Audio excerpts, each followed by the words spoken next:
Hello, everybody, and welcome to the Path to Paupergeddon side event here at RC Turin. I'm Ashley Bits, and I am Alessandro Moretti, and welcome. it's going to be a great day. It's nice here in sunny Turin. Sun's shining, birds are singing. It's a perfect day to stay in and play some Pauper. Yeah, that's for sure. I think we are very ready for this tournament. We were expecting some wonderful plays, some wonderful matchups, and for you, brought a very interesting one. And I mean, the stakes are high. The top 8 are going to go to Paupergeddon in just 1 week, organized by Boose MTG. Yeah, Boose MTG and Fanfinity, so the RC Turin organizer. It's going to be a great day. I am incredibly excited. What are you excited to see today? What's your. So, there is this new set expansion, Teenage Mutant Ninja Turtles. So I'm expecting to see something very cool cards from this new set. There is a white ninja turtle, and yeah, just saying a white ninja is something very hot and cool for me. I mean, ninjas usually are blue creatures. I mean, honestly, anything that has sneak or some variant of ninjutsu, that's always gonna be it for me. I love sneaking or ninjutsuing something in, so I would be very excited to see something like that. However, right now, our first matchup would be Jund Wildfire up against Azorius Familiars. Yeah, that's a kind of a very classical matchup. I mean, bot decks, we already have seen them in Pauper since a long time. Maybe Azura's Familiar is not so much played anymore, but still, it is a fun favorite deck, and especially in Paper, you can see often the deck. Yeah, Azorius Familiars, it's all like a first date in a way. It's takes a while, it's kind of awkward, but when it works, oh boy, does it work. Yeah, so basically, it is the kind of blue control deck that relies on cards like Ephemerate and Ghost Flicker and Moondrifter to generate a great amount of card advantage. So people very love this kind of blue strategy. While John Wildfire is another very strong strategy deck. So I'm expecting to see a very grindy matchup and very great interaction from both of them. Yeah, checks out to me. Should we get started? Yeah, I think we should go. Awesome. Let's see. So we are looking at some piles of cards and dice. Definitely dice in there. Yeah. So the player started and then choosing to keep. Oh yeah, they already kept it. So starting first, there's John Wyfer, following up by Azur's Familiar. Pretty classic start, playing a nice snow-covered island there. I can't see a really strong start from Azur's Familiar from what it have in hand. Just a lot of bench, just a lot of card advantage, snap as an interaction. And there it is, the first wildfire of the game. Yeah, the namesake card going down on turn 2, probably the best start from the John the Wi-Fi deck. You know, that card is absolutely amazing. I mean, it ramps, it's also land destruction. It's one for the ages. Yeah, that's for sure. I mean, John the Wi-Fi is not supposed to be a ramp card, but alongside the instant destructible dual lands is probably one of the best interaction in the format. Those bridges are great. Yeah. Oh, I can see a very cool card in Azur's Familiar hand, Ooh, Prosperous Pirates. You I don't love that see card. that card so often. It allows Azorius Familiar to have an infinite mana combo because it is a creature that costs 5 mana, a 3/4 that generates 2 treasure tokens when it enters the battlefield. So I think it is kind of a late game card that allows you to There goes the have, Lembas. yeah, it allows you to generate enough mana to kill your opponent in just one turn. Okay. Gotcha. Ooh, and that Lembas is gone. And we have an Annihil Spellbomb. There you go. That's gonna help out a little bit, isn't it?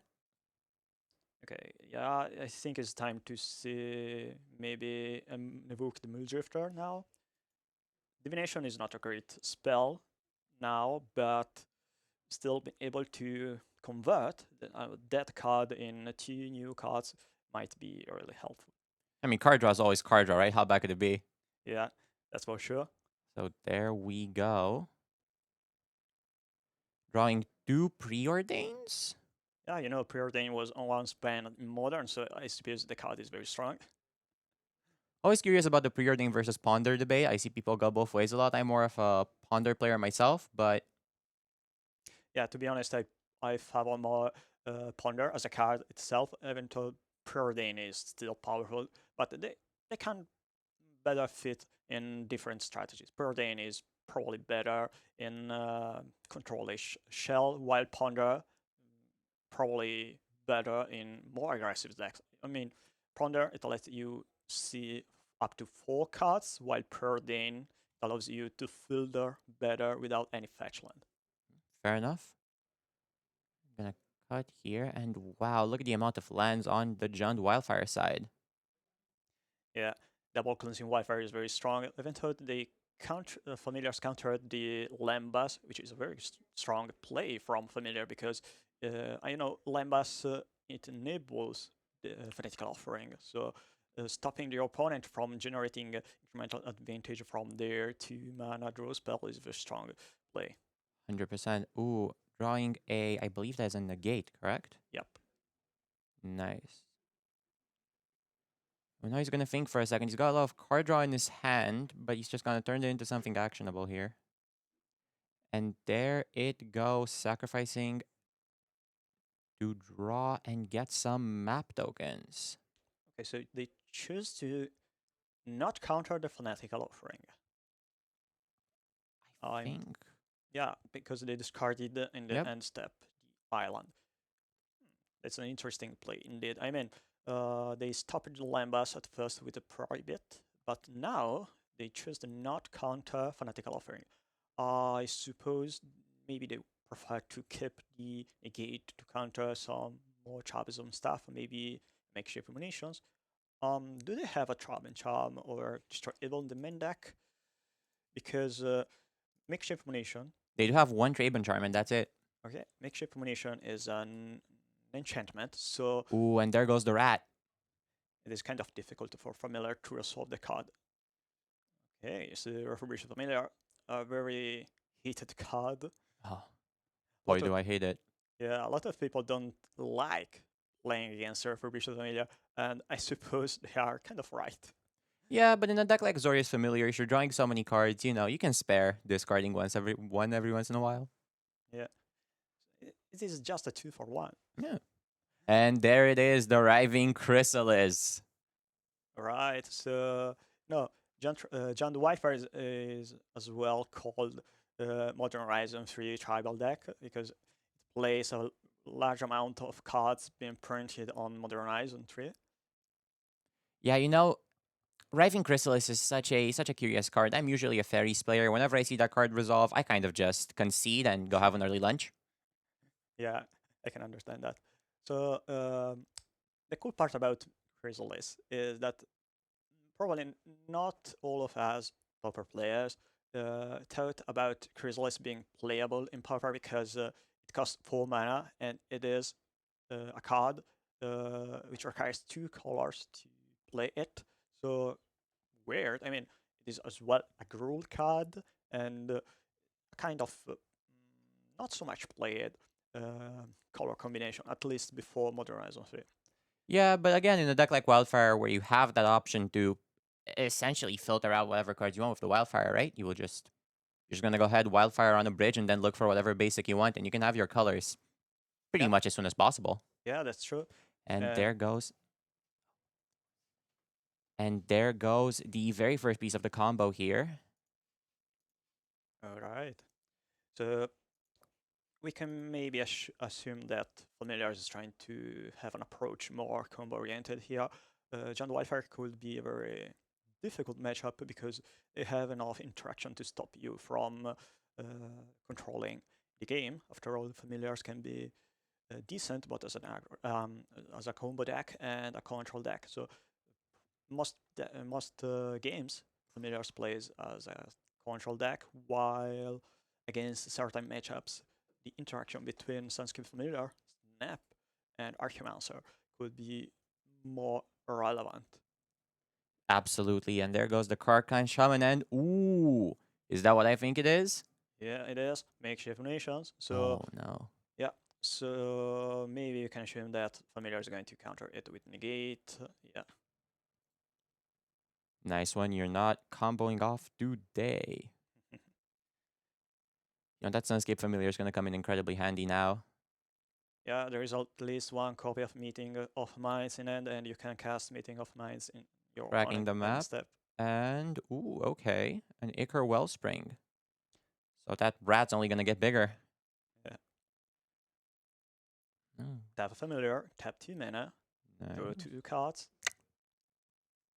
There you go. Let's hope they're good. And I saw an Ephemerate and a land, I believe. Yeah. All right. So now let's see who is going to this tournament. I mean, familiars still have a bunch of card vintage, some form of interaction. I mean, Ephemerate can be an answer to Crocodile Shaman and cast down if you target your creature after. Absolutely. Uh-huh. There it is. There are those Prosperous Pirates. So on ETB, that's going to get 2 treasure tokens.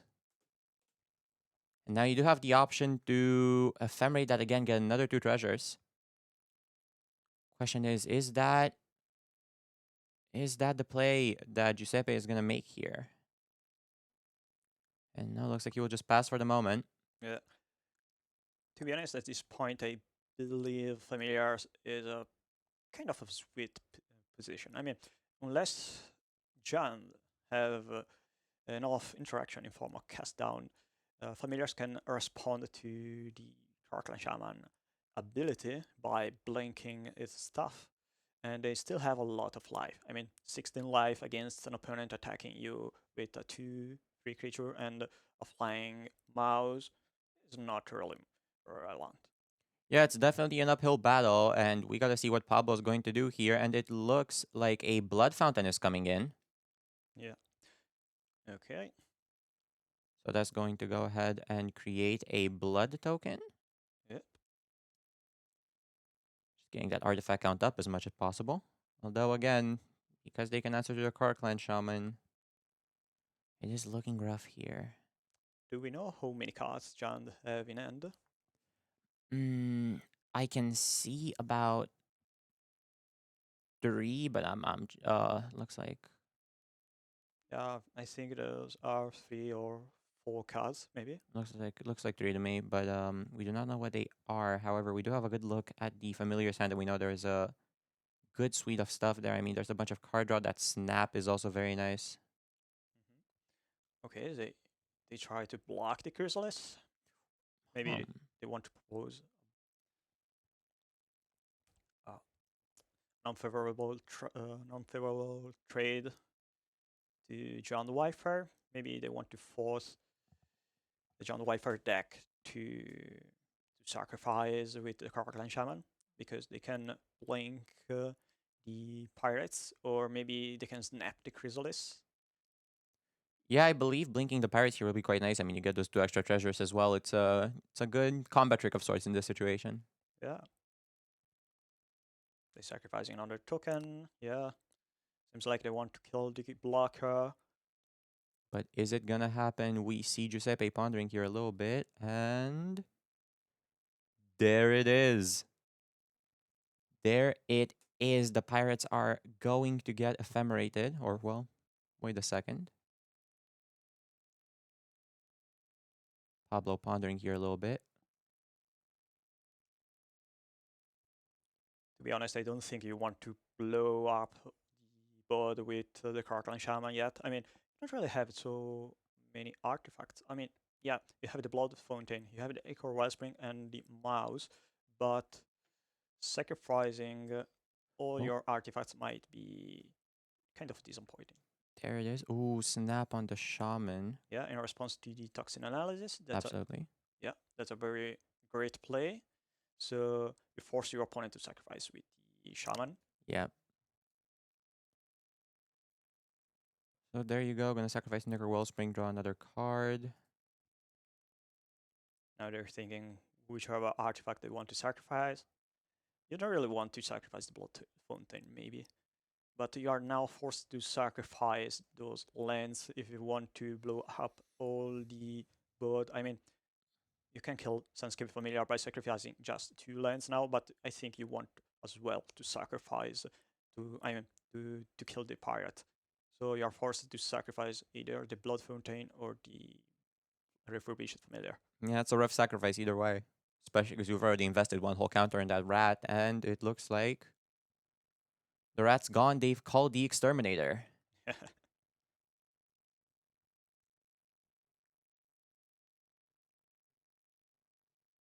Now they're going to finish up talking a little bit about. Yeah, they're still keeping priority, sacrificing lands,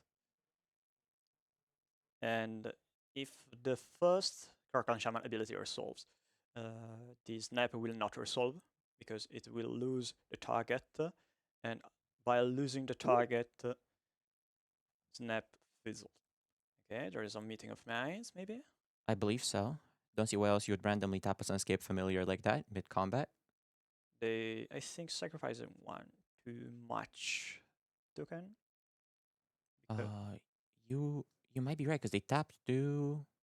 Yeah, they tapped 2 creatures and sacrificed 2 token, but Meeting of Minds doesn't cost 4 mana, it costs 3 mana. Hmm, that is that is a rough situation. Technically still floating though on mana. I mean, if Giuseppe realizes this here, could still use it. Except actually, I believe he's about to pass. So, well, there goes your treasure token. Okay, they're tapping 3 mana and casting Pulse of Maraza. Guess our Fubushi Familiar is back. Nice. Ooh, and that 6 life gain is gonna be great here. Okay, time to draw something relevant. Another Ooh. familiar. How relevant is then this situation? I mean, ooh, that Okay. Archaeomancer and that Snap though are quite Yeah. nice. I believe Archimancer and Ephemerate are a good combo. I saw, I've heard, I've seen some takes about that. Okay, so thanks to the second copy of Familiar, you can discount your Archimancer, and you can maybe go for Familiar, snap the Chrysalis, cast Archimancer, bring back Ephemerate, play the Ephemerate, and bring back Negate or Prohibit. See, those are the kind of plays that make Pauper so great. It is familiar. It's just an absolutely like wonderful deck to see in action. Yeah, that's a pretty solid play. Let's see if the player is going to do that, or if maybe doing something else. Well, they're gonna tap for a familiar to start, discounting all those green and blue spells, especially the green spells are very important to discount in this deck. We weren't able to see which card familiars choose to keep on the top. Maybe they draw this snap to be able to protect the familiar. Discarding Preordain. And there goes a big Chrysalis swing here. I believe, yeah, Giuseppe will just take. They're not fetching And and steps, now, so they kept both the cards. Now they have clearly an Archimancer in end. Let's see what is going on. 2 blue mana, 1 colorless. it's gotta be Snap, right? Ooh, it's Archaeomancer. There you go. Forgot about the discount from Sunscape Familiar for a second. Yeah. Bring back Ephemerate. Nice.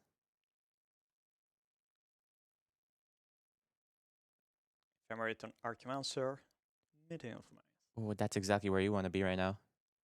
Yeah, at this point of the game, you want to build to start building up your end sites. I mean, you want to draw cards, dig your deck, find protective spells, find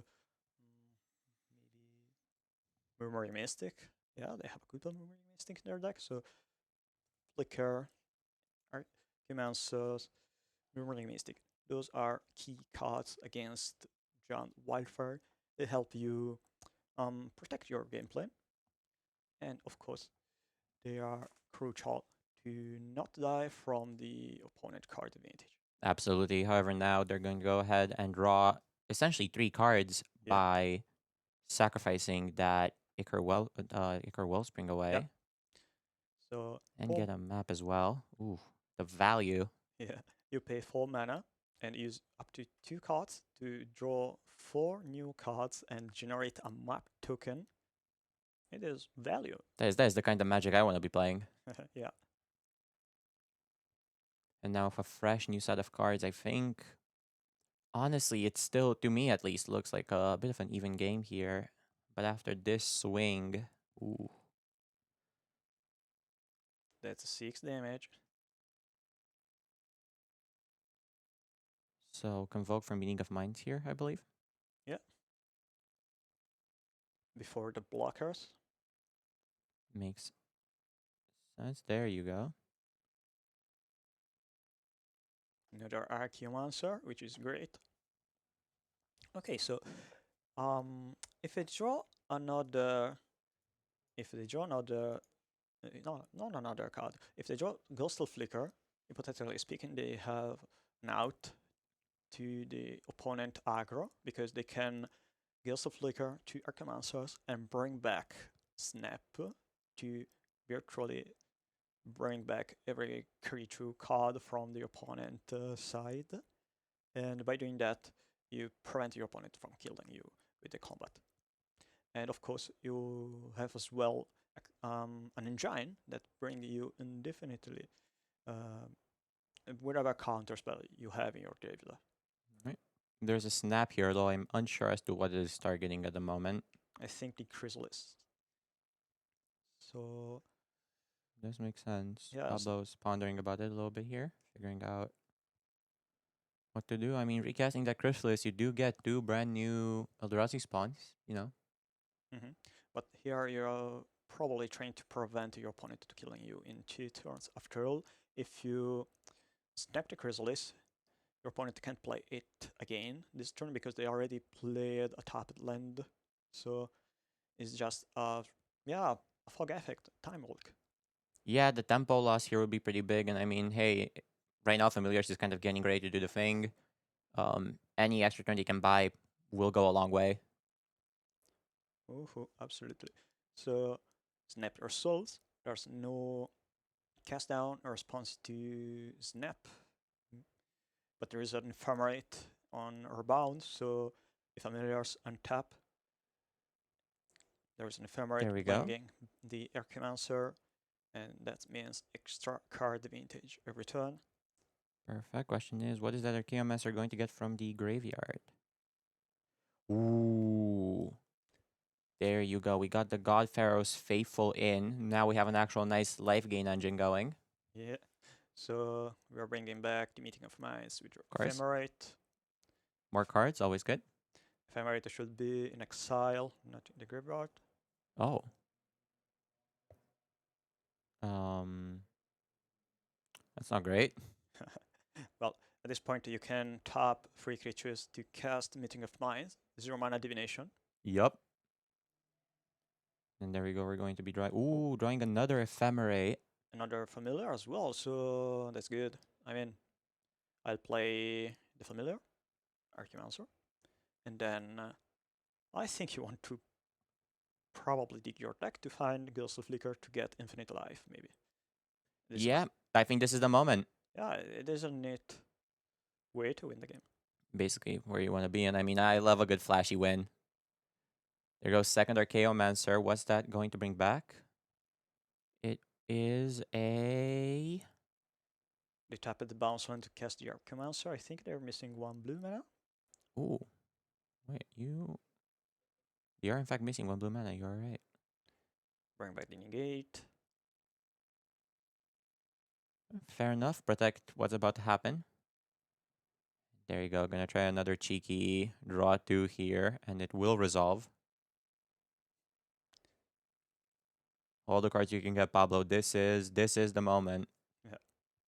So now Giuseppe having end 1 negate and the second copy of Sunscape Familiar and an unknown card. Let's see, a Lembas coming in. Now for John Wildfire, it's time to find some sort of interaction. Maybe maybe another Crackling Shaman, maybe Cast Down. So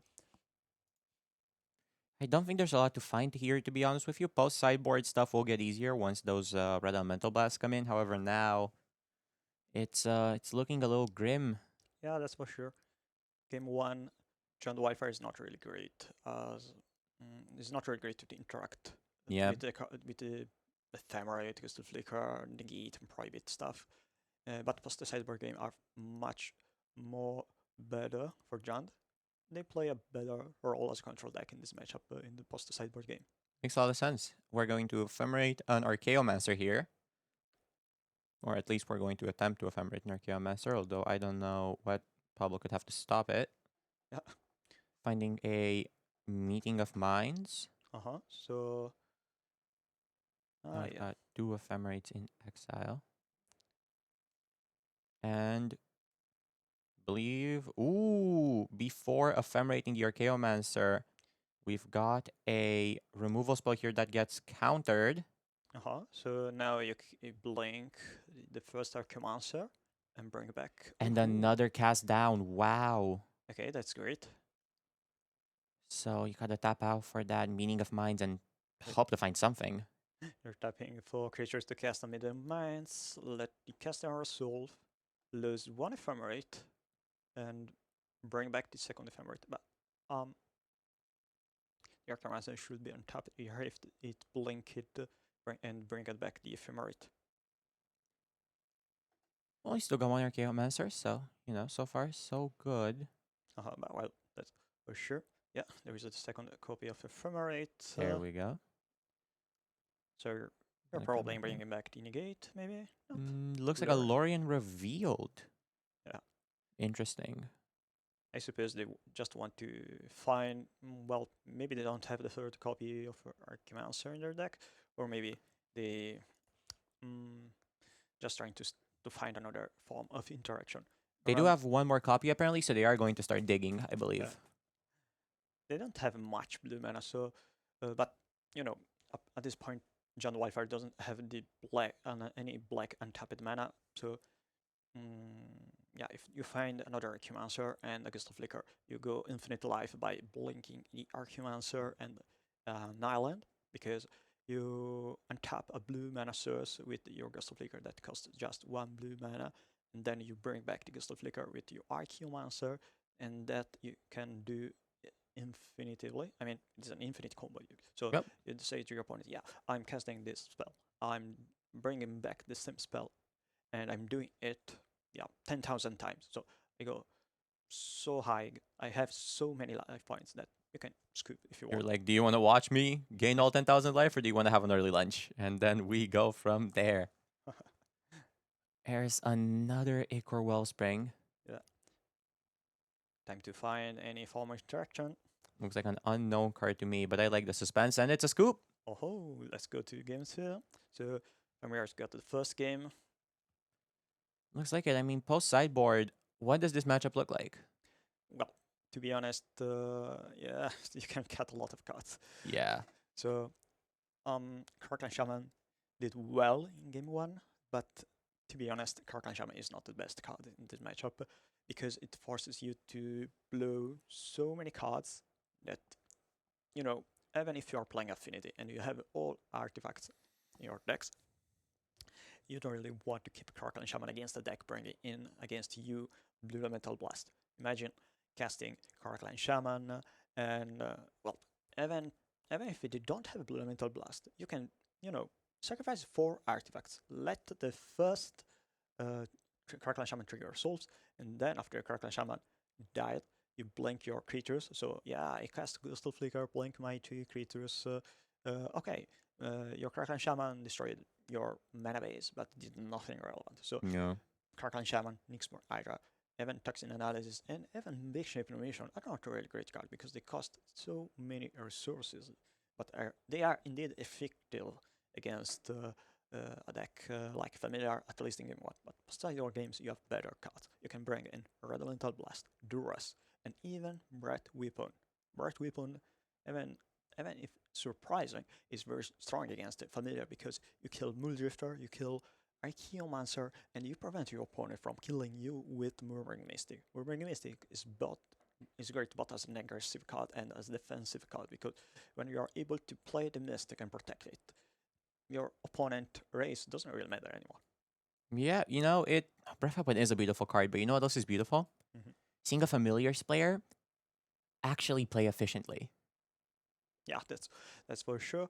And now I wonder what the Familiars players have in their sideboard, so we can maybe take a look and Let's check understand this out. what Oh, they're bringing in. Ooh, we've got some Bebs, we've got some Hydroblasts, and and a Dash to Dash nice and still Sabotage. nice removal suite here for sure. I see some Steel Sabotages going in. Yeah, that's for sure.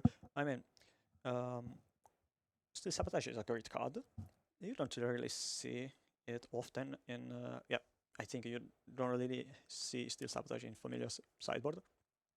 But in this metagame, it's a very strong card. So Yeah. I'm not surprised to see the card even in a deck that usually doesn't run it.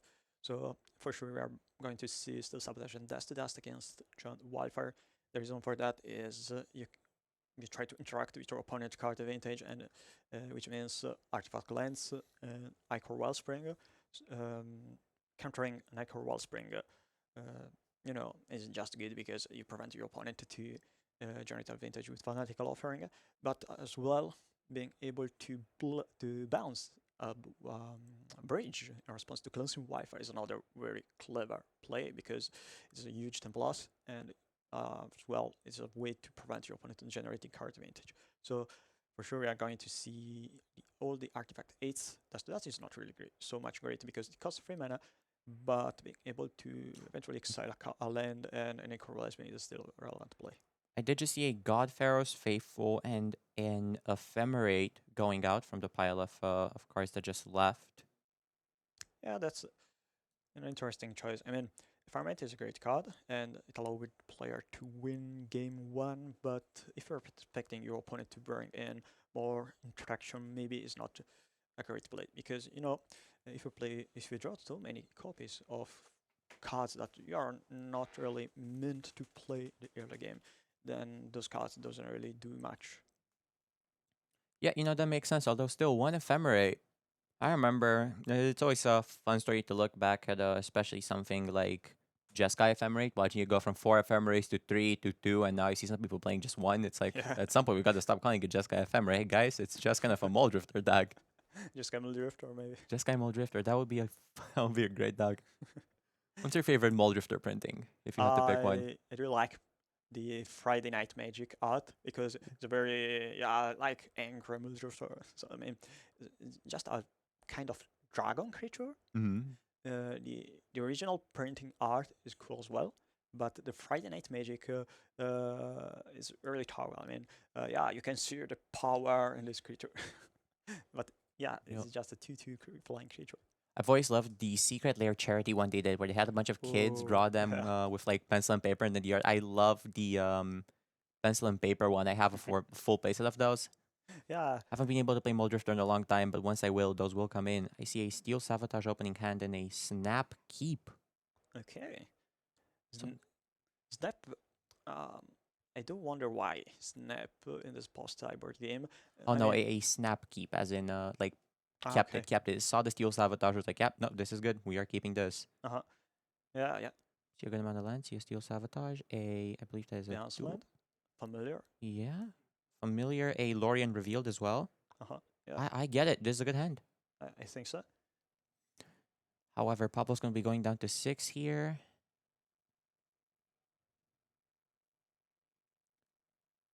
Let's see. The annoying part while playing John Wildfire is indeed the fact that you often go down to 5 or 6, because you are kind of forced to keep min rages. And I mean, you have a very powerful start in form of turn to Echo Wellspring and turn to Cleansing Wildfire. Sometimes you don't There's that have those Ephemerate. cards. That one of Ephemerate. Never didn't have it. And we see a bridge into one of those brand new MH3 Triumphs. No, I love those Triumphs. Yeah, those cards are really clever in how they are designed. And it is very cool how you already know when you have the card in and which kind of basic lands you can fetch. Yep. And we've got here a Preordain looking at a Godfarrow's Faithful and a Snap. Wow, all of the cards that Giuseppe went down on are suddenly just coming back up to him. Yeah, and he chose to keep both of them, so they draw the Snap. They have a good first Faithful on top deck. I suppose they want they want the Snap to protect the Sunscape Familiar they have in hand, or eventually to bounce the Chrysalis. No, that seems like a reasonable play to me. We're going to see a fetch into a mountain here.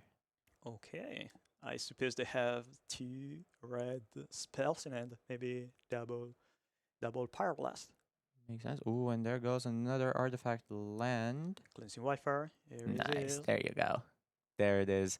At this point, you gotta look for a forest, right? Yeah, that's for sure. Yeah, there it is. Nice forest spread here as well. I gotta say, both these players have incredibly fancy basics. Yeah. So Giuseppe is not going for Distill Sabotage on the bridge. Probably they prefer to keep Distill Sabotage to counter cards like Nihil Spellbomb or Ichor Wellspring. I can see that. Yeah, that seems fair to me. And now we've got another God Pharaoh's Faithful. That is the second one. So can you see the card on the right of the Sunscape Familiar? I don't know the art. I see a Lorien, 2 Faithfuls, a Sunscape Familiar, and like 1 dual like Azorius land in the hand. But I do believe there's a few more cards we're missing here. So now they fetch a land. I'm gonna get closer to the monitor, just make sure I can spot these all properly. Let's see what we've got. They choose to play the bounce land. Fair enough.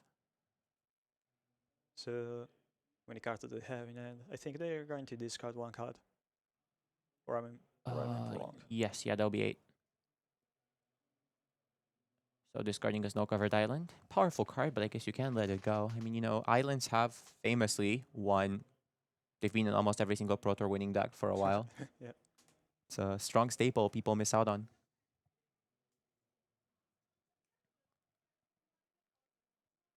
Here we go.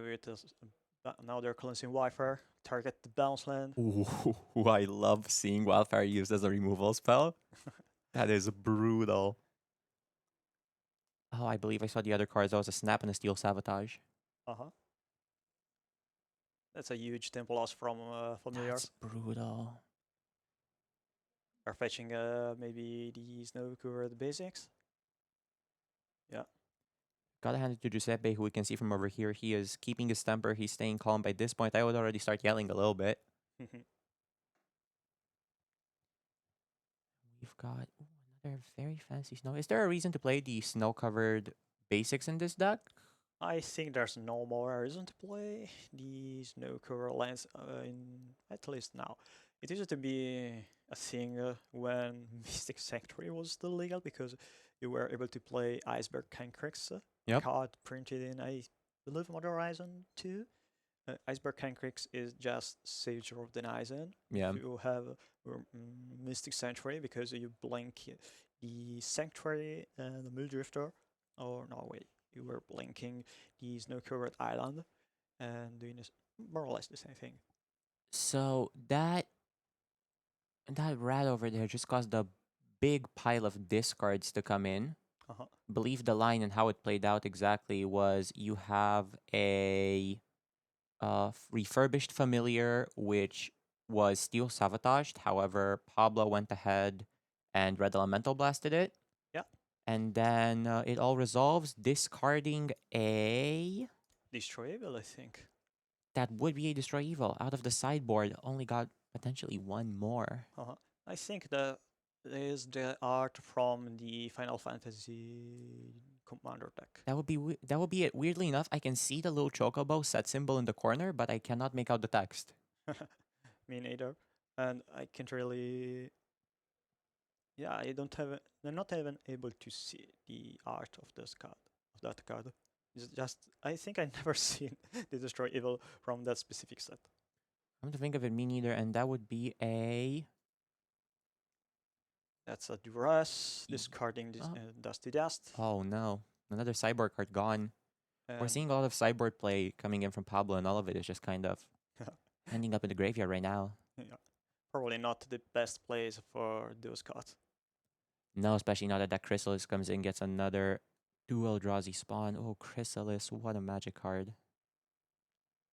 But playing on a revealed hand with a God Pharaoh's Faithful up against a familiar, a Chrysalis, most of your sided in cards in the graveyard, and you're looking at a revealed hand, it's going to be an uphill battle here for sure, but you never know, right? Magic, Yeah. sometimes some magic can happen.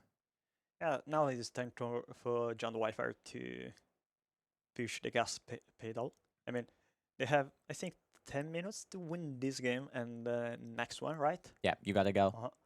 But you know, you are in a very well positioned right now. I mean,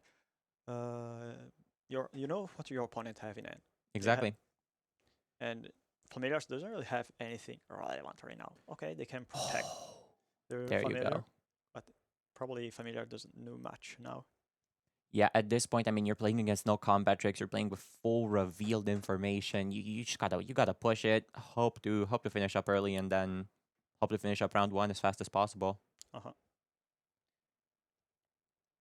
So Cleansing Wildfire.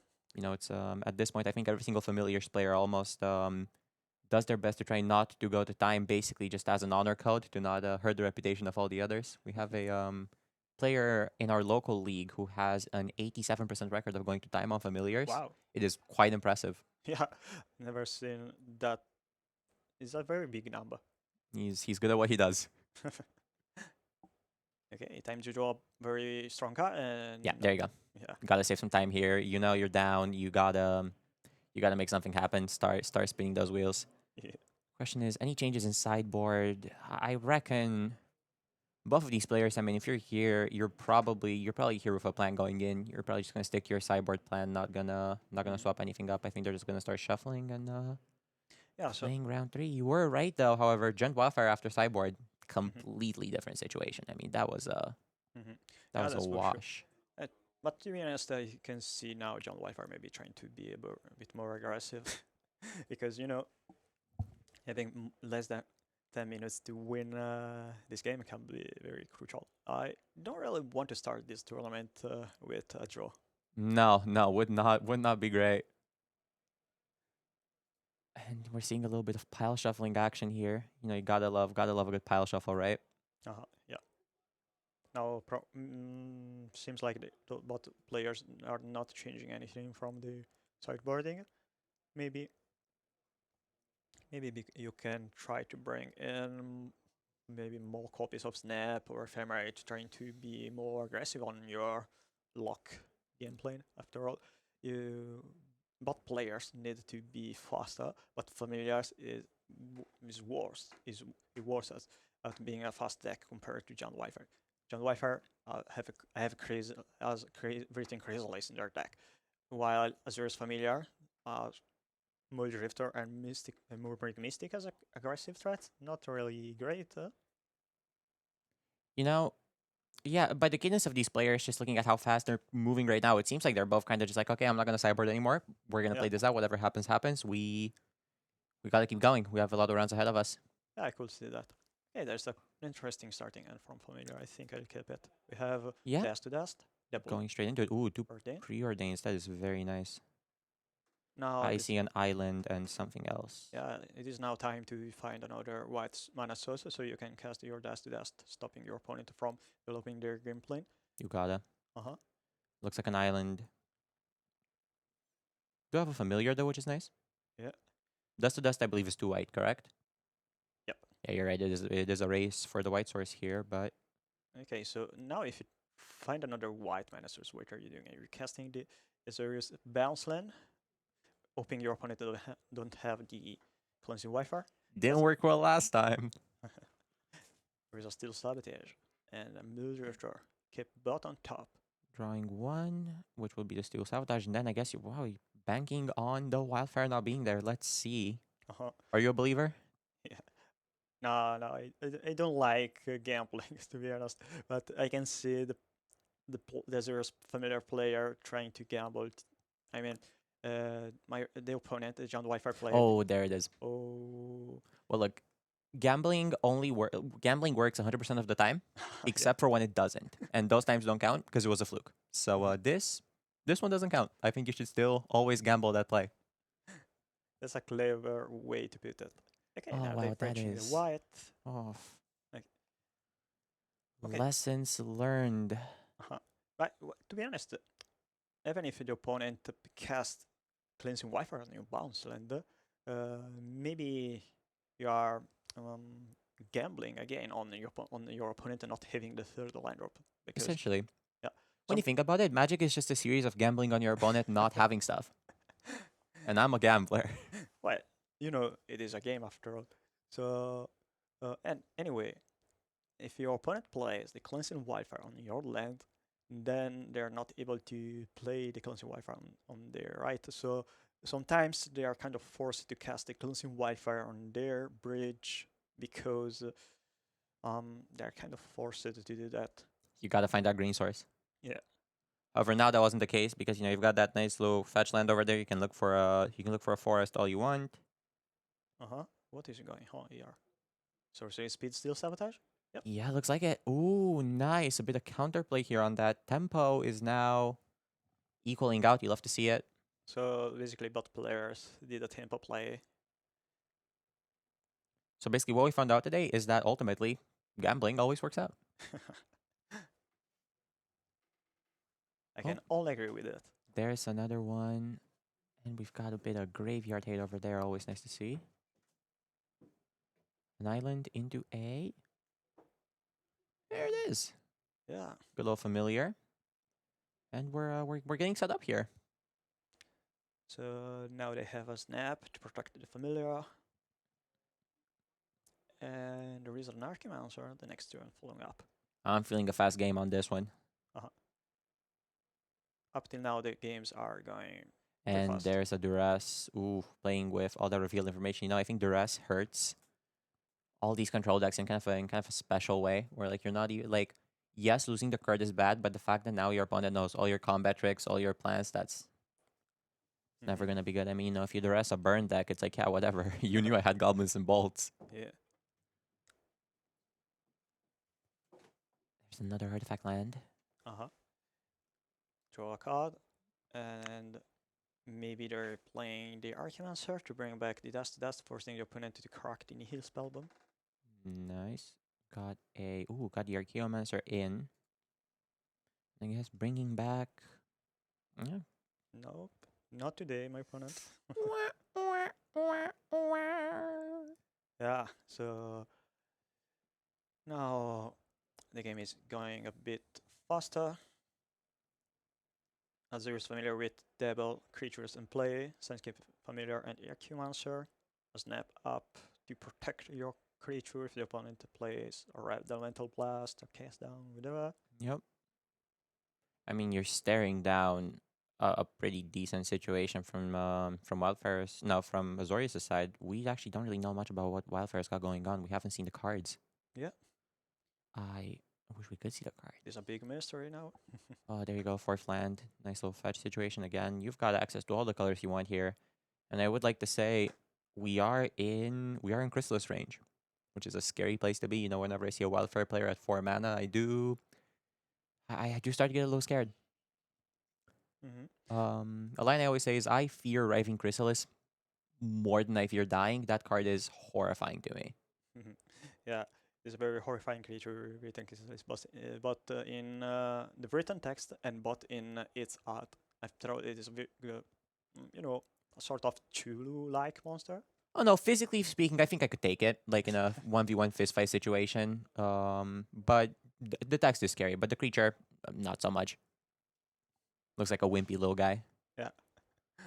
And speaking of, here's an actual creature that looks horrifying. That flying rat, the familiar. Now that's a scary creature. Indeed. All right, so now we know the Azorius familiar. I have a Muldrifter in hand. Yep. You don't really want to outcast. No. You're flying fish when your opponent have a red elemental blast. Maybe. Definitely not. No, that is getting divinated. And I mean, hey, if you're casting it for 2 mana draw 2, that's not a bad deal. Oh, Wait, hold. you can see it. There is our element blast. There it is. Uh-huh. Firebolt right into the fish. Lightning bolt on the cast, more or less. Oh, that is grim. Poor fish. Yeah, poor Muldrifter. He did Mm. nothing. You know, we gotta protect our oceans. I heard there's like big fireballs just hurling into all of our fish nowadays, you know? Oh, there is an ephemerate. Nice. There you go. They cast Good for Faithful, swing for 1. Ooh. A swing from familiars is actually it's funny to see how the turntables.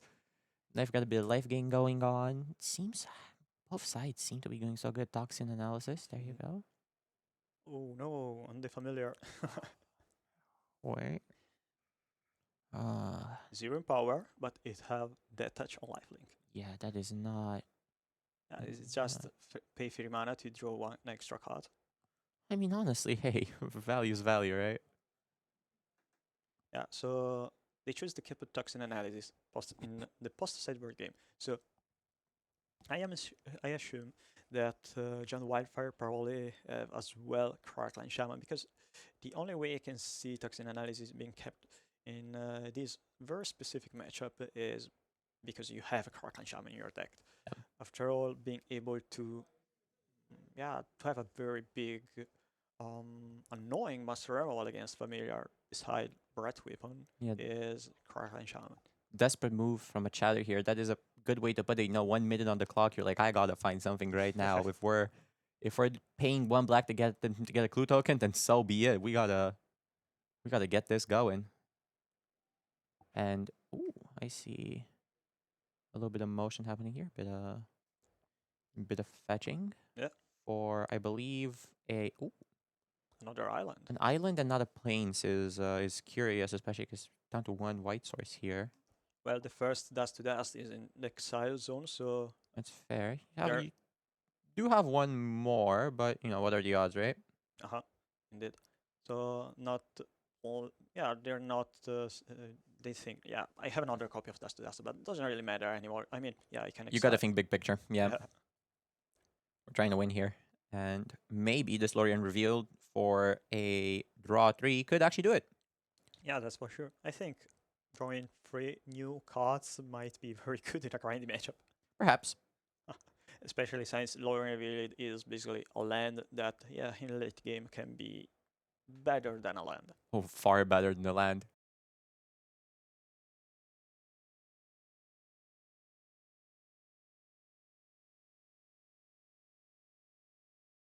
Yeah, I don't I don't think they're going to win this game, to be honest. I mean, yeah, they have a Refurbished Familiar in play, but they need another couple more creatures probably to deal 15 damage. Yeah, that's a lot.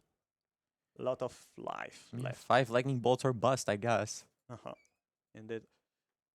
So they tap it double bridge to cast the cleansing Wildfire, fetched the forest, and they have 1 black mana left. Maybe they want to cast another cast down. No. Wow. Does not look like a cast down. Okay, that's I don't have a remember the name of that card. Can we To be check? honest, neither do I, but I believe if I Trapasser's Curse, the singleton copy of the sideboard. Wow. Oh, really?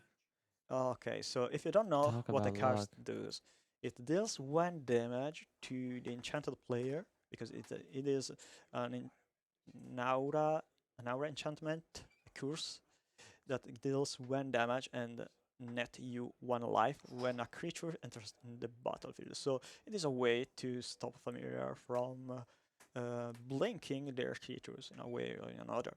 There's a maybe decent card against Murmuring Mystic. Could be. Might be a little too late for it, but now you know you have that protection of like, hey, if you're gonna do anything right now, Yeah, that's no, for you're sure. not. Can you do 12 damage with your Trapasser's Curse in, I think, 2 turns? I mean, I could probably figure it out. Uh-huh. But I'm after all a 5-time Pro Tour champion and a well-known liar, so Mm-hmm. They're tapping 2 mana. They have choose and skip familiar. Maybe something big is going down. Believe so.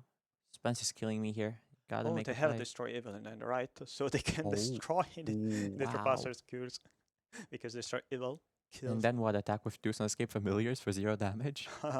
No, it is a defender. Oh, Or in the old printing, it is a wall creature, and mhm. every wall can't attack. That's quite funny. Yeah, We're gonna pass, go to turn 3. but you can technically attack with it. It goes very faithful. I think this is the moment where we're going to find out. I think this is the moment where it all kind of comes down to it, no? Now, John Wildfire have only 2 turns to win the game. Come on, just 13 damage. Yeah. Blood Fountain. Cool. Make a blood token. Do not know Wildfire's hand size right now, but I gotta imagine if you're casting a blood fountain for a blood token, your hand size leaves much to be desired. Yeah, I suppose so. Swing here for 2. I'll do it. They're destroying the Trespasser's Kund in the end phase. Sure. And we can see Sunscape Familiar and Murmuring Mystic. So Mm. the third copy of Sunscape Familiar doesn't do much. No, not in this situation. And Murmuring Mystic also. I'm not convinced that's gonna do it. Okay, there's a Fanatical Offering on the blood token. That's a lot better than hard casting it. Uh-huh. So draw, make a map. Lots of tokens being created right now, but you gotta find a map to the win here, not to drawing a card.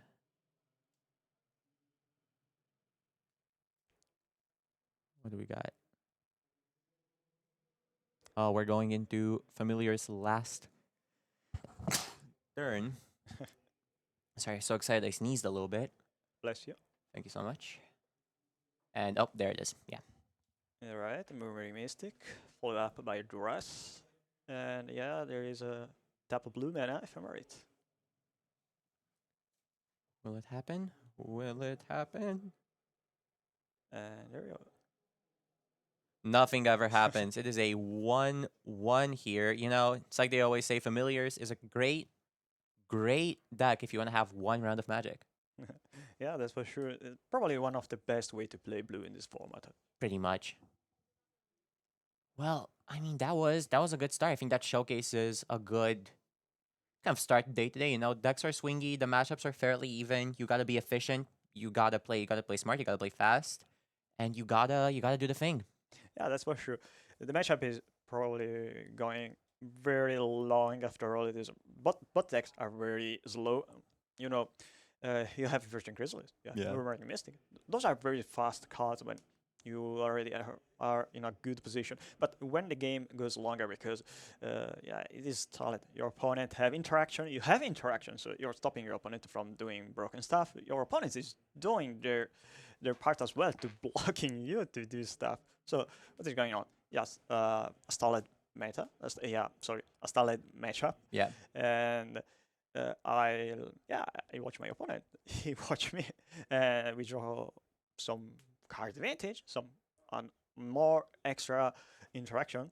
Just a very cool matchup if you know how to play it, and if you have enough, if you played it enough. But sometimes maybe you need as well a bit of luck to win, especially if maybe you are unlucky on game 2, and yeah, you are winning, you are trying to win maybe, but then you draw 4 lanes in a row. That sometimes happen, and you are now forced to play another game that could be really hurtful.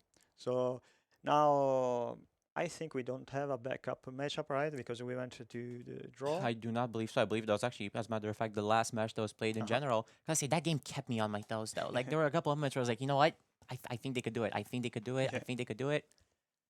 Didn't happen, but if this is what our matches are going to look like today, you know, just kind of like nice suspense, down to the last cards. Whatever happens, happens. I am excited for the rest of the rounds today. Yeah, me as well. So now you're expecting the start of the next round, right? I believe so. Usually how tournaments go.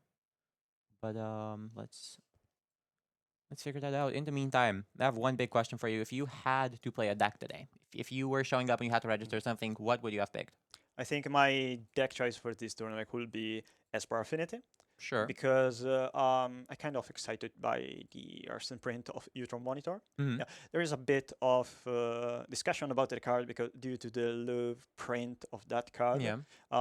Yeah, I do. You are aware why this card is so pricey and not Yes, so I much. believe it comes from a very specific multiplayer-only kit of Teenage Mutant Ninja Turtles, of which it Exactly. is a 3 of. Yeah. That card, to be honest, to me, I'm so mixed on it. Like, I see people saying it's good, but I can never see somebody tell me why it's good. Could you elaborate a little bit, like, why that card's exciting for the format? Okay, so now we were able to see Refurbished Familiar. So Refurbished Familiar is a very powerful card, even though it's just a 2/1 that costs 1 black mana. Mm. Yeah, okay, there is the is this evasive. It also generates card advantage, but to be honest, it's a great threat that costs so little mana and does so much that is very impressive. Each monitor doesn't generate mana advantage. Yeah. Doesn't generate the card advantage, I mean. But it generates mana advantage because it has affinity. So affinity is already very strong, powerful So I've heard. ability in the format. Yeah, and you have a free flying creature that costs just 1 blue mana. If you played Legacy or Modern years ago, there's a creature called Delver of Secrets, which Yep. I think everyone It's in the chat knows about it. it's a famous card. So Delver of Secrets is now played in Pauper, and it is a creature that costs just 1 blue mana, and it is a free 2 creature. So you play it in Modern Terror. You can really play Delver of Secrets in Affinity. No. But you can play Utron Monitor. Affinity as well is very weak against the flying creature because don't really have so many flying creatures, and it is kind of little short. It doesn't have so many removal spells besides Galvanic Blast, maybe sometimes Gas Down. So interacting with flying creature sometimes is really difficult. Now you have an extra playset of flying creature, and it costs just 5 mana. So you are able to effectively play each monitor by turn 2. No, well, turn 2, no. But by turn 3, by tapping just 2 mana or even 1 mana if you played another creature. So you can imagine a scenario where you have a tapped land on turn 1, an untapped land, a Blood Fontaine, and a Refurbished Familiar on turn 2. By turn 3, you have 3 artifact lands, and yeah, I think 2 or 3 more artifacts. So you can cast your Utron Monitor, you can cast any other artifact creatures, maybe Mirror Enforcer, maybe another Utron Monitor, or maybe even Refurbished Familiar. So I played a bit Grixis Affinity with Utron Monitor recently, and I had a start like turn 3 double Mirror Enforcer and a Neutron Monitor, something like this. Yeah, that's pretty strong. I don't know if you already were playing Pauper when Quite a Modern lot. Horizon 2 was printed. Oh, I remember. Okay, yeah, the format was crazy at the time because we had Chatterstorm. So I miss Storm, Chatterstorm. yeah. I miss Chatterstorm. I know it's not like an okay deck to play, but Uh-huh. come on, it's got a bunch of squirrels. Why? Don't yuck my yum here. I Yeah. gotta say, interesting announcement, real quick. We only have one deck playing Ultron Monitor. I haven't seen one. I think Looks like Leonardo uh-huh. in White Weenie is the most played new card, which is interesting. I was actually very excited for Leonardo. I thought that card. I'm very big on Leonardo and White Weenie. I don't think it's white. I don't think it's what White Weenie needs to be good again, but I think eventually we're gonna get there. Yeah. I'm a White Weenie believer. Yeah, with Winnie is a very sweet deck. It is still missing something maybe to be the best deck in the format, but still the print of Leonardo is probably the good starting point. Honestly, no, Ultra Monitor. Yeah, I couldn't get it now. So what you're saying is basically it's Affinity's Delver of Secrets. Yeah, more or less. And we were talking about Modern Horizon 2. Mm-hmm. Yeah, Sojourner's Companion was a thing. Yeah, That was a crazy. so extra copy of Mirror Enforcer. Yeah, Ultra Monitor cost a blue mana, but still it's a great card. in its own. I mean, I'm excited to be totally honest with you. I'm just excited to see what happens here. Ultra Monitor, Mhm. I'm pretty high on it. Something could happen. However, Leonardo, if I see Leonardo make White Weenie good again, I think we're so back. We're so back, gamers. Yeah, White Weenie gamers, you gotta believe in Leonardo. That Ninja Turtle, that'll get us there. yeah, We're indeed. at the mercy of a Ninja Turtle. Yeah, this is also a cool thing that you're playing White Weenie, and White Weenie is able to play both Leonardo and the Spider-Man. Yep. Okay, so seems like we are okay. So Oh. we are taking a break right now, and I see you in the next round 2. I think we are going to see me and Ashley starting by the third round. I believe so. Yeah. So we are leaving you in very capable and on the other part of the casting team. You're gonna have a great time. Yeah. Well, all right. Want to get lunch? Yeah, I think Let's go get lunch. Yeah, let's go.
Hello there, and welcome back to Path to Paupergeddon 2026. I am Sapo, and with me today, Daniel Kane. Hi, Hello. Daniel. Welcome. Hi. Welcome to the Pauper. Thanks for having me. This is the very first time I get to be in this seat in my entire life. It was one of the things I always wanted to do, so I'm very happy to do this and to do this with you. Yeah, thank you. Thank you very much.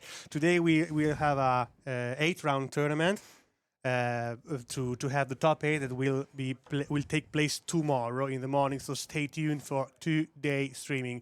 But no more talking. The No. players are yet to the table. So let's go to see what's the matchup of the round number 2 of Path to Paupergeddon. When you want. There we are. Here we go. So we have Mono Blue Terror against Gruul Ponza. And there we go. Immediately starts off with a pawn there. Yeah.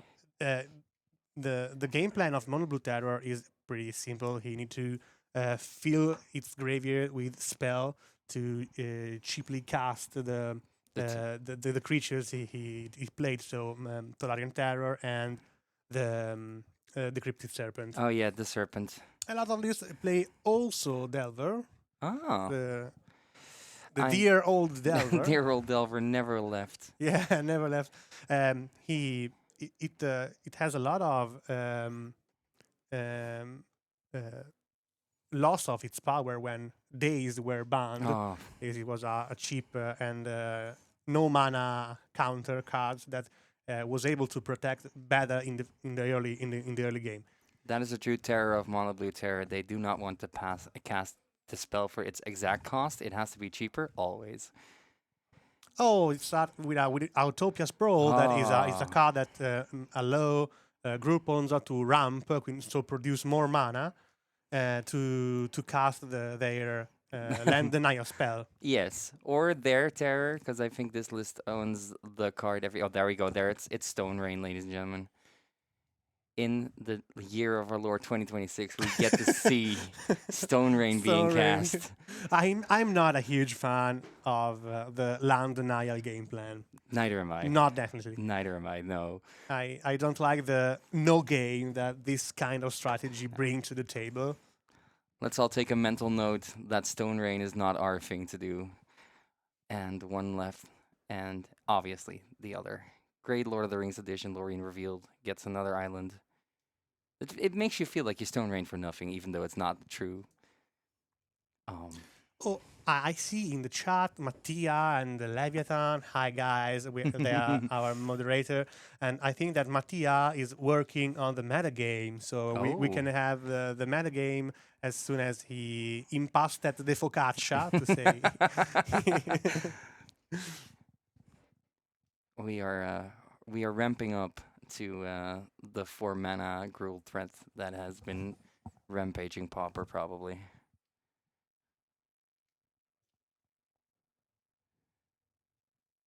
Are we going to see it?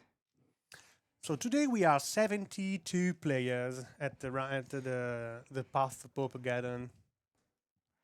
We are. 72 people came out to Turin to play Magic as Gavin Verhey intended, basically. No rares, no mythics. But Yeah, but I think that all the whole tournament of today has is close to 1,000 players. Yes. With all the tournament. Yes. Is running at the moment. And the vibe is amazing. There's 1,000 people in this hall. There are artists. There are vendors. You can play all sorts of side events. You can even play a game of Commander if you want to. But the most important part is that in this black box that we're sitting in right now, they are playing the best format you can play. Also the cheapest format you can play, thankfully. Pauper. Yeah, the winner. Yeah, is the winner is awarded with a buy for the Paupergeddon Spring Edition 2026 that will take place in 2 weeks in Lucca, as all the Paupergeddon. I hope to see you there. Yes, too. yes, I will be there. Like the last, like the last edition. Yeah, Oh, I love Paupergeddon. That it literally changed my mind the moment I got there for the first time last time. If you are in the chat right now and you're watching this and you do not know what a Paupergeddon is, you should check this because it's a life-changing event. To be fair, at least it was for me. Yeah, I confirmed with the head judge of the Paupergeddon 30 minutes ago that also the Lega Pauper Garfagnana, that is one of the Pauper League of Tuscany here in Italy, will bring to Paupergeddon all their favorite Italian food to Oh, to the tournament. So there will be a table where the guys from Garfagnana will serve all kinds of food from their part of Italy. like what more do you want, right? Good magic, I good strongly food. suggest you to go to Yeah, the yeah, table yeah, and yeah. I taste will. I it. most definitely will be there. In the meantime, on the screen, we see a lot of Altosaurs going by, a lot of Utopia sprawling, and at one point, there it is, Solarian Terror. Celerity Community Terror as well. The Serpent of the Professor. Solarian College Terror. A 5/5 that never comes in for the 7 mana that it's worth. Yeah, I woke up at 5 a.m. Today to be here to stream the first round with Alessandro Moretti. So he came to my place and we traveled here together. And we in the travel talked a lot about the first edition of Paupergeddon that took place in 2014 or something like that. And we saw that in 2015 or something, the second edition of Paupergeddon took place here in Turin.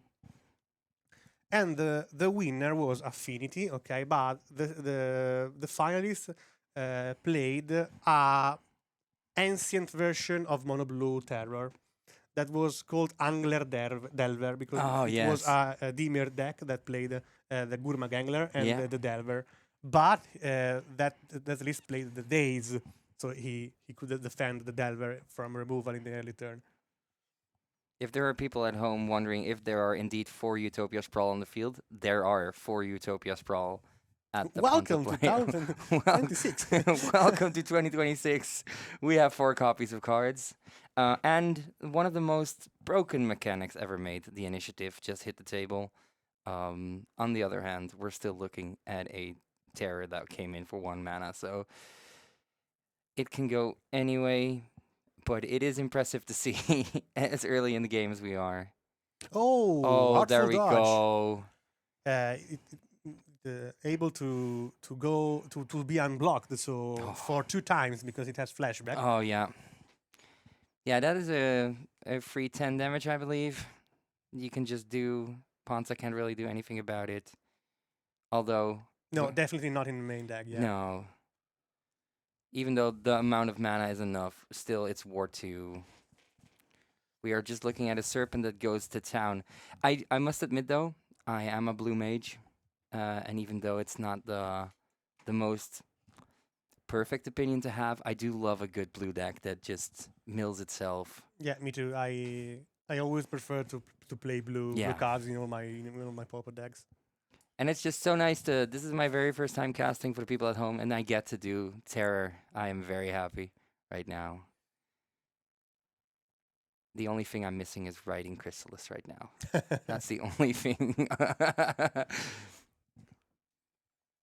From some aspect, Group Ponza has the vibes that Magic give me in the very early period when I played. So big monsters. Yes. Damage spells. Ah, look, it's more removal for lands. It doesn't seem to matter anymore. The acidic moss. Also, is that an original from Time Spiral? It is one of my favorite blocks of all time. Time Spiral. Yes, yes. Yeah, I enjoyed the entirety of Time Spiral all the way to Planet Chaos and Future Sight really much. Ah, A counter spell here. Okay. there it is.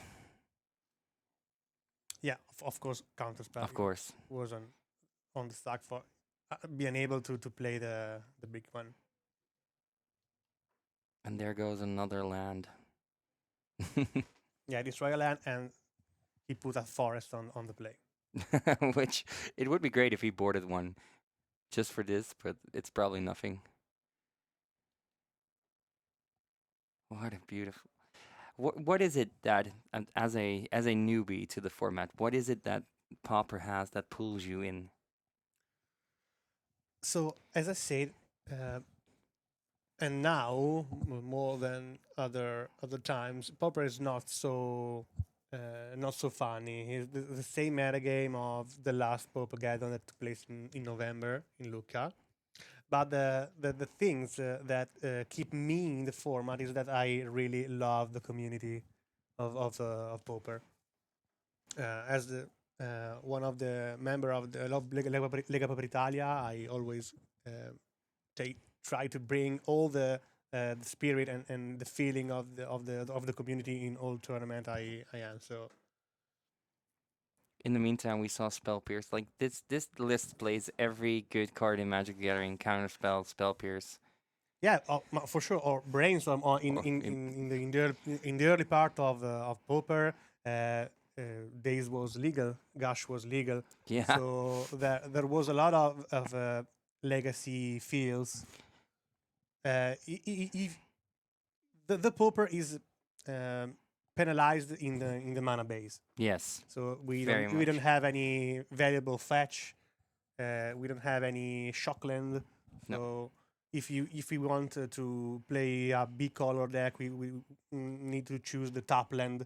So big color or tricolor deck are not so so quick to play. And monocolored deck are always the favorite in the meta game. Mono blue is a pardon the word game is an evergreen of the format. Obviously. Mono red 2, mono black 2. I hope to see Mono Black. Obviously, I hope not. Obviously, But- we see a lot of Mono Blue or Mono Red. The truth is that mono black evolved in Golgari. That is the deck you saw. The Gardens. Yeah, Oh. exactly. Oh, and there we go. That is a scoop up, and that probably goes to Terror. Yeah. Yeah. That artful dodge hit hard. Yeah, that was just 1 mana deal 10. Not much you can do about it. We're going to sideboard now. You already know that, obviously, but I would still like to say that because it's all very new for me. What a match, So though. let's check out the list. Ooh.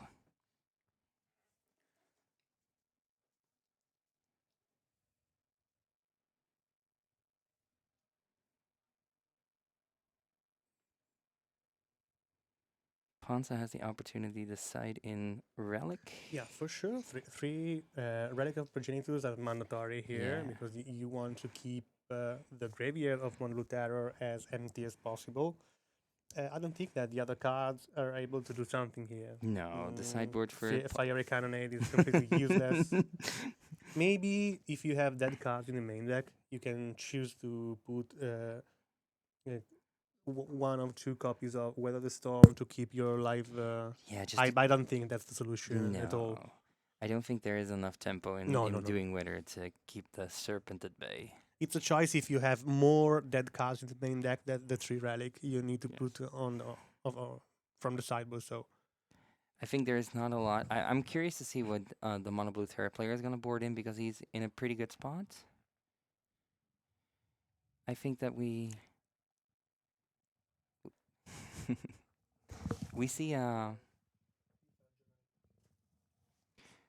we see a lot of so let's check the mono blue. yeah, I'm curious to see because this is a perfectly good matchup for the mono blue player, obviously, because if a land goes to the graveyard, that's just another card added to the list for the terror to eat. Oh, there we go. He play one copy of Piracy Shard I- in the sideboard. I can only respect that.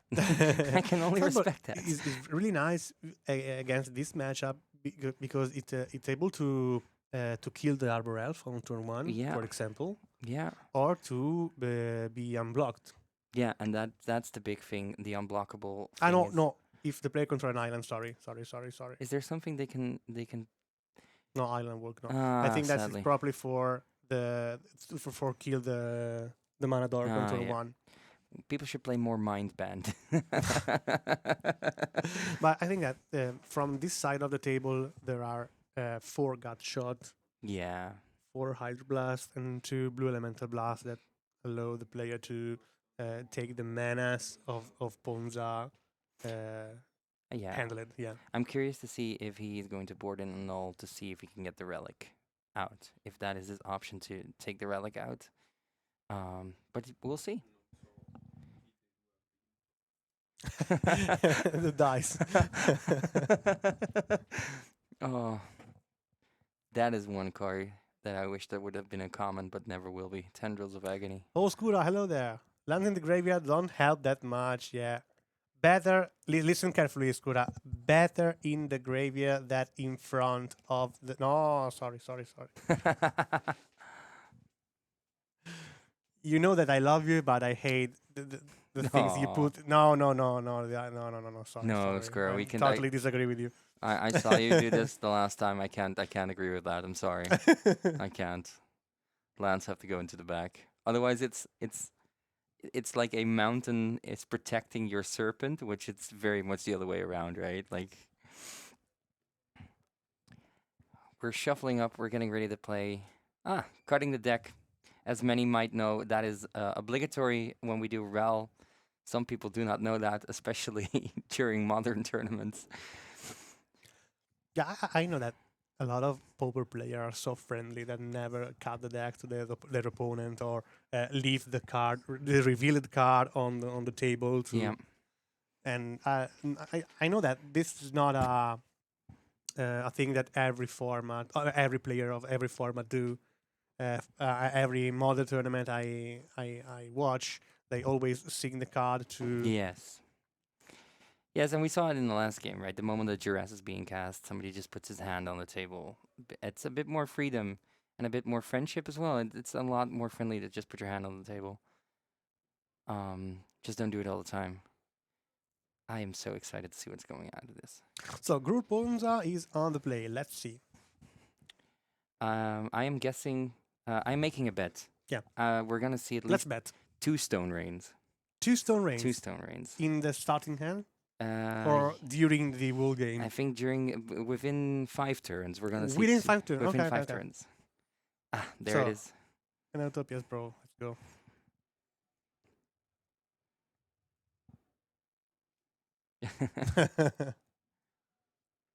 Three mana.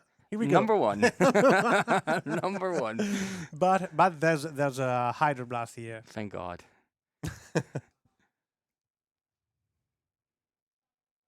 Oh, There's a Terror there. I think that there's a Mill and Draw spell incoming. There's a Mental Note of Toxcover incoming. oh, Ooh. there's a null. Nice spot. He missed also a mana. Yeah. That can that sets him back to basically neutral.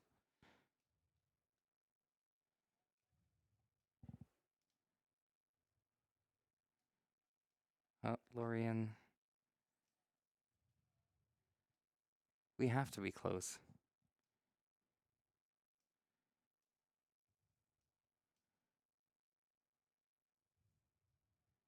Ciao Mercante, benvenuto.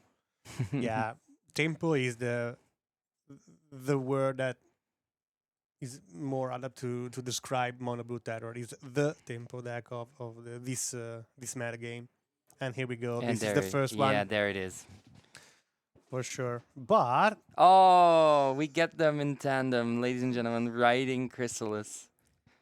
we in Italian we call the chrysalis the melanzana.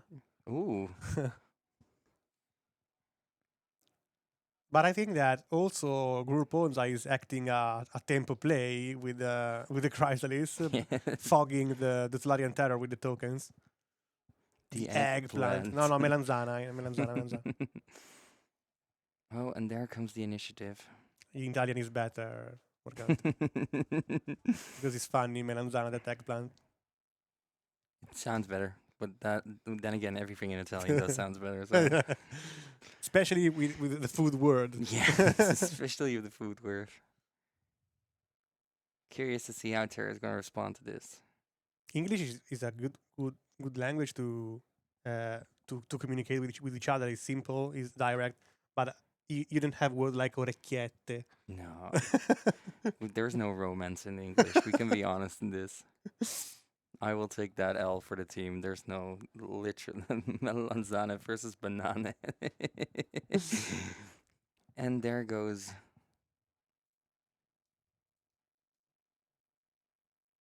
One snake in the graveyard. Yeah, he chump block with the Avenging Hunter to preserve the initiative triggers. And now we're gonna see birds. Ooh.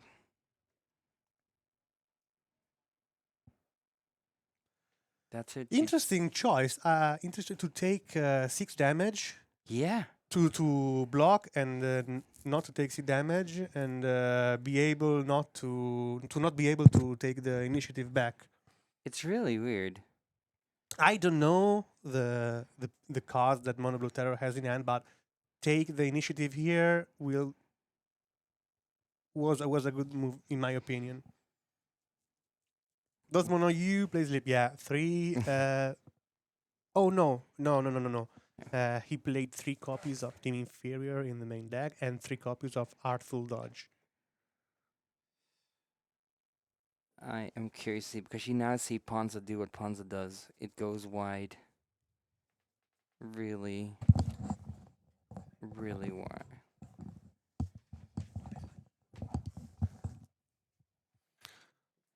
What can Oh, you not do? Rick. Thank for the. We'll correct as soon as possible. Thank you very much. Ah, And here we go there's with the biggest one. two Larian Terror. The other reckless one. one The- is bigger, but it not without word. That's what they used to call me in college. The Berserk Serpent. Ooh, that's a lot of mana. There it is. Ooh, Oh, that a big dinosaur, a Night Altisaur cascading a Relic of Progenitus.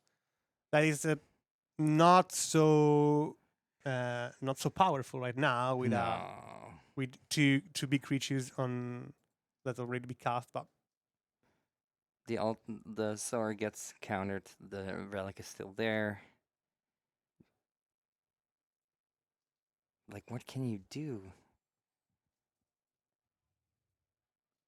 At this point, Mono Blue has to keep the tempo up and has to play creatures. no, I confirm that Manlio doesn't play Sleep of the Dead. Yeah. With a resolved Mystic and a resolved Cryptic Serpent.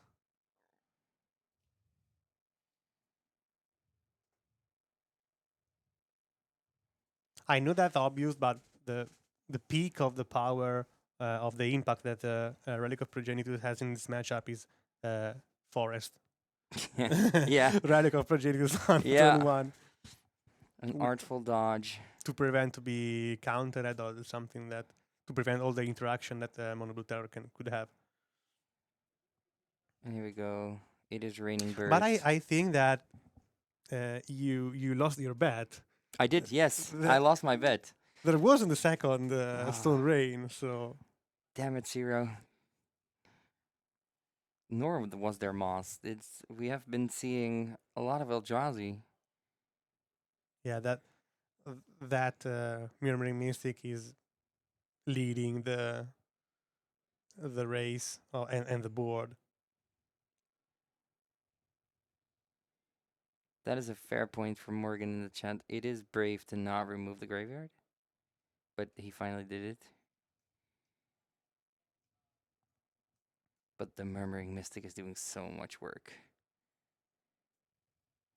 And there we go. The best effect that Rally could have is to continuously know the graveyard of Mono Blue Terror because as we can say, I think Mono Blue Terror is very quick to refill the graveyard. Yes. A Moonvoolia, a completely useless Moonvoolia as it must, unfortunately for... Unfortunately, yeah.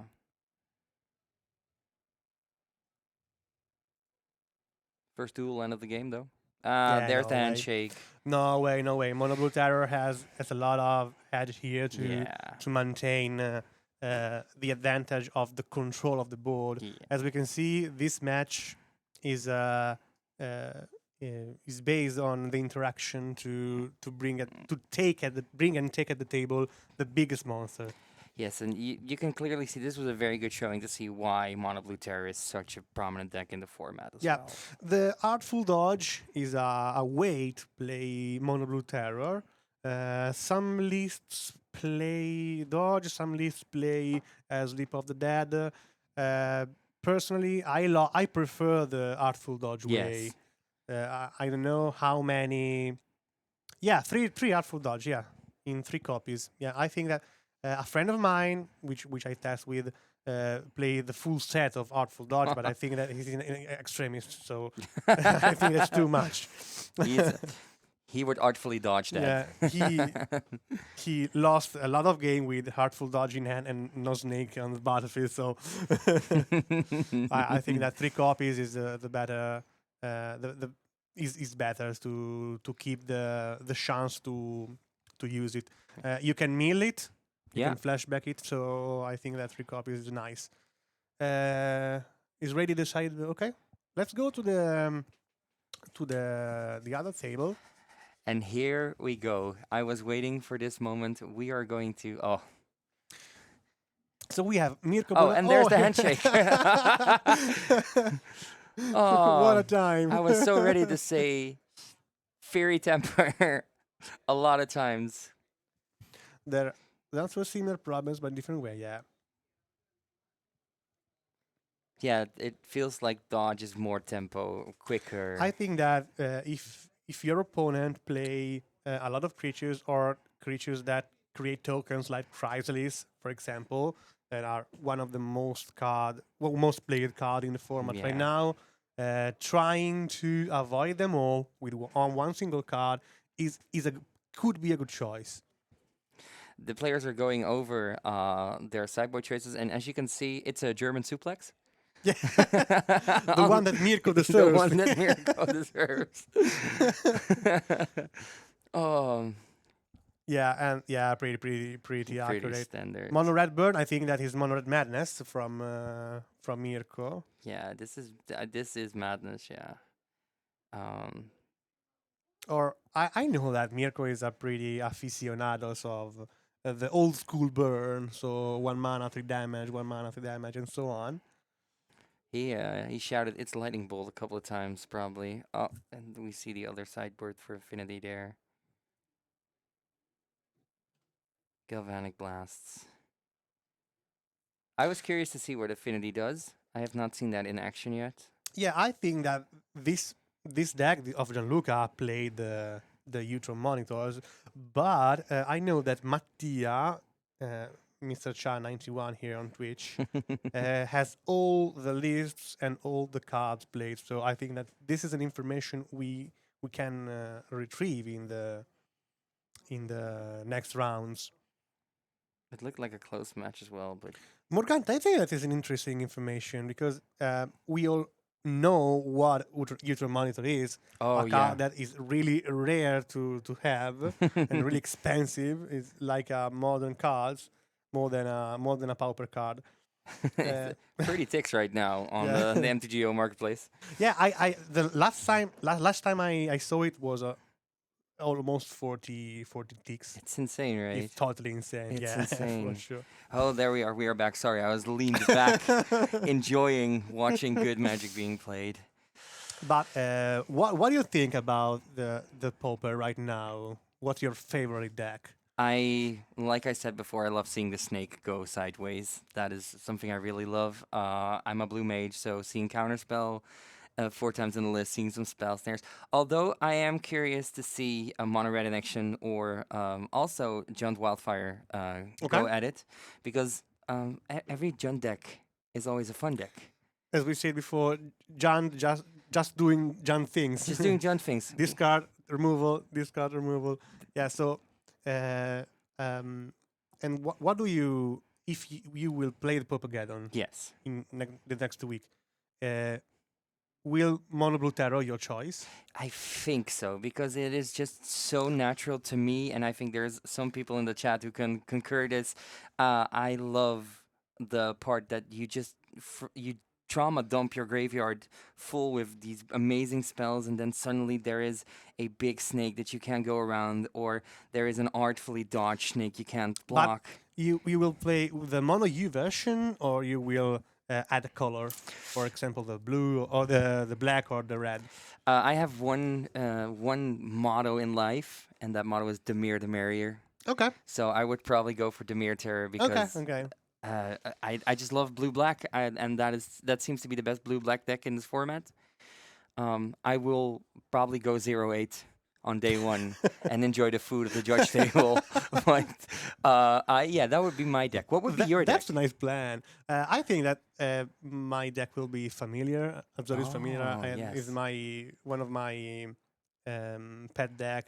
But I think that I could return to play elves. Elves Yes. is one of the first deck I played in Pauper since the beginning, and I think that this is one of the best part of the Pauper that which I will see the deck that is pretty impressive, resilient, and it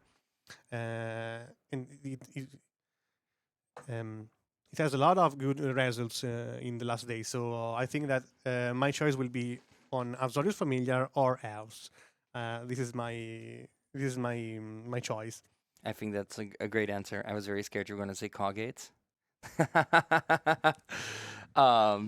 Yeah, I'm just curious. I played some matches. I have never won a Pauper match in my life so far. So I'm hopeful that Terra We brings have me one. we have a turn of freedom right now. Now we'll see Alessandro and Ashley come back on the booth to stream Yes. the round 3 of both the Paupergeddon. So we can find 2 decks and play some Pauper if I you would want. love to. I would love to.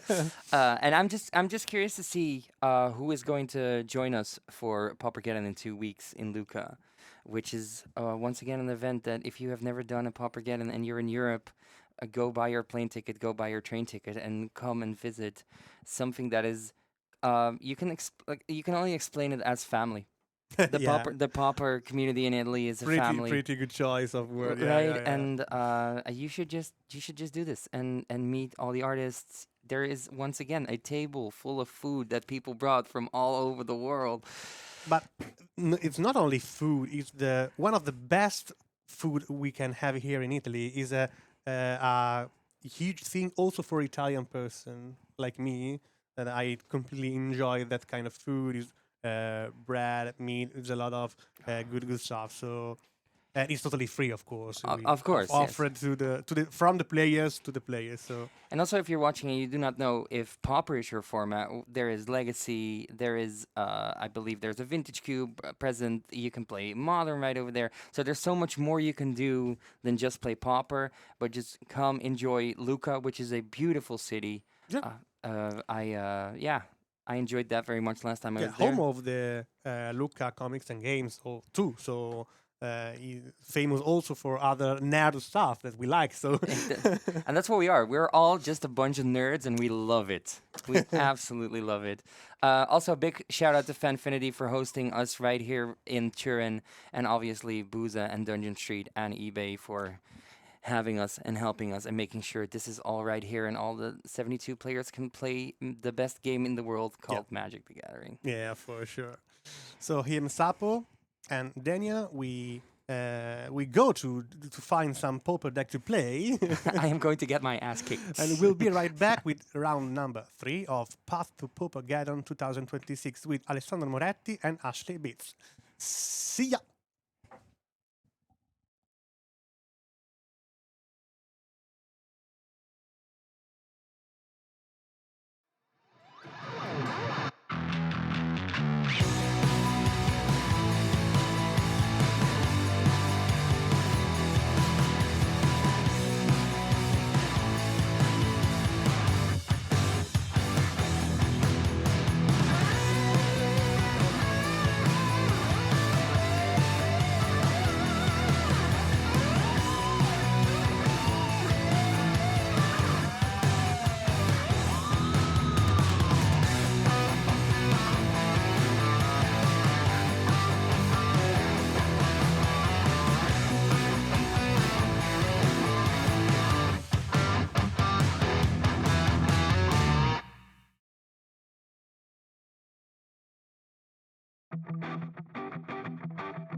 Magic the Gathering. It's a game. Yeah, that's a game, and now we are casting it. Yeah, That's great. yeah. I'm so lucky to be here. So, jokes aside, we are starting now the third turn of the Road to Paupergeddon Pauper event of RC Turin. Here, sponsored by Fanfinity and Boose MTG. And we are Alessandro Moretti and Ashley Bits. Bartholomew in the middle. yeah. So now we are starting, as I said, the third round. So out of, I think, 7 rounds, right? Something about 6 or 7, yeah. Okay, so yeah, because we have 71 players in today's event, and we are going to see today there's 7 rounds of Swiss, and I believe there's a top 8 tomorrow. So there's a lot of magic. It's a lot of magic, and I love watching people play. Pauper, I think these big tournaments, especially you're going on to like 7 rounds, I would call it a test of endurance, essentially. Yeah, that's for sure. And not only as a test of endurance, but as well a test for the new cards being printed on Teenage Mutant Ninja Turtles, the new... Which the big one, I believe, is Leonardo, correct? Yep, Leonardo is clearly the... I can say the best new card of this set, followed up maybe by Ultra Monitor, but today, in this tournament, we have only one deck featuring the blue alien creature. Oh, that thing looks so scary, by the way.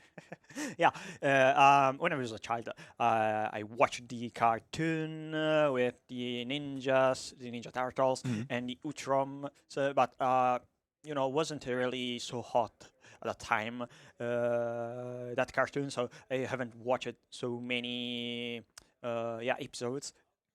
So what I know about the Utroms are just sort of big brains alien creatures.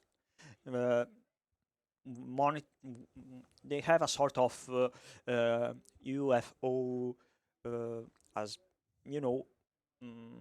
vehicle. Sort of. I never watched Teenage Mutant Ninja Turtles as a kid because there was something so horrifying about them in nature. I was horrified of watching it. Whenever it came on the show, I would like change the channel and I would run into the other room. Like I was horrified.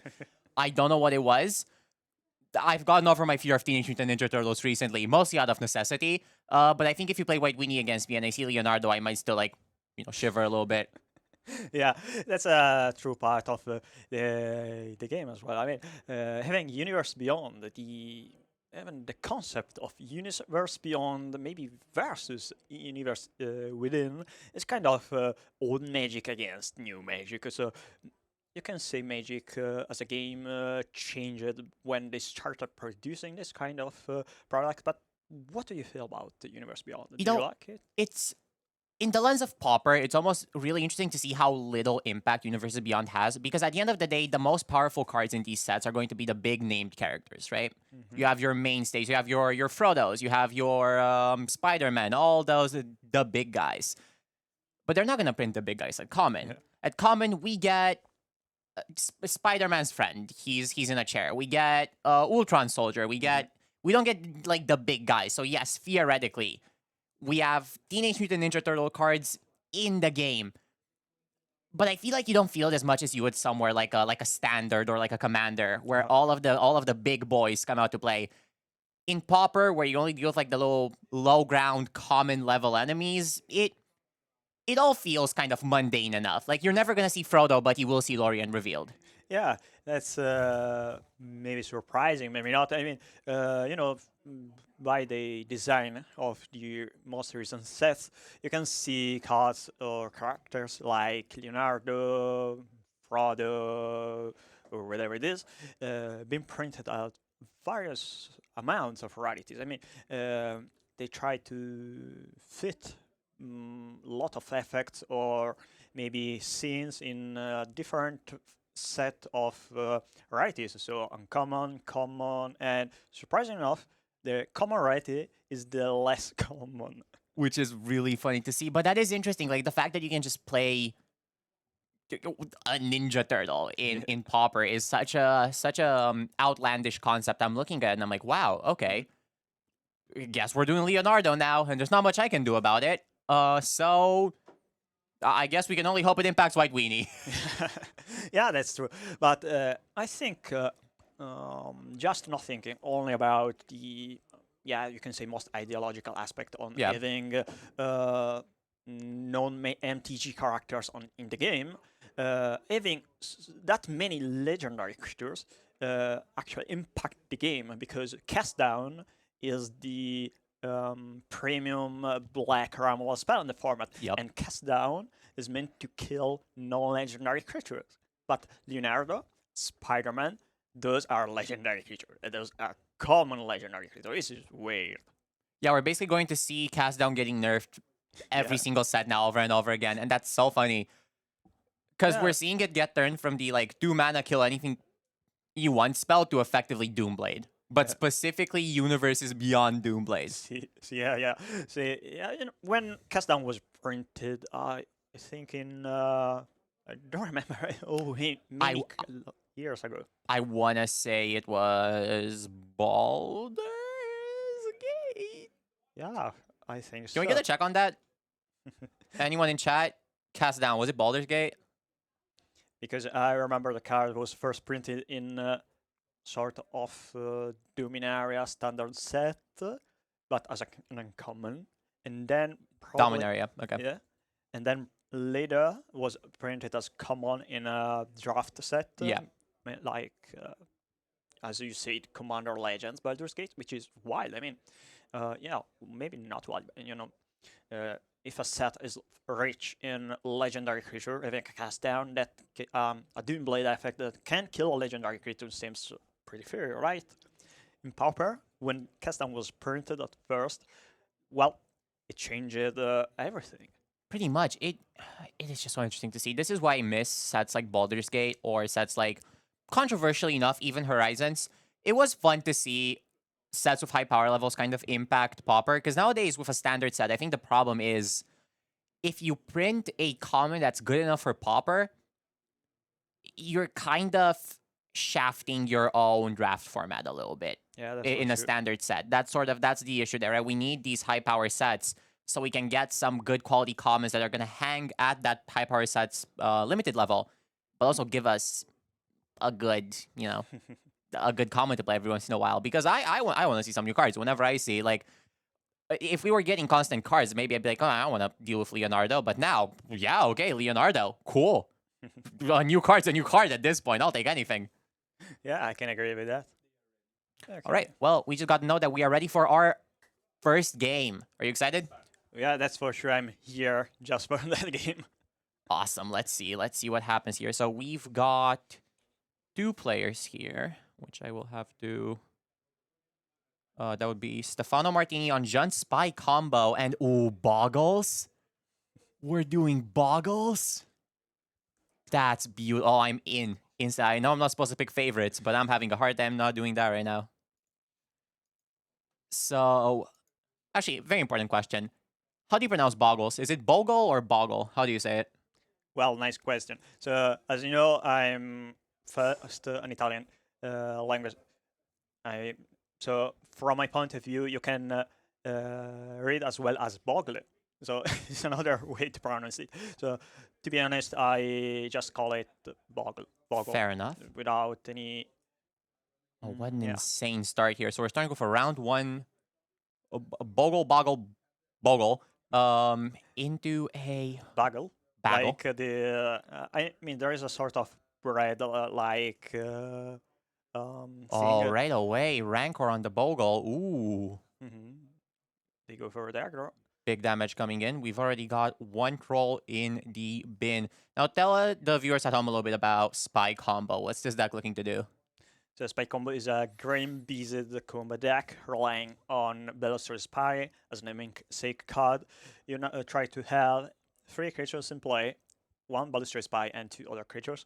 You target with your Balustrade Spy yourself, because Balustrade Spy has an ability, an ATB ability, that mill target player deck in their graveyard when it enters the battlefield until they reveal a land. But you are playing a deck with not so many lands, usually just 4 or 5. So you have a bunch of cards that fetch you a land from your deck.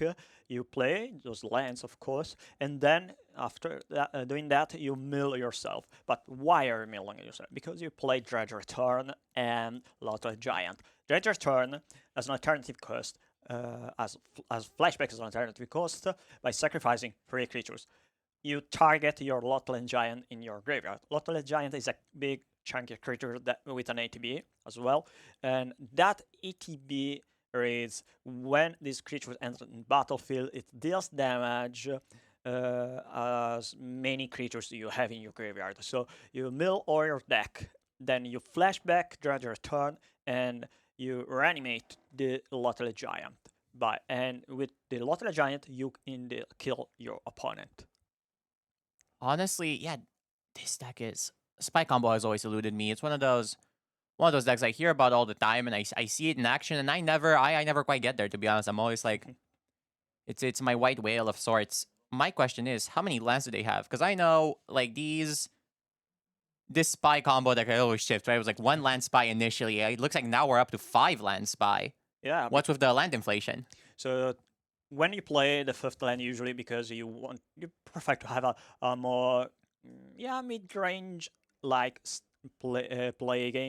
play style, because you try to have a better chances to cast your big spells.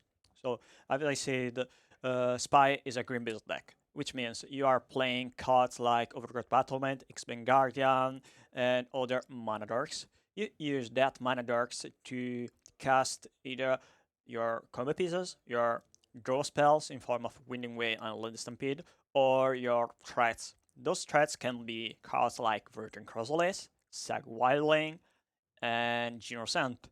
You know, Genocent and Sag Wildling are both ways to fetch your lands, but are as well threats, because if you are playing a game against a fair deck, maybe a fair deck with a lot of interaction, you don't really want to combo off as fast as possible. You try Yeah. to play a game where your opponent is forced to tap out or to answer your early game threats, and then after that you can either combo off or just kill, like Girl Ramp, right? So you play similar gameplay in that aspect. Seems fair to me. And I mean, as somebody said in chat, the Bogle plan much simpler. Something I can understand. It's go big or go home. Yeah. Put a bunch of stuff on your Bogle. So currently, that Bogle's got an Ancestral Mask on it, meaning it cannot be targeted by a good amount of things. Bogles is my kind of deck. It's been the same basically forever. Fast, and I mean, look at that creature. How big is that Yeah. Bogle now? Can I get a Bogle check? I believe that would be I think that's a 6 power Bogle. They have it. There are 2 enchantments in play, so +2 from the Rancor and +2 from the Ancestral Mask, so a 5/3. Okay, but the most important question is, how do you call the auras enchanting the Bogles in English? Because in Italian we call them backpacks. Like We do not have a name for them. We just call them Bogle auras. Usually, by the time there's an aura on a Bogle, you don't even call it anything. You just kind of concede. that's fair enough. You're just ready to go home.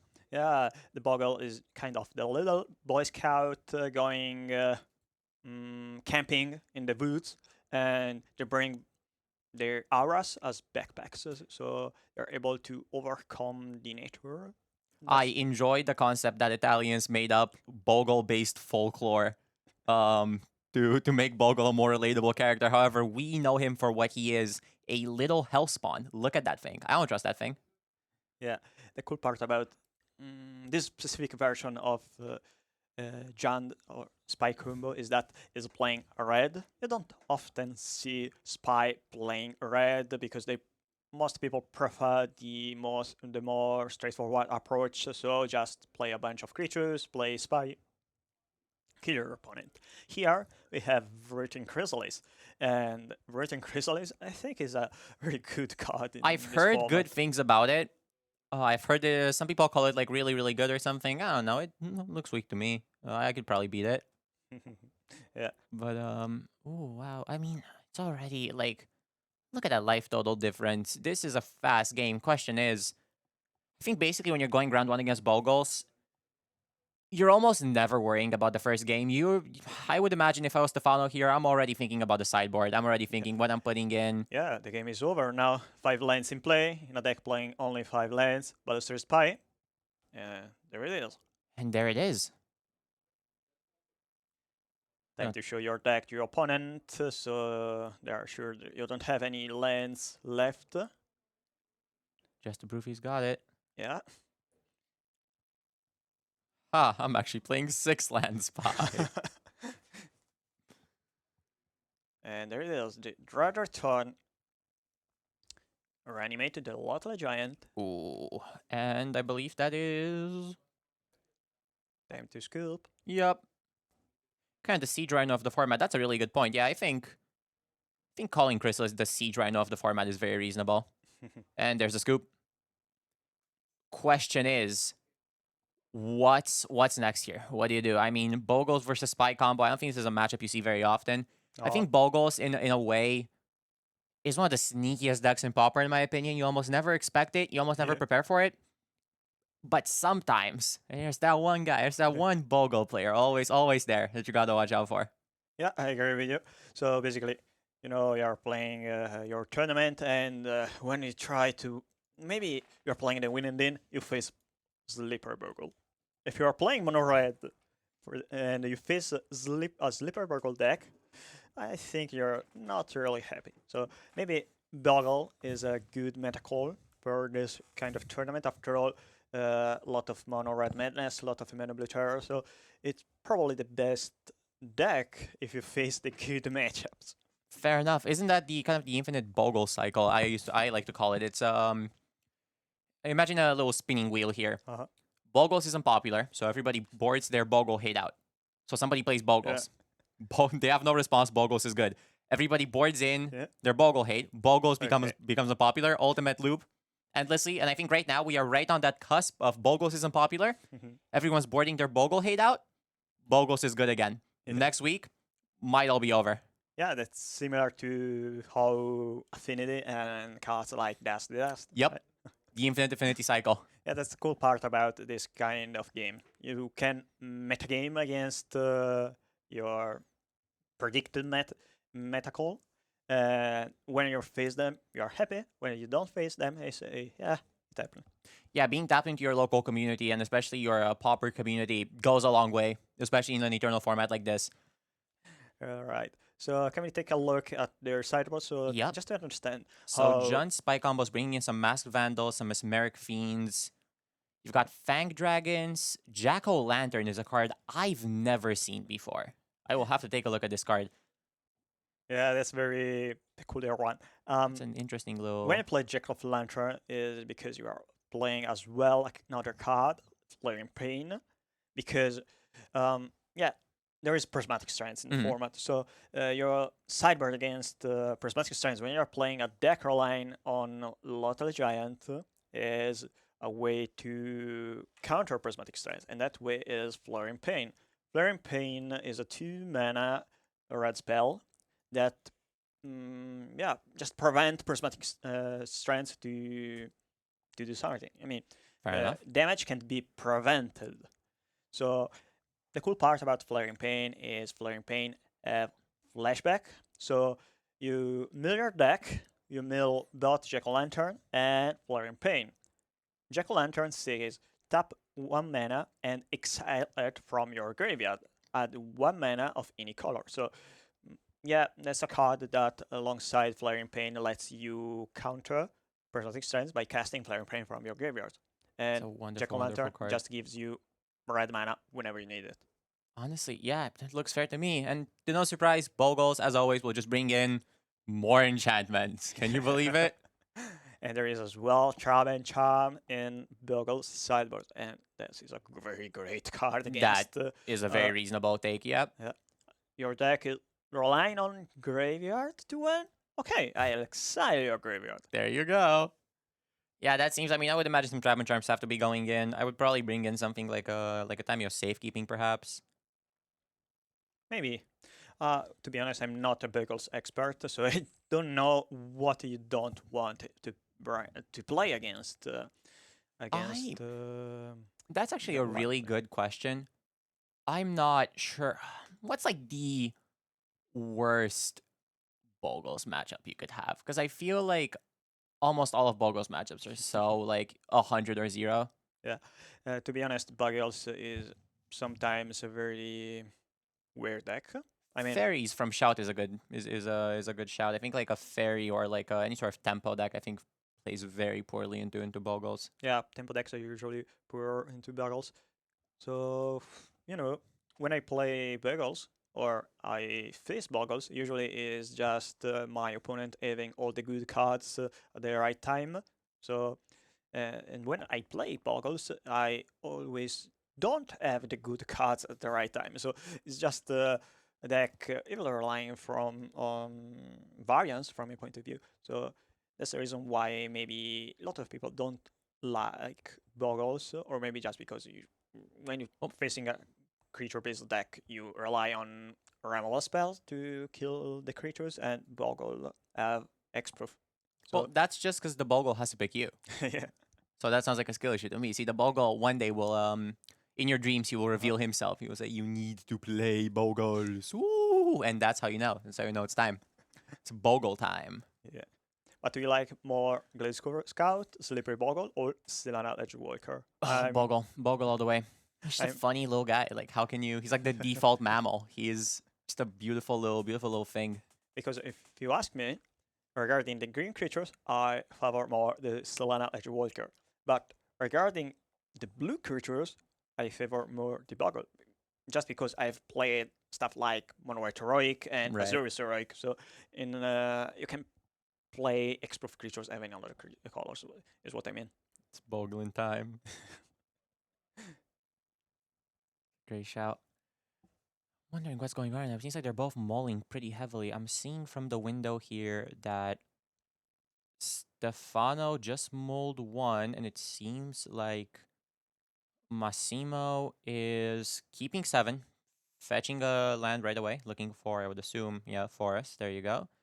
Forest already coming in tap. You know what that means, right? Yep. Oh, never mind. Oh,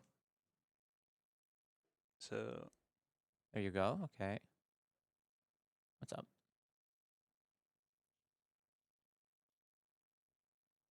time to play some spell. Chill tap 1 situation.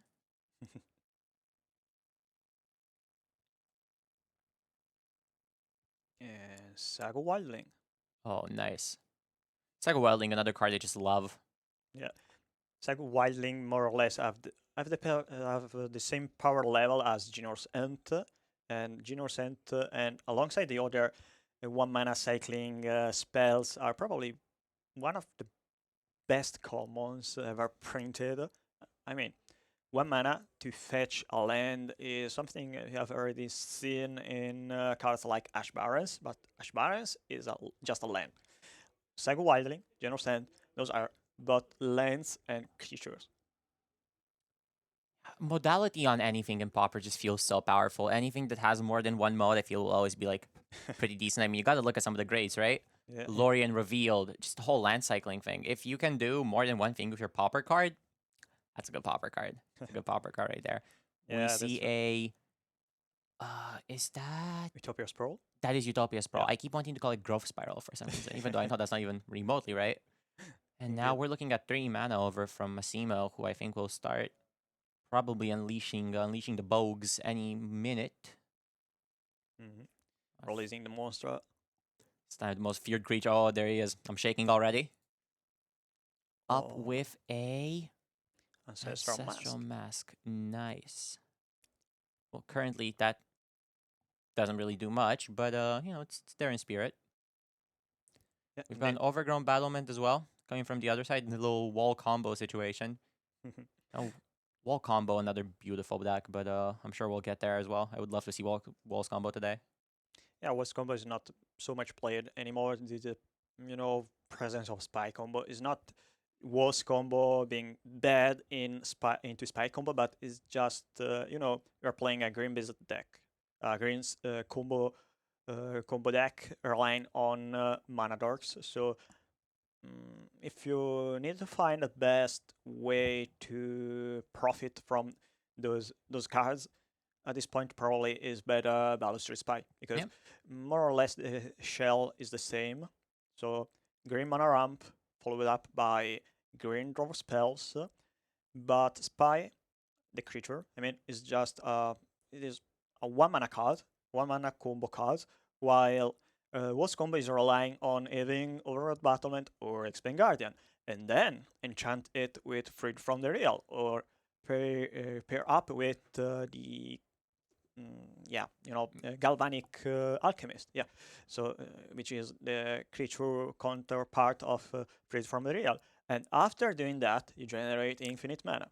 Ooh, And big after card coming infinite, in just now. after infinite mana, you also need to find a finisher. Yeah, basically, you already have half the cards if you have Wolf's combo. You might as well just make the switch and go into John Spy. Right, so this Lead Stampede is, I think, drawing 4 cards. Nice. Ooh, and 4 good cards too. Look at those. 3 copies of Ginorcent, 1 Masked Vandal, and finally, the plant defender creature that fetch you a land. Don't remember the name. Masked Vandal's not bad here. Yeah, that's for sure. Being able to exile that Ancestral Mask would be very good.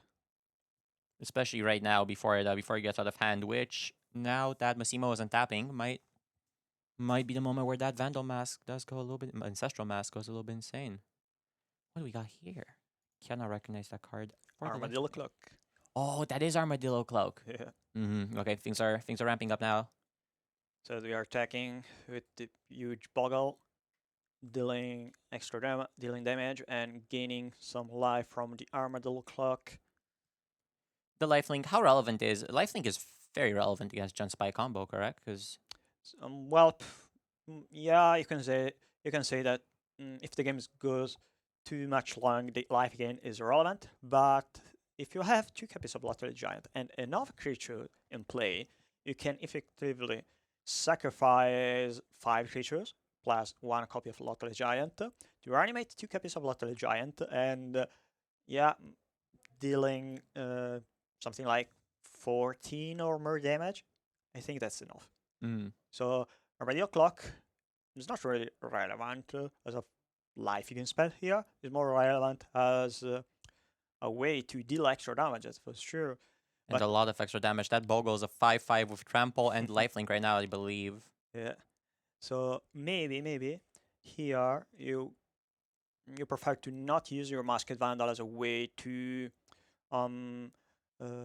exile the Armadillo Clock. Maybe you prefer to kill the Utopia Sprawl because maybe you are expecting your opponent to play Trap and Charm. But if you're not expecting your opponent to play Trap and Charm, you just go for it. And if you just go for the combo, as maybe you can see in here. Speaking of, yeah, wow, Uh-huh. good timing on that. Look at that Balustrade Spy coming in. We got one more land to find.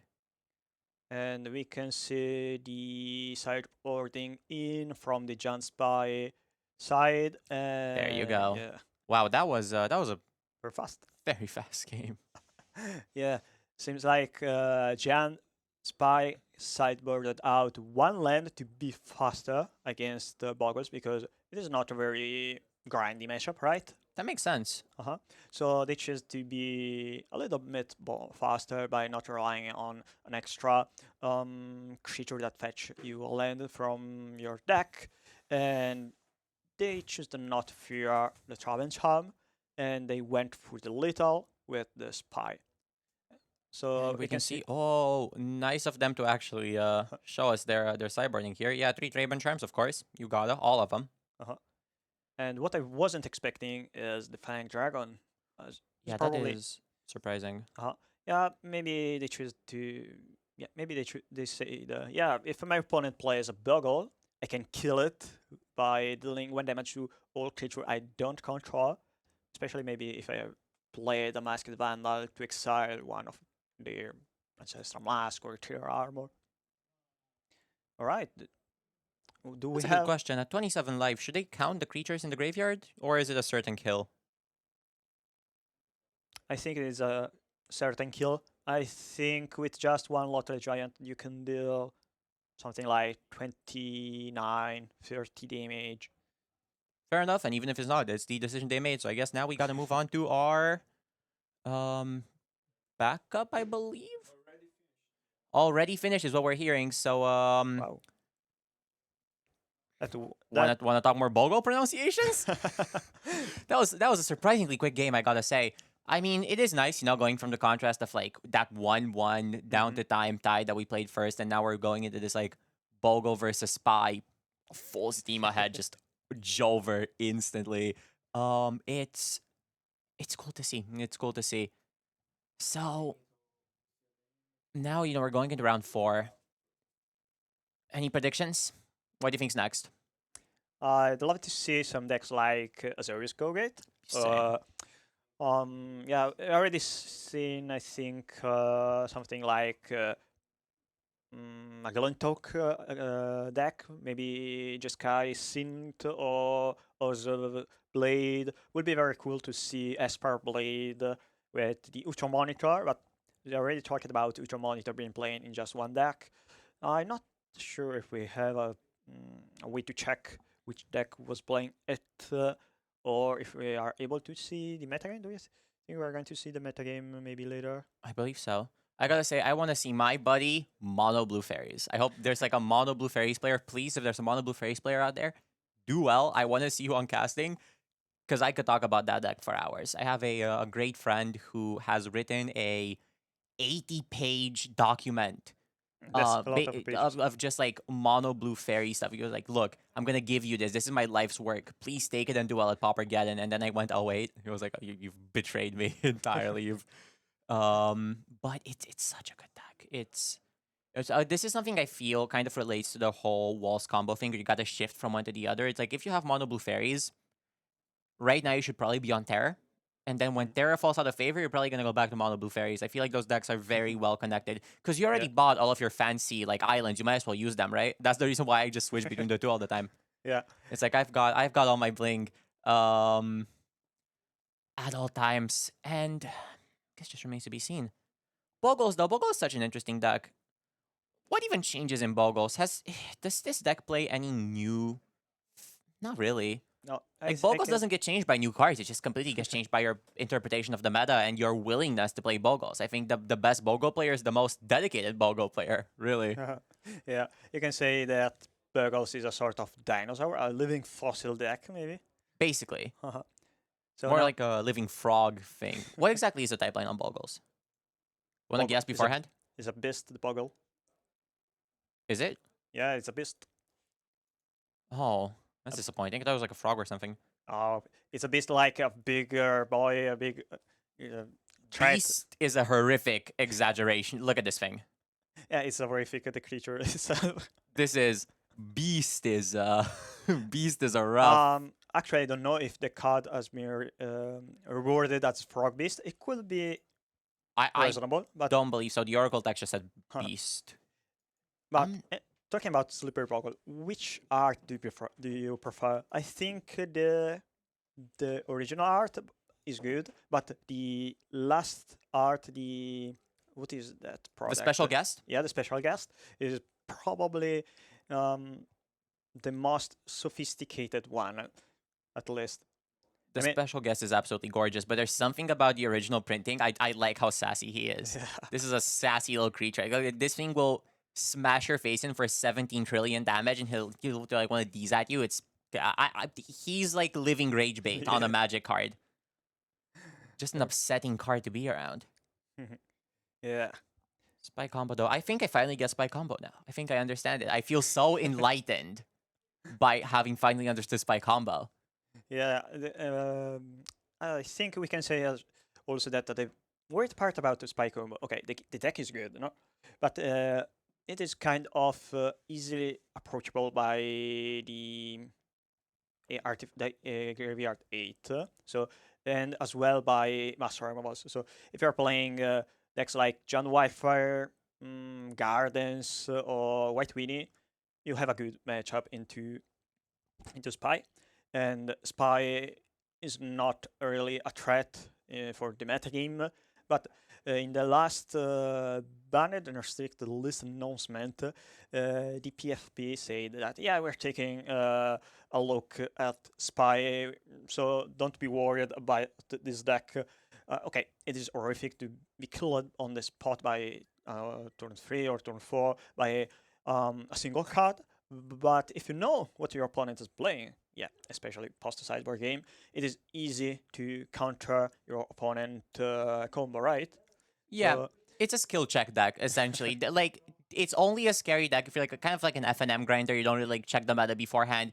If you know what Spy is and you know what you're going up against, you're not gonna have that bad of a time with most decks. It's the kind of deck that like separates your regular casual like once a month FNM grinder from your seasoned MTGO Yeah. like casual player. If you're even at like if you've played one MTGO league, I already think you're somewhere like top 10% Pauper players maybe ever. So at that point, it's like you know what you're going up against. You just win faster. Like Magic is theoretically such an easy game. You play your lands, you deal more damage than your opponent, and they go to 0 first. Like it seems pretty simple to me. Yeah, that's true. Anyway, I think the coolest part about Spy as a combo is playing the mirror match. Usually people don't like the mirror match because it's just two decks with the same pattern playing. Whoever is more lucky wins the game. But when you're playing this deck, if you don't have any lands in your deck, you can even target your opponent, right? Yeah. Okay, so if my opponent plays 4 lands and I target them with my Spy, GG, my opponent. GG, Yeah. it's done. And it happened to me, just to say. I won a couple of games by casting 2 Spy in just one turn, with my opponent having maybe 2 copies of Macabre in their hand, preventing me from comboing off. Right. But by playing 2 Spies, targeting my opponent, I killed them via mill. So easy peasy. You know, I gotta say, while I'm looking, I'm gonna just like looking at myself in the camera because I've got a bit of an ego, and I'm seeing the Dungeon Street logo in the back, and I would love to share this story specifically about Boose and Dungeon Street, who are incredibly sweet people. Last Paupergeddon Winter Edition, I lost my passport, and so I couldn't fly out for an extra 3 days. And the second Booza found out, instantly, he DM'd me. He was like, "Hey, if you need anything, come to Dungeon Street. We're gonna play Pauper. Please just show up." And I was like, yeah, okay, I'll give it a go. It's not like I'm doing anything else. I'm stuck in Pisa for a couple of days. And it was a wonderful store. I mean, these people, they show up at 9 p.m., they drink and they party till 11. Then they actually start playing. You go home at 3 a.m. That is a life well lived in context of Pauper. That's how I want all my Pauper games to go. Like whenever I'm in Italy, I would go down to Pisa just to go to Dungeon Street again. It's a wonderful shop. Yeah, that's true indeed. So now, what else we can say? Thank you to Fanfinity for having us as well. Always great events. eBay as well. Thank you to all the sponsors who allow us to come here and talk about the pronunciations of Bogles. Very generous people. I'm kind of just wondering how the rest of this is gonna go. Like I'm sitting here and I'm like, what's next? What's the next? I would love to see. Do we have metadata? Not yet. If you had to guess, what do you think the most played deck today is? And we do not know. I have not seen any of this. He's not seen any of this. What do you think the most played deck from my experience could be either Mono Red Madness or even Mono Green Elves. Yeah, it is surprising to say or to see Mono Green Elves played as the first deck or the second most played deck, but in the recent tournaments here in Italy, those two were the 2 most played decks. We have Mono Blue Tyro as a deck in Pauper, is well represented, but a lot of people started playing again decks like Mono Green Elves and Gruul Rampus, I believe, since the last Paupergeddon. Since the last Paupergeddon, Elves has become powerhouse, very relevant part of the metagame, thanks to the deck being adapted and you can say next leveled. I mean, Mono Red Madness is a very bad matchup for Mono Green Elves because Madness in that matchup plays the control role. Yeah. you have a bunch of burn spells, and your opponent plays a bunch of very small creatures. So your Lava Dart is a very strong spell. You sacrifice one land just to kill one creature is good. Not a great trade. So you when you face elf and you are playing mono red madness, you are very very happy. But when you as a mono green elves understand how to play the matchup, it's not so simple anymore for mono red madness, because the key of that matchup is being able to answer cards like Gutter Snipe and Casting Flamberger. So you can play Hydroblast, true, but you can play as well removal spells like Monstrous Emergence. Monstrous Emergence, a card being printed on Darksmourn, is a very powerful removal spell because with just 2 mana, you can kill whatever creature on the battlefield, more or less. As an additional cost, you reveal 1 creature and you deal damage equal to the creature power. So your opponent Gutter Snipe, you can easily kill it thanks to your Sag Wildling, your Ant, or Avenging Hunter. You don't really need to have a creature on the battlefield. You just need to reveal the card or to point out you have the card in the battlefield. You don't need to have a creature on the battlefield. It's something I want to get put on a shirt.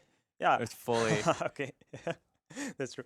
So, to be honest, a green removal spell that lets you kill your opponent creature without really relying on having a creature on the battlefield is pretty pushed up.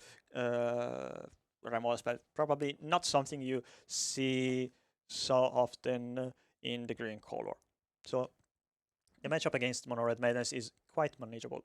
And to be honest, when you're playing Mono Green Elves, you have a very good matchup by facing Mono Blue Terror, Mono Blue Furies, and even Bogles. So Bogles is a very strong deck. See, my kind of running strategy against Mono Blue Fairies, and this is something I stand by completely.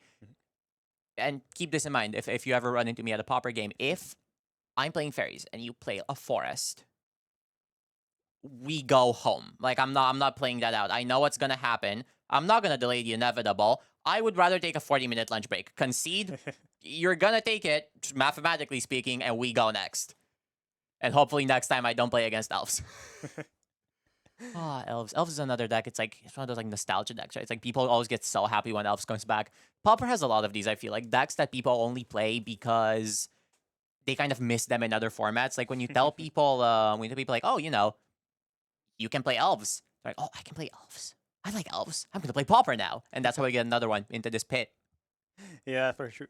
I think elves is one of the first decks I played in Pauper, and back in the day, Lead Stampede and Winning Way weren't even being printed. Yeah. So you were relying only on Distant Melody, which surprising fairies on the card art. So you were saying, yeah, I cast Distant Melody, I name elves, but on my card there's no elves. It's just the flavor fail. You can't do that. Oh well, but it's still a blue card, so yeah, there's no problem with the flavor. It's all there. So top 8 today top 8 tomorrow get to go to Paupergeddon, correct? Yep, exactly. That's exciting. Paupergeddon Spring Edition, I think, is going to be a really great show. Yeah, that's for sure. But do you think this next edition will be bigger compared to the 2 previous one? I mean, I think just in 2025, Paupergeddon started to be held permanently on in Lucca At Polofiere, yeah, a great venue, by the way. Yeah, that's for sure. I agree. I concur with you. So I'm expecting some a lot of decks. Maybe not the same metagame. Maybe some decks will be more represented. Just we talk about elves. Maybe Mono Blue Terror will not be so much played, even though Mono Blue Terror is still maybe the best deck in the format. I think there will be a bunch of casual players who want to go to their first Paupergeddon. They're traveling out and they'll play Mono Blue Terror because it's all they've got. At these big tournaments, you always end up in that situation. I will say though, I think I talked to Boose about this at some point. And he made a really good point. He was like, every single Paupergeddon show we've had is the biggest show. They get bigger every single time. Bigger than Winter Edition, I think, is tough because that one was a double show, right? It was Paupergeddon and like Eternal Weekend at the same time. Yeah. However, I do believe could end up being bigger than Summer Edition. Although Summer Edition was a I'll never forget Summer Edition. That was my first one. It was incredible. I remember just like standing back between every single round. It was so hot. It was like an Italian summer. Everybody like shirts off. Some people were buying ice water just to dump it on themselves outside. It was like such a tense environment to play. Like you felt it going in, and I managed to go 0-8, which was mathematically very impressive. Have you ever lost every single round of a Magic tournament? I think if even happened to me, Mm. it was so shocking that I forgot it completely. Every single look, I'm just saying, few people have the honor of playing every single round and somehow managing to lose all of them. Like I never gave up. I was like, you know what? Yeah, sure. Like I'm not going day 2. I'm gonna keep playing. One of these has to be a win. No, no. But Paupergeddon, it's just such a special event. Like if I wasn't casting today, I would be in there playing to qualify for Paupergeddon. That's a good choice. And I believe there's still signups available. So I mean, if you want to play at Paupergeddon, hey, it's right there. Italy's nice this time of year. Yeah. So, which better occasion you can have to drive to Italy? I mean, if you're a Magic fan, if you like fancy places, I mean, it is still a good country where you can eat well. You can talk with new people. You can experience a vacation, an holiday, whatever it is. Italy's a wonderful place, especially for Magic. The Italian Magic community is such a special. Shout out to all the Italians, just all of them. It's such a beautiful, beautiful community. Like I've never met a hostile Italian. Everybody knows everybody. Like it's such a beautiful, beautiful community of Magic. It's the community that I wish on every single country in the world. I wish everybody could experience Italian Magic in their own place, but I don't think that'll ever happen. I think what happens here is so special in terms of community building. It's just a beautiful, beautiful place. Like if I could commute every day, go to Dungeon Street, play Pauper, go back to Amsterdam, like it's only like what, like a 30-hour drive. I could do it. Just transfer to Pisa, no? Oh yeah, actually, I didn't think about that. To be fair, well, it wouldn't be that difficult. Could just like again, quick low drive. I was playing fairies, by the way, for those asking. But I think the deck was good at the time. The pilot was the problem, guys. To be honest, if I were to choose a mono blue deck, I would go with mono blue Terra. I'm not really into tempo deck. I like mono blue Terra because it's a very strong and powerful deck. But I think it's very, very strong in what it does. Yeah. After all, being able to cast a 5/5 creature with ward by turn 3 with just 1 mana is probably one of the best play you can do in the format.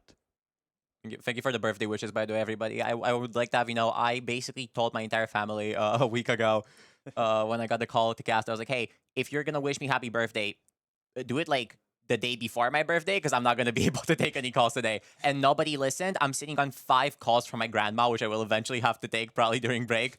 So if you don't see me for about 5 hours, she will be chewing my ears off the entire time.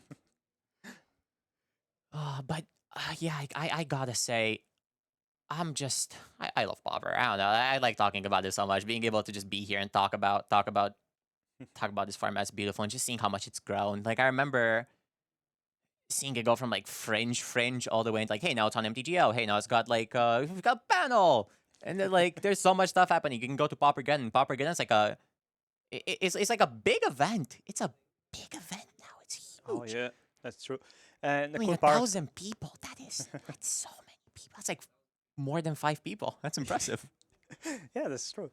The Paupergeddon series started as just a regular tournament, something like 40 players. So it is very surprising to see that Paupergeddon grew so much that you were kind of forced to make the event a 2 days event, and now it's a 3 days event. I mean, it is surprising because not all the Paupergeddon edition were 3 days events, but now all the editions have 3 days with side events, not only Paupers, even Modern, Commander, maybe even formats that you usually don't see so much, like Pro Modern. You know, in the last edition, the Eternal Weekend edition, he had collaboration with the Eternal Weekend, because Four Season collaborated with Boose MTG. It was a huge show. Yeah, huge show. And we had very really huge numbers. Even to the day one was on Friday, and it is kind of surprising. I remember. I will never forget. I was there on Thursday. I was like, oh, it's looking kind of empty today, actually. And then, like, on Friday, everyone. I've never seen so many people in a room. Well, no, I have, but I haven't seen that many people playing Pauper. That's for sure. Have you ever seen a tournament starting day one on Friday and having 1,000 player? That's surprising for me. No, that is the kind of dedication you can only see from Pauper players. That's like that can only happen for only Pauper players are dedicated enough to do this. The things I've seen people do for Pauper are incredible. I will go almost anywhere. There was a time where there was not a lot of Pauper in my community. I would drive willingly like 8 hours to play play an 8-person tournament just because I wanted to play Pauper in person with people. Okay. And now it's getting so big. It's beautiful. So do you recommend Pauper to whoever is watching this streaming? I think, as I say every single time I do any sort of video, people get mad at me when I don't mention Pauper now. But if you've never played Pauper, you're doing such a huge disservice to yourself by not giving it at least one go. If you've never played competitive Magic, this is the place to start. If you've never played 1v1 Magic, this is the place to start. It's accessible. There's communities, usually young communities of college students who also can't play anything else. You have to play Pauper. Like, please look at me. You have to play Pauper once, or else I will find you. Let's cut that one out. No, we are on live. Oh no! It's just you gotta play Pauper. What's your favorite format besides Pauper? I do really enjoy Draft. Fair. Yeah, to be honest, I played my fair amount of other formats like Modern, Standard, Pioneer. I enjoy playing Storm in Modern. Nice. I'm enjoying playing decks like Dredge and Amulet Titan. When I play Modern, I like playing broken decks, if you can say that. So decks that broke the rules of the game. Something like, if you're playing Modern, you should play overpowered decks. Well, just to say, when you're playing a format or a specific deck, you kind of have an ideal when you're playing a deck. So you try to kind of maybe project whatever you have in mind on whatever you're going to do, right? So when I'm playing something, even in Pauper, I do really like the combo aspect of decks. Like Familiars is a control deck, but also as a combo. Decks like Spy are combo deck, but they have a more fair ramp game plan. It is kind of my, how do we can say that, my Your favorite pet deck? Yeah, my favorite thing to do. Fair.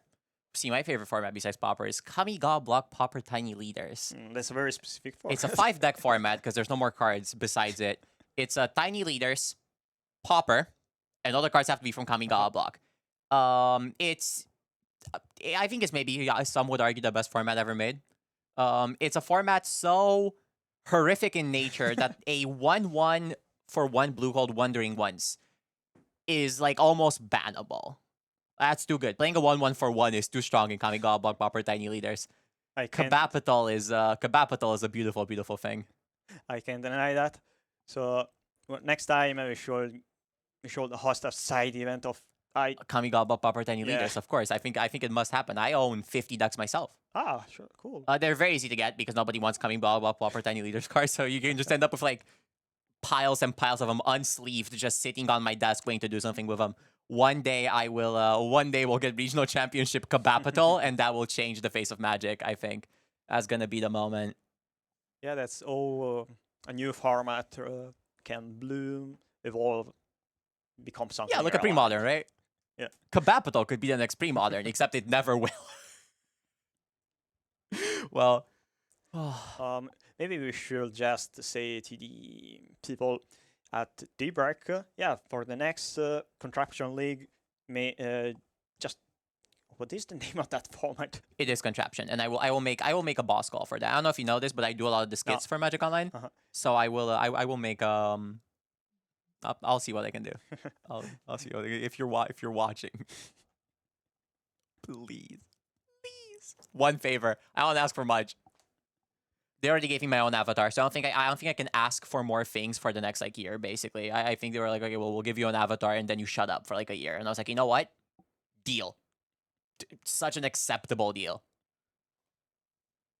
Oh, I am.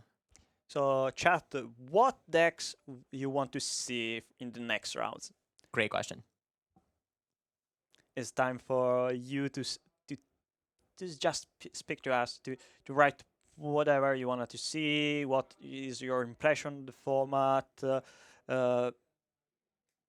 Just say whatever you want. Where do we play Pauper format online? Where Magic Online would be the place, I believe. MTGO, otherwise said. It's a great platform. MTGO.com if you look into it. Nowadays, I believe you actually get a free Pauper deck when you sign up. Oh, well. It's Delver. Yeah, I'm on a Blue Tarot with Delver's Secret. Yeah. To see an affinity with Ultron. We have one affinity with Ultron, right? Like just the one guy playing affinity with Ultron. Would love to see. Would love to see whoever that is on casting. I don't know how they're doing though. Yeah, it is kind of surprising to see a card recently printed. I think 1 week ago, the release of the set, but it is kind of difficult to impossible to find enough copies of Ultron Monitor to play in your deck. Pretty much. Is it ever happened to Pauper? To Pauper, no. But I other think formats? It happened at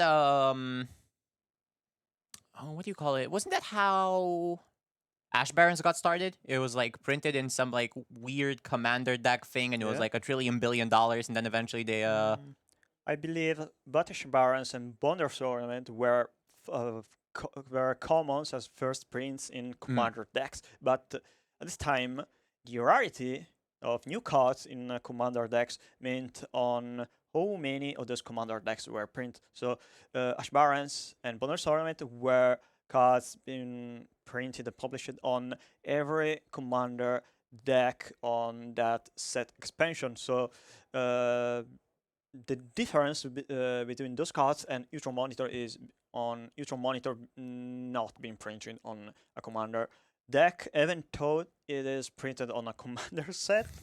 This is very crazy. And it is printed on a beginner product, more or less, a sort of introductory deck, but it is not really an introductory deck. It's more like game table. It's like a 5-player PvE situation where you're fighting some kind of like PvE. Do you remember the Taros event? I don't know if you remember this, but this was a great time. It was like defeat the Hydra. Yeah. It's that. And to be honest, right? I loved Defeat the Hydra. To this day, if I'm really bored, I will load up Defeat the Hydra. Like, I'll play Defeat the Hydra against myself. And it's always a great time. Yeah. If you're in need of a friend, please call.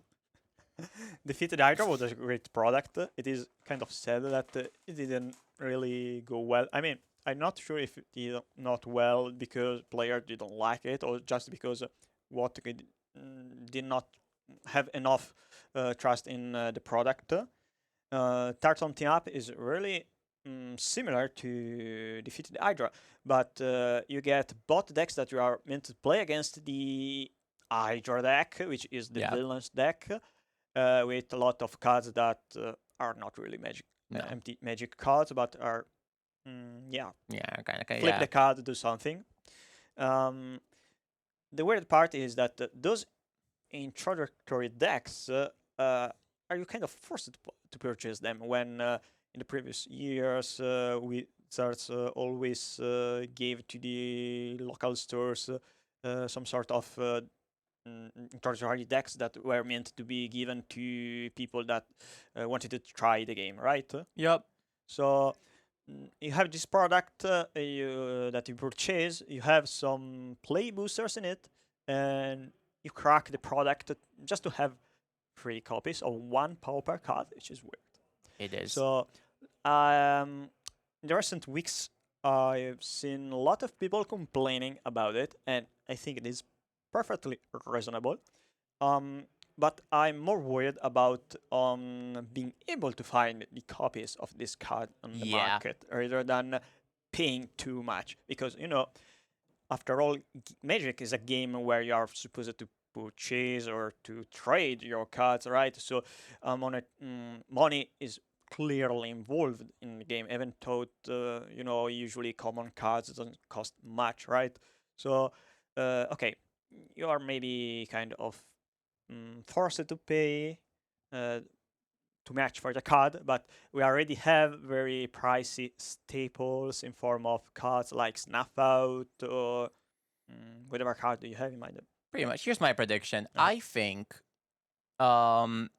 eventually the hype's gonna die down on this card. Like I think we're gonna see the hype die down on Ultram, and I'm not convinced that price is sticking where it is right now. I think there's a bit of Ultram based like kind of panic buying. I'm not convinced it's not gonna be Lotus Petal. Like Lotus Petal is a very expensive Magic card, but you know why Lotus Petal is expensive.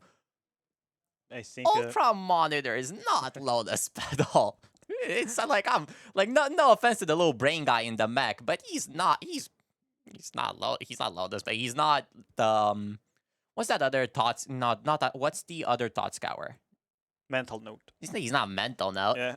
I will say though, a lot of people are asking for all the turtle stuff, like Mono White Leo, the guy playing Ultram. Like that's the people want to see these turtle cards. They want to see like, hey, are the turtles up to it? I think Leo is realer than you think. I think Leonardo is realer than you think. The problem is that Leonardo is where do you play Leonardo? Mono White Weenie? Like no offense to Mono White Weenie players. Like that's not like the best Mono White Weenie.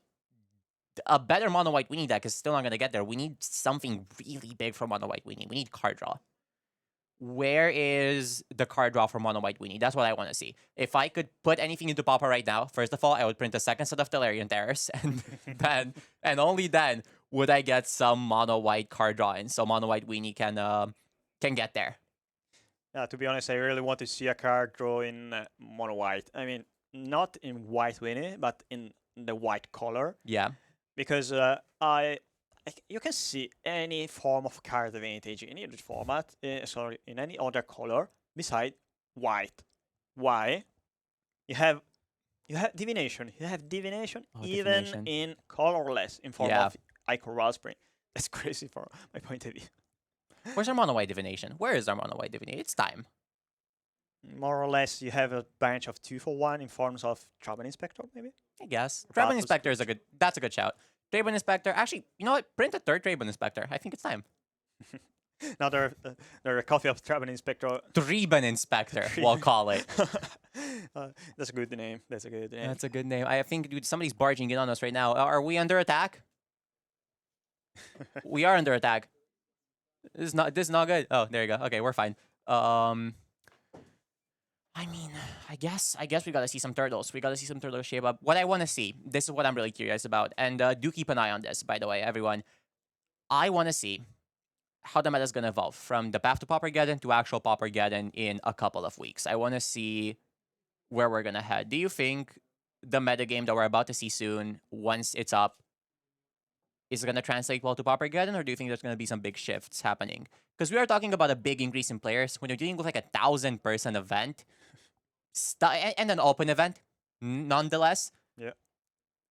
some stuff's gonna shift. Some people want to play wacky stuff. I want to play wacky stuff. So I do sympathize with you people, although I don't agree with you. What do you think the meta game is gonna look like? Like, do you think what you've seen so far will reflect Paupergeddon come spring? So we are going to see a sort of mirror of all the Paupergeddon could be, yeah, but not exactly. I mean, we can see we are going to see clearly some turn decks like Monoblue, Red Madness, more or less the same amount. I mean, by the percentage, but other decks are clearly being played because maybe the tournament is perceived as less competitive or less relevant or important compared to the Paupergeddon. So I'm expecting people that are preparing themselves for the Paupergeddon in I think next 2 weeks,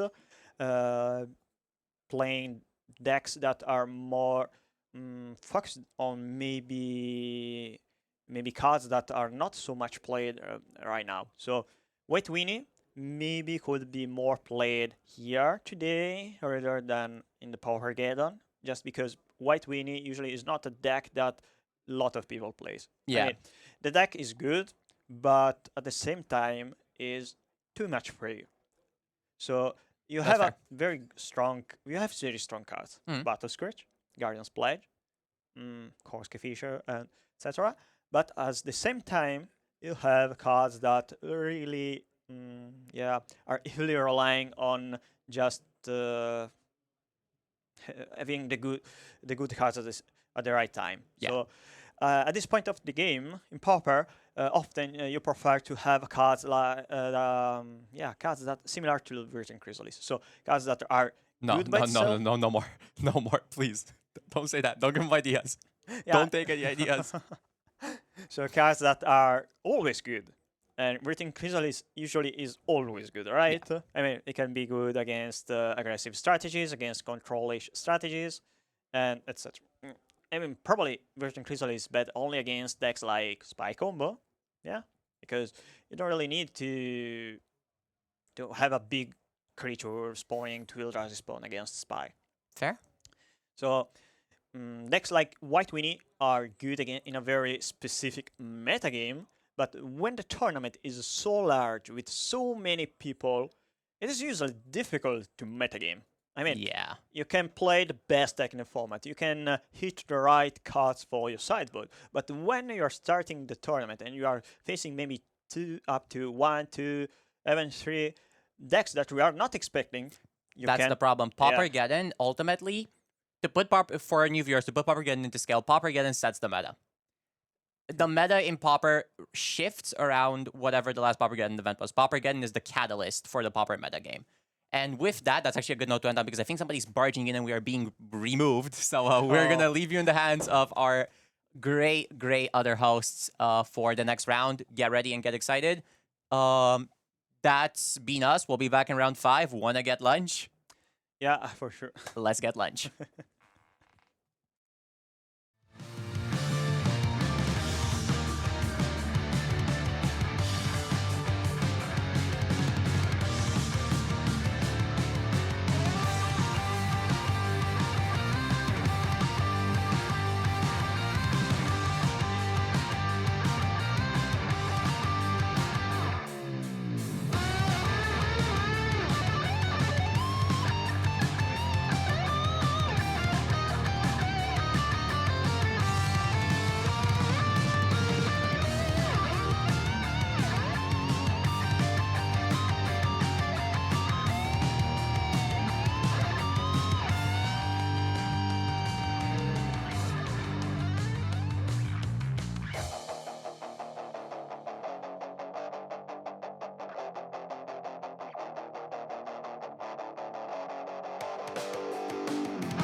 Hello there and welcome back to Path to Paupergeddon 2026. I am Sapo and with me today again Mr. Daniel Kane for round number 4 of this amazing tournament. Remember we are 72 players on the start and we are going to watch the round number 4 of this event. The players are already on the go. We'll have a Wildfire mirror match here. Yes. Where we see Jeskai on the top part of the screen and John on the bottom part of the screen. Which one is your favorite here, Daniel? This is a hard one because like I said, John doing John things is something I like to see. On the other hand, as Mirko so famously just said, the top one has blue. Yeah. So one has blue, the other one is powerful. Yes, exactly. It is. To be fair, I have to favor the Junt Wildfire deck here. The number one in our meta share right now, I believe, and just a really cool deck to see. But I'm curious to see what Jeskai brings. Oh, I see a gate there. So probably I think that it's not a Jeskai Wildfire. It might no. It might be a Jeskai Gates, Jeskai Gates. Yeah, nice. Yeah. But it's Oh, amazing. In the meanwhile, I'm happy to announce you that Mattia finally give me the meta game data. So we'll share in between the game 1 and game 2, while our player will sideboard their cards. We'll watch the meta game, but a little spoiler. No, I prefer to oh, do a bet for the chat, oh. if it's okay for you. So I'm giving you 5 decks. Yeah. 5 are too much. 5 are okay. In the meantime, the staple Riding Chrysalis has hit the table yet again. One of the things I did not expect to see, even though it's a very good card, there's a Cryogen Relic on the table, and I just love that card. Okay, guys, I'll give you 5 decks. You need to bet in which one is the most played today. Ooh. Okay. Ooh, do not take me for the bet though, because I lost my Stone Rain bet the last round. So do not listen to me on this. Okay, so the first is Colgate. The second one is Grixis Affinity. Good pick. We have Mono Blue Terror. Jand Wildfire. Yeah, for sure, Mattia, you can bet. And Mono Red Madness. Right, Redness. So let's bet on which one is the most played today. Ooh. Remember, 72 players, 8 round of Swiss, and then the top 8 played tomorrow for sure. The winner will win a buy for the Paupergeddon that will take place by 2 weeks. So don't worry, don't type in the chat. Our fabulous Alberto Baia is creating the poll. So you can vote with your LPI points, with your Pauper point. People are already shouting out names in the chat. We cannot say or will not say anything about this. You'll have 5 minutes to vote. Then we keep the mystery until the sideboard when we will show the results. Which, seeing this game, the results will take a while because this goes all the way every way. Jeskai still in 21. We see another Chrysalis coming in. No, I'd like to watch the list of Francesco Maria Mileto. That is a player that live here in Turin. Yeah. I know him personally. He's a very wonderful player, and because I'd like to see what's going on with play Jeskai with no Wildfire, but with Gates. So it's simply I think it's a particular list. I can see Glint Hawk here. So I think he wanna exploit the Cryogen Relic, Yeah. enter and leave the battlefield trigger. And also mainboard Relic of Progenitus, so he plays his deck ready to face Terror. But I'm so curious to see what this list is and what the sideboard is as well. There's a nice interaction also with the Navigator Compass and the Glint Hawk slash Korsky Fisher. Yeah, just Sky Blink with the just Sky Gates with Basilisks basically. And for today, the Basilisk is obviously also a snake, so we're still seeing snakes. But he also has a Metalcraft game plan that allows him to play 4 Galvanic Blast. Oh yeah, of course. Yeah. So I think that's a nice. It's a pretty mix of Boros, Boros aggro, and just Azorius Gate. And we just saw the Cryogen Relic go away again for the second time, so the amount of cards that are drawn by Francesco is just insane. I personally love the Cryogen Relic. When they spoiled it, I tried a list of Azorius Familiar with it, which tried to exploit the energy mechanic with Jolted Awake, the reanimate piece using the energies. That is one of my favorite mechanics of Magic of all just time. for fun in Pauper is not so powerful, not worthy. But that's what we said, right? So one plays John Wildfire and one plays Jeskai. The one has blue and the other is powerful. But so far, I mean, it goes both ways. I think that's a huge greedy matchup. Jeskai has Flyers, but John Wildfire has Chrysalis. Yes. John Wildfire has, and we cannot forget to say I think that John Wildfire has Chrysalis is one of the answer to all questions Yeah. you can ask about this matchup. Yes, but John has the, the Chrysalis. So Cryogen Relic, yeah, but Chrysalis. But Chrysalis. I mean, yeah, that's a pretty huge card in this matchup. oh yeah, especially now. As you can see. It blocks very well the Flyers. Oh, it's insane. 4 mana and also not a bad card to see right now. There we go. It isn't a huge Hydra, but allows those Chrysalis to have trample, so he can pass through the And here we go. through the god. Yeah. The blockers. The Chrysalis turnaround. By the way, thank you to all users that follow the channel. Yeah, welcome to the Pauper, guys. And you Really appreciate it. You chose such a good time to follow this channel as well. There's so much Pauper going on in the next couple of weeks. With Paupergeddon coming up in 2 weeks. This today, the top 8 tomorrow. You chose a really good time. And a really good time in the format as well. Yeah, it's always a good time to follow our Pauper channel. That's true. And especially this one. Let's be honest Especially here. this one. Yeah. Oh, there we go. Francesco takes a whopping 16 here. I do not think he's going to artfully dodge another 16. 16 in a turn. What is going on here? You cannot feel sure against the Chrysalis. No, Never, like, no. never feel sure. And never, also, never feel safe, sorry. Francesco has 8 cards in hand and still took 16 damage right there. Incredible to see. Well, we gotta hand it to him. He went 2-1. That's the reason why he sits at that table.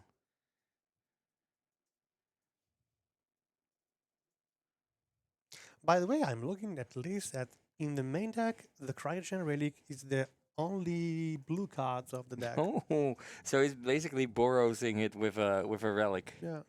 Ah. It's Boros Gate more than just Sky something. I'm curious to see what's gonna happen next. That's it. No Kamigawa block Pauper Tiny Leaders. Capital enthusiast Ashley Bits in the chat, ladies and gentlemen. You might have heard her podcast just an hour ago together.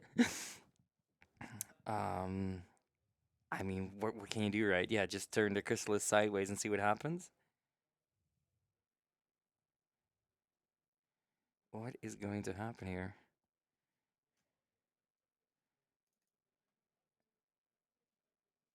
I mean, yeah. It's a Fraven Charm. Ooh. It is a Fraven Charm. And there goes the Hydra into the grave. But still, I mean, you took away the trample, but there's still two. Yeah, remember that Thraben Shab can target the Hydra Yeah. when it's an aura because it's a model way to be cast. It can destroy an enchantment, and it's a nice combo trick that allow Jeskai to do blockers without taking so much damage. But it gives him, so far on this board, it gives him a turn. Like, what can you do with two giant Modern Horizons free stamped tentacle monsters coming at you every turn? And that is the impact that Modern Horizons free had on Magic in general and every format is just spectacular. What a set that was. There was a time when Guardian of the Guild Pact will give the save to win a game, but remember that Chrysalis has no color, so No colors. completely ignore the only advantage that that card has. There's blocking going on. Yeah, it's the beginning of the champ block era. Yeah, we're welcome. Oh, another Fraven Charm. Once again, welcome to the Modern Horizons era of Magic the Gathering and the chump block era. It's pretty dangerous to do that before after the blockers. Yeah, that is what can Pablo do? He's counting. Everyone has a calmer action. Literally It's everyone. H3. Fury or wait, what? Yeah, was it not the Elementals? They were in MH2, but like everything from MH3 still baffles me. Nadu, perfectly normal Magic card, for example. It has more impact on the format, the Modern Horizon 3, that all the previous set of the previous 2 years. Yeah. Oh, And of the next 2 years. Is Yeah, the for sure. most important I think and Pauper impactful. will change when Modern Horizons 4 finally Yeah, comes we're out. still waiting for Yeah. it. Yeah. My hope was that the Teenage Mutant Ninja Turtle set will shake the format because Pauper is actually pretty the same as the last Paupergeddon of November, That's what I heard, yeah. the Eternal Geddon. So, but I think that the Grixis Affinity with the Utero Monitor will shake the format to its basement. So, but I'm not so happy of the way that Utero Monitor will develop to the players. Yeah. Oh, there's a Galvanic Blast. And it's Lightning Bolt. That kills a Chrysalis. Yeah, it does. And we're attacking. I think that no extra counter on Chrysalis. I think they missed. They missed that, Yeah. yes. And now, let's see what Pablo does to turn this around, because this feels like a turnaround, if any. I'm just so curious to see. Ooh, beautiful Brothers War Fold of Whispers.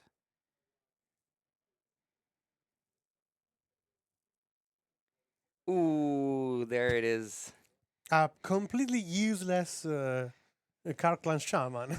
18 one bucks though. vanilla. Yeah. 18 bucks though for a 1/1 vanilla right now. And there's just nothing. There's just nothing Yeah, here. sack 'em up. Try to make them 1/1 or 2/2.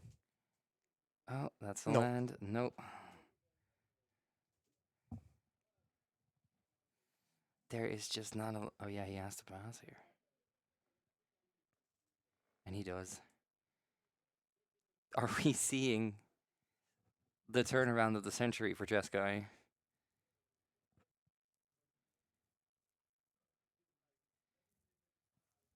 Yeah, they simply Galvanic Blast didn't kill him. No. There's a bolt too. I know. I'm asking. Oh yeah, the counter. For. I mean, I think the counter would make the crystals yeah, bigger, but Morgante's right. Morgante Yeah. is always right. Always. Remember this. and there goes the relic again back to the hand. The relic is more like a boomerang in this case. You throw it and it comes back. Yeah, but I think all the small artifacts of Boros was always always acted like a boomerang. Yes. Yeah, Stonehawk, Stonehawk. It's basically it is the Boros, the most white red version of a boomerang deck. I am curious to see what. I mean, this, You think that Francesco was too greedy? Maybe, but he resolved to writing Crazy Chrysally, so it paid. I mean, so far it pays off. Being greedy very much pays off. The crystals are gone. John's at 12.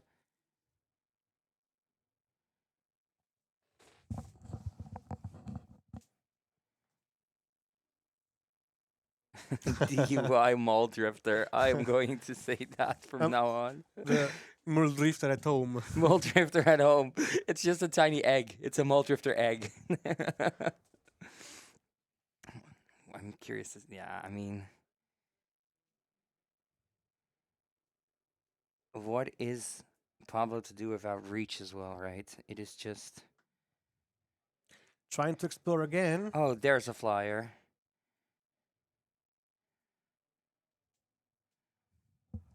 I do not think that Jeskai list uses Ephemerate. No. He doesn't have Ephemerate. So there's no blinking. Imagine that deck like a Boros with the Cryogen Relic, nothing else, nothing more. Nothing else. That's a Boros with a Cryogen Relic. And the Hydroblast in the sideboard.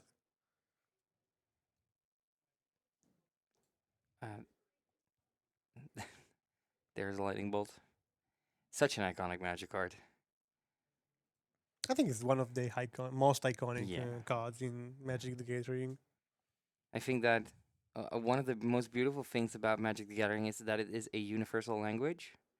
You can, same goes for music. Wherever you Yeah. go in the world, if you play a G chord, it sounds like a G chord for everybody.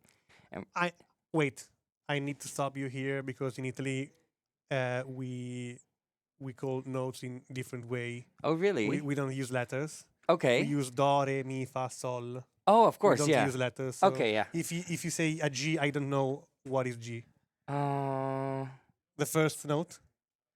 let me Do. see. I think it's a G, do, re, mi, fa, sol. Now I have to go for the people at home. Now It's I a have to- sol. Oh, they say sol. Oh, it's sol. Okay. Which The fifth note. Yeah, it's a fifth. Yeah, it's a Okay, fifth. okay, Yeah, yeah. But same goes for Magic the Gathering. Doesn't matter where you go on the earth. When you play a Lightning Bolt, everybody recognizes Yeah, the for art, sure. and Lightning Just a- Bolt does yeah, free yeah, damage yeah. everywhere you go. Also, from this point on, I am going to when I play Commander, it's gonna be G Ring and no longer it's gonna be Soul Ring because this is what it is now. It's G Ring. Wow, okay. It's G Ring from now on. 1 mana for the G Ring. I do not think this will catch on, but who knows? In the Italians use Mary Poppins notes for you. Pretty accurate, yeah. It's because this entire country is whimsical, okay? It's whimsical. But Italians is a long story eradicated with music. We use a lot of classical and music, and a lot of words in English are in Italian. So, for example, the arpeggio Yeah. is in Italian. Or a lot of, for example, when an artist on a stage finishes its opera, you say bravo. That is literally you're good in Italian. Bravo. Oh, is the there Italian we word. go. Yeah. which for the people who are as old as I am, Johnny Bravo did not mean Johnny, you're doing good, because that guy did not do good. Johnny, you're doing good. Johnny did not do You good. completely swapped my childhood memory. In the meantime, on the screen for everybody, we see Jeskai flying over and trying to break the mold. And we see blocks going around, obviously. Johnny Bravo. Oh, what a guy. Bravo ma non si applica is a sentence that the teachers say to weird kid like me, for example. Oh, yes. Oh, he's good, but he don't want to do stuff. So Oh, yeah, yeah.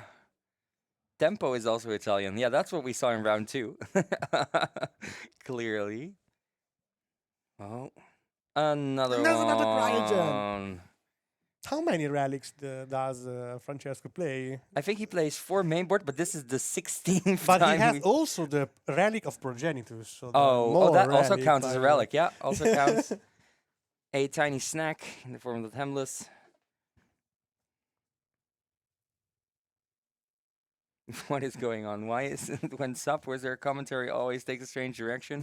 Funny enough, now I'm also here, and that's not helping as well, I can tell you. Oh, there we go. There goes another target on the board. But still, Pablo has to have an answer to the flyer.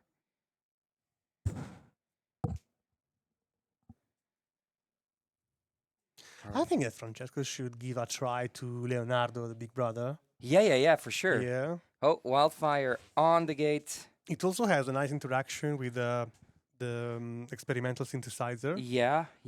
because Leonardo can be cast from the exile. If you exile with experimental synthesizer, you can cast it in the. And also, Sapo is the bovino. Yeah. My profile picture of WhatsApp was transdimensional bovine for 2 weeks after a live I had on that card 2 weeks ago. I would have loved to see Leonardo. I would have loved to see a turtle card in general, just to shake up the format, just to see new cards on the board. If I'm not wrong, we didn't see any cards of turtle here yet, right? Not yet, no. Okay. No, I have not seen a turtle card yet. But I do some scouting before, and I watch the matchup. I was walking to the tables, and I didn't see any cards of turtles. Nor Yeah. Spider-Man. I have not seen a Spider-Man yet. I think two different reasons, very Yeah, different reasons. yeah. At least the Ninja Turtle were our playable cards. Yes, exactly. At least 2 or 3 of them. The set actually had playables. Yeah. For people who did not go to their pre-release, which is a lot of you, the set had playables. So if I need to rate the power level of the Spider-Man set, not definitely MH3. No, Okay, no. What is the number between -5 and -6? Because that is Spider-Man just didn't do a lot. Oh, we finally have an answer for the flyer, and now we are in Jeskai stalemate. Mattia, lo dico a te, tu hai votato, hai bettato, hai scommesso? Perché tu mi hai chiesto se potevi scommettere, ti ho detto di sì, ma non mi ricordavo che effettivamente avevi fatto il metagame. Mm? No, c'è inside trading qua. Oh, are we do? Oh,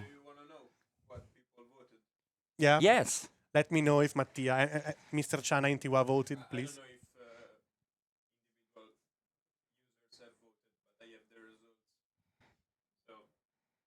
Let me see.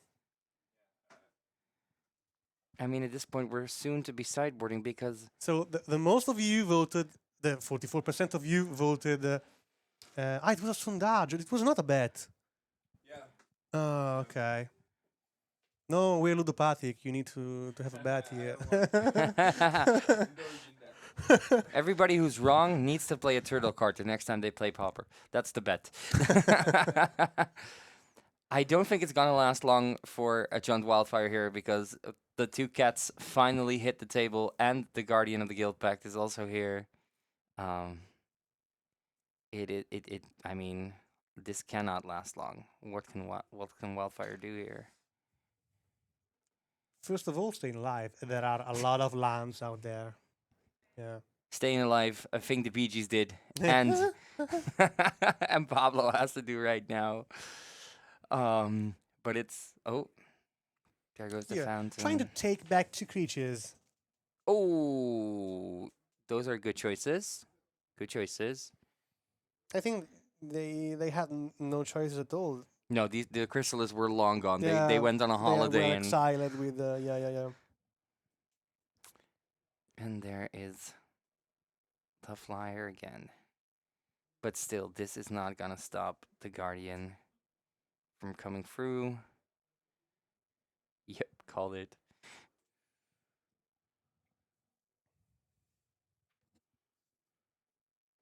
How many gates does Francesco have? 1, 2, 3, 4.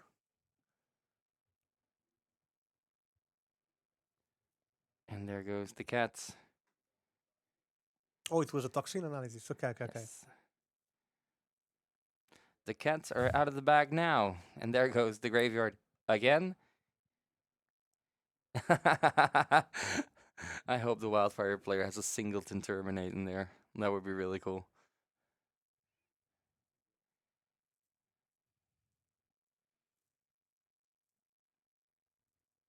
There goes the snack that draws cards again. Yeah, Commodore, I can let you think that he has, but spoiler, he doesn't. Unfortunately. That is a pretty altar of a card. I always loved the Terminator. I think that's a huge card. And another bolt. Strap in, ladies and gentlemen. We will be here for a while.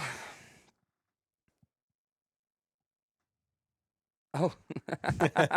Yes. Yeah, they're playing 2 head giant bucks. Yes. This is horizontal magic. Welcome. We try something new every time. Yeah, I'm the one who need to be disimplied, Leviathan. Please slap me. Oh, and there it is again.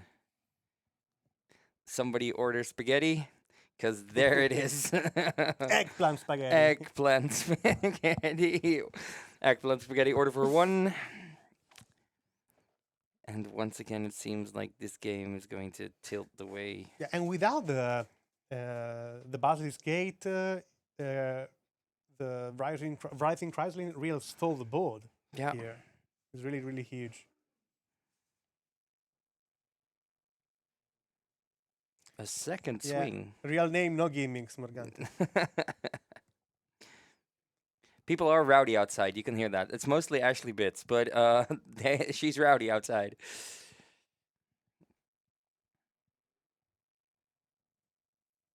And this is the exact situation you were talking about, right? The Guardian of the Guild Pact running into the Chrysalis, not being able to pass that.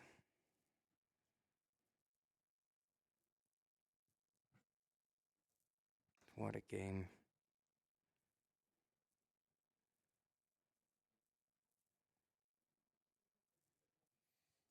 Yeah, it's Any really, really grindy matchup here. Yes, we're way past Toto. We're way past mid range. This is no, this is not it. Oh, and there's the attack.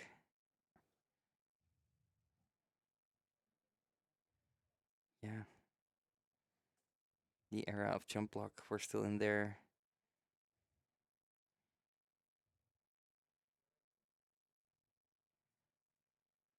I am still Yeah, worried. Pablo is clearly afraid for a bolt. Yeah. So you don't want to lose the third Rising Chrysalis, so he champ blocked with Eldrazi's Bone. And the chances that the third bolt are in Francesco's hand are obviously higher because he drew a gazillion cards of all the relic triggers. Yeah, it is a repetitive game plan, the one from the Jeskai deck, but I think that is pretty effective. Yeah, it doesn't have to be good. And like Mirko said Oh, earlier it today. sacrificed the Ooh. Chrysalis, the Cryogenic Relic. And now Pablo's like, okay, let me read this card. Does anyone ever sacrifice it? Yes. Oh, yes. What? I think that is a really good good ability that allows allows you to tap a creature that doesn't untap Yeah, yeah, the yeah. next one in the next untap phase. So it gives you to Oh, we're gonna call a judge. yeah.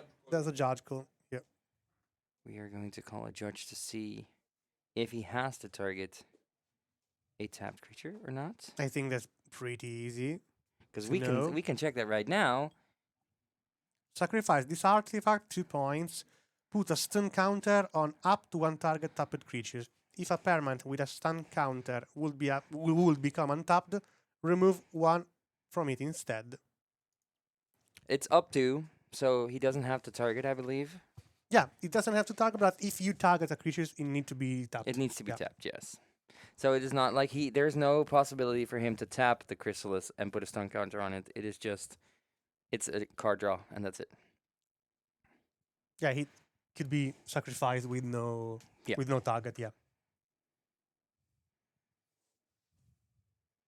We do have to respect the fact that Francesco chose to put all his relics in But foil. I really appreciate the players that even with a smaller doubt call a judge. Yes. And I need to say loud this, very loud this, because a lot of players keep the doubt for themselves. Yeah, yeah, yeah. And after the tournament, on where the judge is unable to do something, they start whining with other players in a social network. Oh, on town through this happened and blah blah blah. But why didn't you ask to a judge? I think that that's a fair point, and at some point there's a sort of a fear to call a judge. Yeah. Because like there is the option of you doing something wrong and you might get called on. On the other hand, the reason why we have these people here and they work hard during the weekend. We have several tournaments behind us and in front of us, and these people are working hard to make sure that it goes fairly. Yeah. Exactly. So I'd like to say it another time, please. Don't be afraid to ask a judge, even if the judge already gives you an answer that you don't agree with. Involve the head judge. Exactly, So yeah. here I'd like to share with you a line from the Ray Duke, one of the my favorite Magic player ever. That he did a judge call. The floor judge, one of the floor judges. Went to him, give an explanation of the situation. He didn't agree, and he said, "I'd like to involve the head judge to this judge call, just to be clear that the rules are there." And it's a extremely polite way to involve the head judge, Yes. and be sure that you are in the right spot to continue your tournament. Never be afraid to ask a judge. Never, guys. No. And especially when we look at these two players right now, they're 2-1. There's a lot on the line still. You can still make day 2. You can still make your top. If it's a thing that you feel that could win you the game or lose you the game, always call the judge. That's why they're here. These guys are the professionals in the rules. They know everything. And obviously, like you said, right? If you do not think it was the right call, there's always a higher up judge that can help you find the right call. Judges are your friends. That is exactly what it is. And don't worry about the time. You will have additional time after the judge call ends. So don't worry. The most important thing here is that the game, match, and tournament will run correctly. Yes. And fairly, as we have And seen friendly, yeah. in Modern lately. Because I did not know a Fetchland could be a Vampiric Tutor, did you? No, we don't like that No. subterfuge. No. Pauper player prefer to smash the table. Oh, really? Yeah. Oh. Throwing chair to the opponent. I love how WWE Pauper is. This might be my new favorite quote. And his name is Cryogen Relic. Bam! Yeah, Oh. we're kidding, guys. For Obviously. sure. Obviously, we're kidding. Although to be fair, it's Yeah. a very cool wrestler name to call yourself Riving Chrysalis. My name is riding eggplant. Instead of chairs, I bring spawns. By the way, we Italian people like John Cena because the way you write Cena is Cena. That in Italian is dinner. Oh, Cena is dinner. So let's go. It's me, John Dinner. John Dinner. John Dinner. My wrestling name is Flea. Oh God. Oh. We are still in the judge call right now. This is also a very good moment, I believe, to once again thank Boose, eBay, Fanfinity, Dungeon Street, and of course everybody at home for watching and doing and being here and just doing anything. Once again, Fanfinity, thanks for having us here and doing the path to Paupergeddon for the very first time. And obviously, eBay, thanks for supporting us. Booza, thanks for supporting us and tricking us out in this amazing gear. As always, you cannot see me right now, but I'm proudly wearing the Booza hoodie. And to give Pauper an extra place to shine in the light. And once again, in 2 weeks in Lucca, in beautiful Lucca, we have Paupergeddon. Yeah. It's more than just Pauper. You can play whatever your heart desires. I am so excited to have Pauper also in the regional qualifier championship show. So I'm really happy. But the judge call is ended, and we'll have the full judge follow the judge call that would like to explain us what happened. We have him live here, ladies and gentlemen. Use this. Yes. So hello everybody. Hope you're doing good. Enjoying this path to Paupergeddon. So what happened now is we have the relic that has two possibilities with which you can activate its ability. On one side, you can declare a target, but if you choose to, it needs to be legal. To be legal, it needs to be a tapped creature. But at the same time, you can choose not to declare a target and just activate the ability to draw a card. So there was a miscommunication between the two players, where on one side, the player activating the ability did not declare a target, while the opponent thought it was declaring a target. So he thought he has done an illegal action. So the way we fix it, we just double checked, like all the interactions with the card. We reassured the players. We checked that anything else has happened, and we proceeded the game, giving some extra time. Perfect.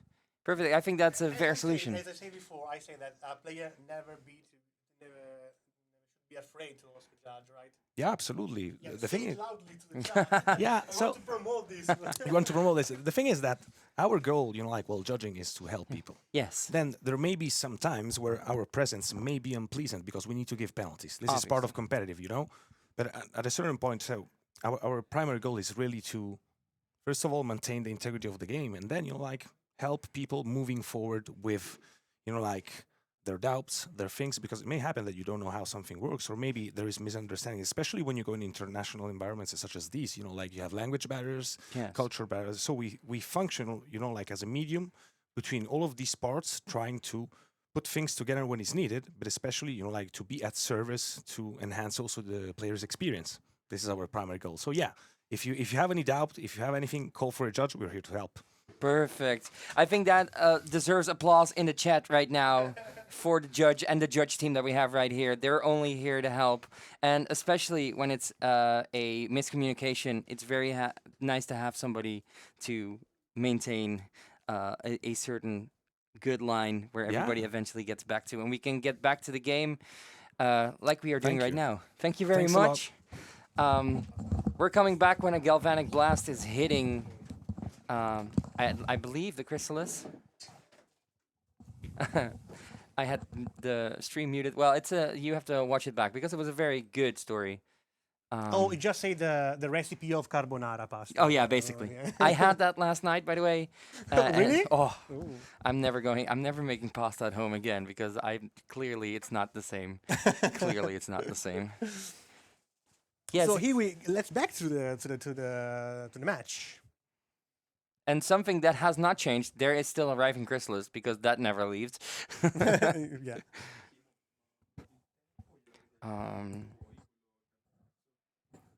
Yeah. Yeah, Levitan. Completely agree with what he's saying. So going to part for another cryogen relic. Yeah. We have DJ Khaled here live. Another one. Okay, they already added the 5 additional minutes for the judge call. Perfect. Yeah, yeah. So they 6 minutes, 16 minutes, 42 seconds is the right time of the game, right? Okay, perfect.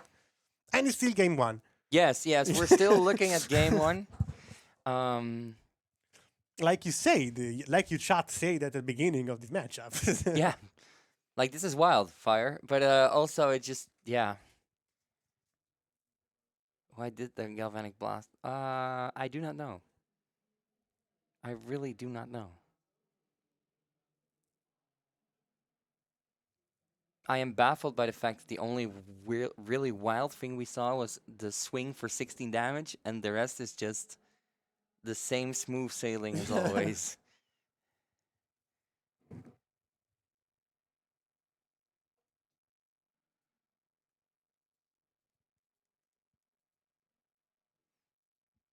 There's another 1-1 for 1. Keep in mind that the galvanic blast was actually 2 damage spell Oh, and Due there's to- makeshift. due to not the presence of the third artifact. I think we're counting. I think makeshift is gonna do it. Right? Yeah, makeshift is going to do it. There we go. We grinded long enough to get to the makeshift munitions. Yeah, let's go. And Pablo takes So it. I think let's see the beta games ready. Thank you very much. Huge shout out to Alberto for our huge work here, and those who voted for John Wildfire won because it's the most played deck here. So everybody who didn't vote for Yeah. for Wildfire, you need to play a turtle card. Good luck with that. Yeah, it's Morgante, you shouldn't vote on John, though. How can it happen that it's the most played deck? I mean, it's a good deck. We've just seen it perform, right? It's an incredibly good deck. It's incredibly resilient as well. I mean, the amount of hits that it took this game. Obviously, the Jeskai game plan is a bit slower than the Wildfire game plan can take, but like, it's a good deck. It does cool things. It does giant things. Why would you not like? When in doubt, when you wake up in the morning. Yeah, I think it's too. You know. When you wake up in the morning. You know that. And you do not know what to play, there is one rule. And Reed Duke, like you said, invented this rule. When in doubt, Jund it out. I didn't know it. Yes, when in doubt, Jund it out. And that's what 11.11% today is doing. They woke up not knowing. Yeah, the deck is pretty consistent. It's Yeah. resilient. It has a good matchup against every deck in the field, and I'm surprised by the mono blue terror. I think that my thought was that it should be more present. Yes, I mean, as a favoritism to the Mono Blue Terror, I also think it should be more present. It also is really cool to see that 5.5% of the players thought, I woke up, but I do not need my other players on the other side to wake up because they're playing Gardens. And that is the most sleepiest dragging your opponent along for 50 minutes deck that there is. Just campfiring to life all the time. But look at the diverse metagame as well, right? We're looking at, as I see, 12 decks and others. There's no Jeskai here though, so we're seeing something. But I should say that I like this match. This metagame is perfectly balanced. There's no prominent decks. No.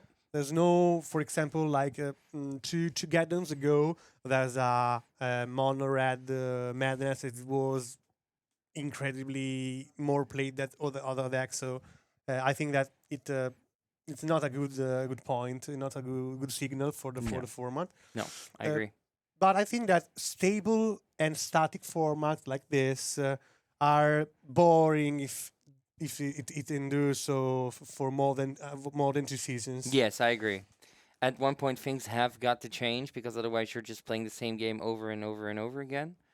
But luckily, within 2 years, we might get Modern Horizons 4 and everything goes up. But yeah, I do believe that if you have 12 choices to play a deck in the morning and to do good, 12 choices are a good, stable meta. Yeah, a lot of Bogles came back from the oblivion right in this moment.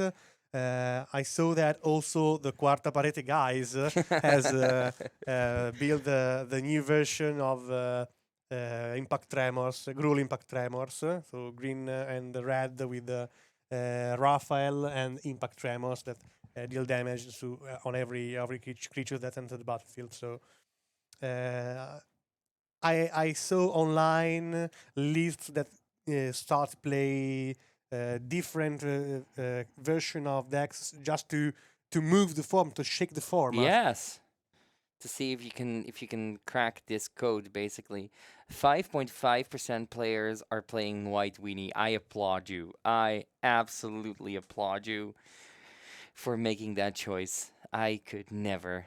And even funny enough, there's a parallel with the main event right now behind us because White Weenie is very prevalent in standard right now. Yeah. I really don't know nothing about standard metagame. It's too quick for me. Yes, like in 4 weeks we have a completely different metagame as well. So I'm afraid to play a format like this. So I totally understand. yeah, I'm not. I don't have so much time to dedicate, unfortunately, to Magic the Gathering. So I prefer to concentrate my effort on Pauper, and I'm playing some pre-modern recently. Oh. But yeah. I do not own But I enough think old we'll cards. never spend $1,200 to buy for Phyrex and Red. No, Oh. sorry, Wizard. No, but No, I no. won't do it. Reprint that card, you cowards. And we're back, and already there is a flyer on the board. I am curious to see what Francesco boarded in. I think that Francesco has a pre-stock side in. He has the blast, so the pyro blast for interact with the red spell and red elemental blast of John Wildfire. Oh, we have a little peek in the hand there, but we cannot. And also, of course, that's to dust. That's to dust here is a staple in his matchup. Yes. Look at that. Look at that lens. A dust to dust result here is really huge. Yeah. There's not a lot left there. Double land denial is pretty Yeah. uncomfortable for young players. And making 11.11% of the metagame uncomfortable is exactly what we love to do Yeah, here. yeah. So let's see also at the list of Pablo, but I think that we see the previous turn. Yeah. We had him in the first game, I believe. And there is the namesake of the deck, the Wildfire. He targets us. Ooh, is there anything happening now? And there he goes. Yeah, I'm watching the face of Francesco. He's desperate. We can see them. They can see us, but I hope they are not No, watching. I think that face is the face of a player that has in hand Dust to Dust, but didn't have the second white mana. Ooh. My bad. My 2 cents were there. Ooh, let's hope it is, because a little Dust to Dust desperation would go a far way right now. White Weenie is becoming stronger. That is interesting. I love that. Yeah, Leonardo is pretty a huge boost to White Weenie, yeah, for sure. 100%. Oh, here we go, the second white mana. Ooh, you might be right here. You might be right here. 1 or 2 turn late. I think that, of course, he just drew it.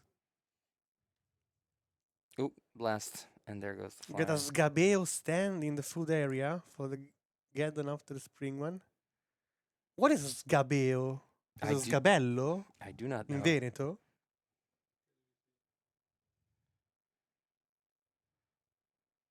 Explain me, Morgante, please, what is Sgabeo? Or Sgabeo?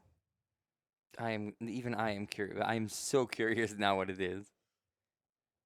Sgabeo is it like the chair of a bar, so the high stool when you sit in front of the. Oh, we have a wiki link. We have a wiki link. I'm going there right now. Oh, and in the meantime, Too there's the curious to fountain. wait.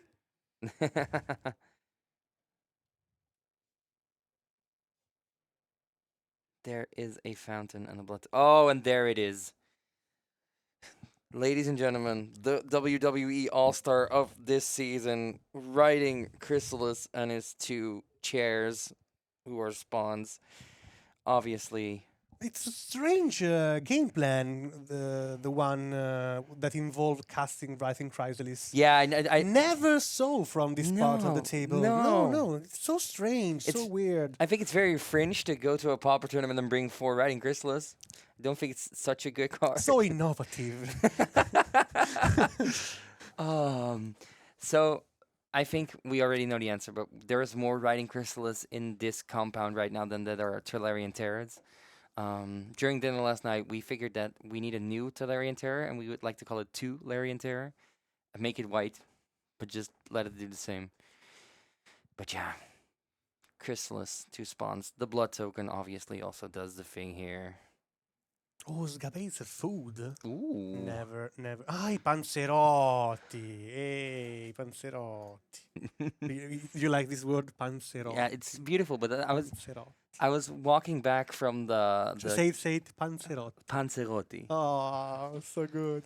I mean, this language is... Oh, Skuran's back. Nice. And there is a relic. Yeah, I know that's a different thing, but similar to panzerotto. It sounds so good. Like, everything in Italian sounds better.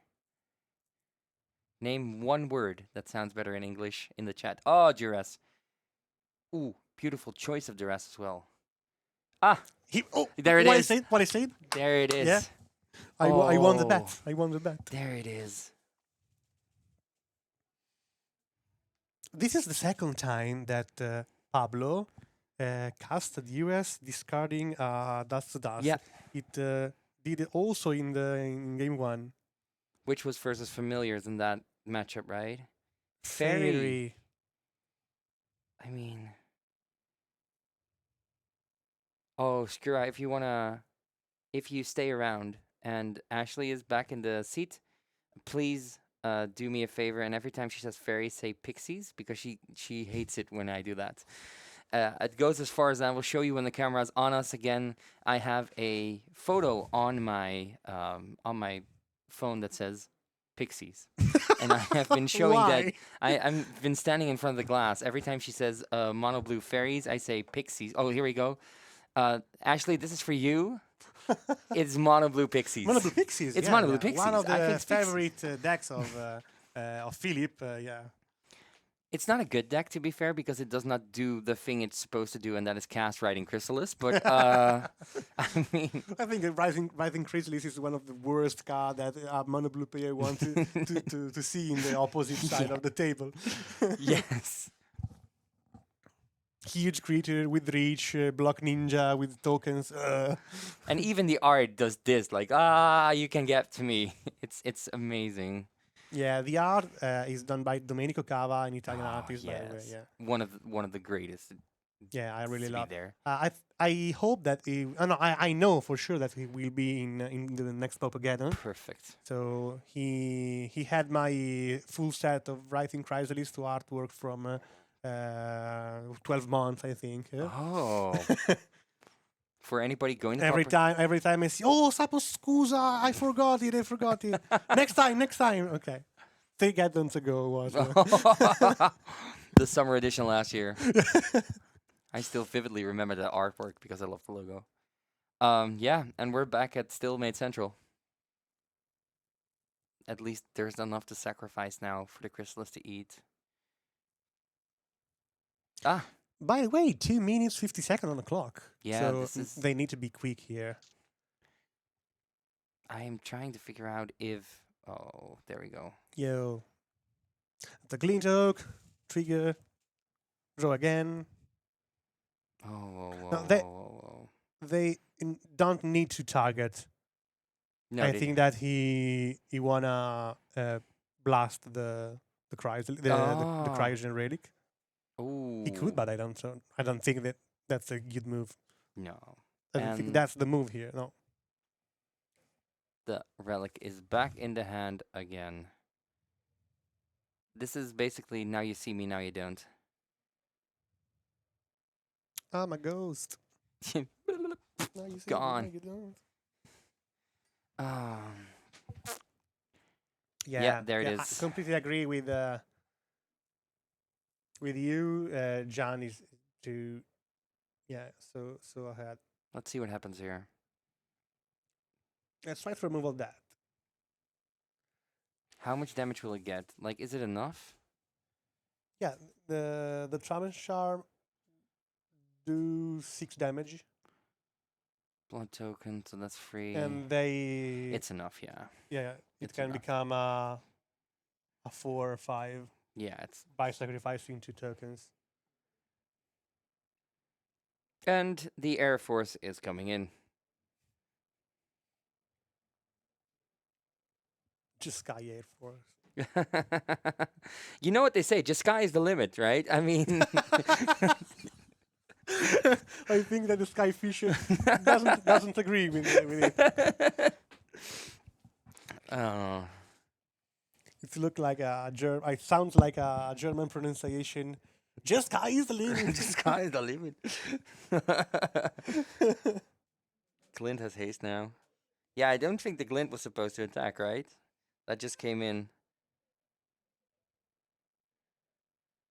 Oh, and there's another flyer. Stopping the Air Force.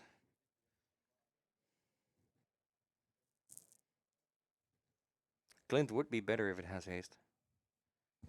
They attacked with the Glint Hook that doesn't have us there.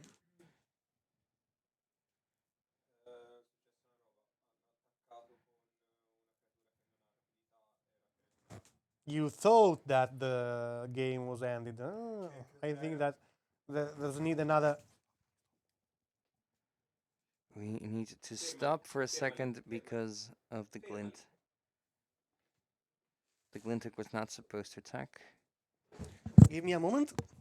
In the meantime, oh, we have a judge here. In the meantime, I am, oh, Crouching Piggy, welcome. Thank you for your sub. Here at the judge call. This is, once again, a very good time to remind you back home you can buy your tickets for Paupergeddon now. Just go to the website and buy your tickets for Luca in 2 weeks. If you are, just like me, not from Italy, come in for an extra day and visit Pisa. It's close by and it is beautiful. It baffled me.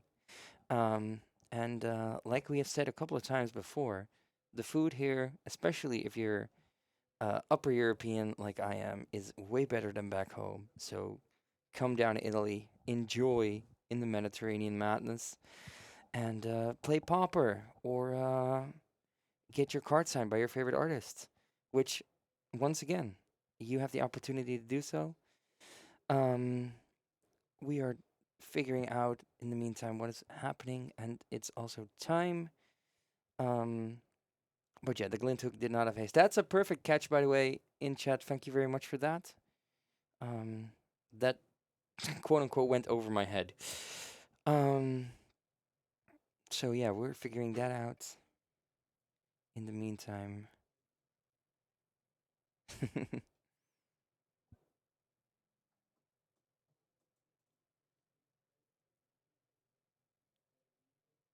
Oh yeah, there you go. And I think they got it.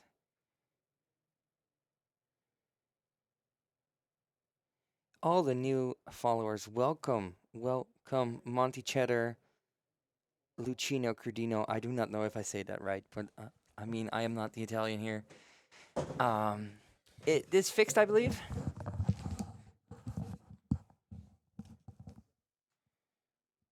This very much feels like a game state redraw. We just move through the steps to see where it went wrong. Yeah, they're reconstructing all the information.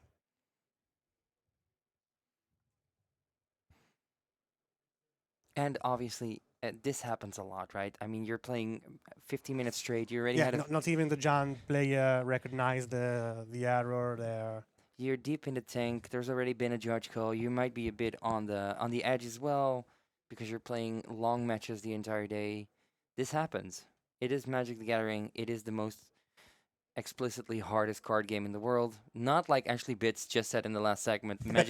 Magic is an easy game. You just make sure your opponent goes to 0 before you do. It's a bit more complicated than that. Let's be honest. But let's talk about food next to pizza. Oh, everything comes down here. Fuck, that's my mouse. Oh, We have a mouse on the floor, ladies and gentlemen. The mouse is on the floor. It's a computer mouse. Don't Next worry. to Pisa, there's an osteria when Lega Pauper Torino goes every time that I would also recommend to visit. Ah, So give us the name, Spritzcore. we need names. But yeah, let's. Oh, Spritzcore, you make me happy with your nickname because I strongly disagree with the decision of the organizer of this World Tournament that alcoholic are not allowed. Oh, I agree on that one. Not Yeah. even a single drop. I agree on that one. I'm so sad. I mean, I could go for a good Aperol spritz after this. To be fair. No, but there's a judge that is covering the light. Yes. Yeah. The shadow will go as soon as the judge moves. It is the judge casting a shadow, indeed. Ah, hello.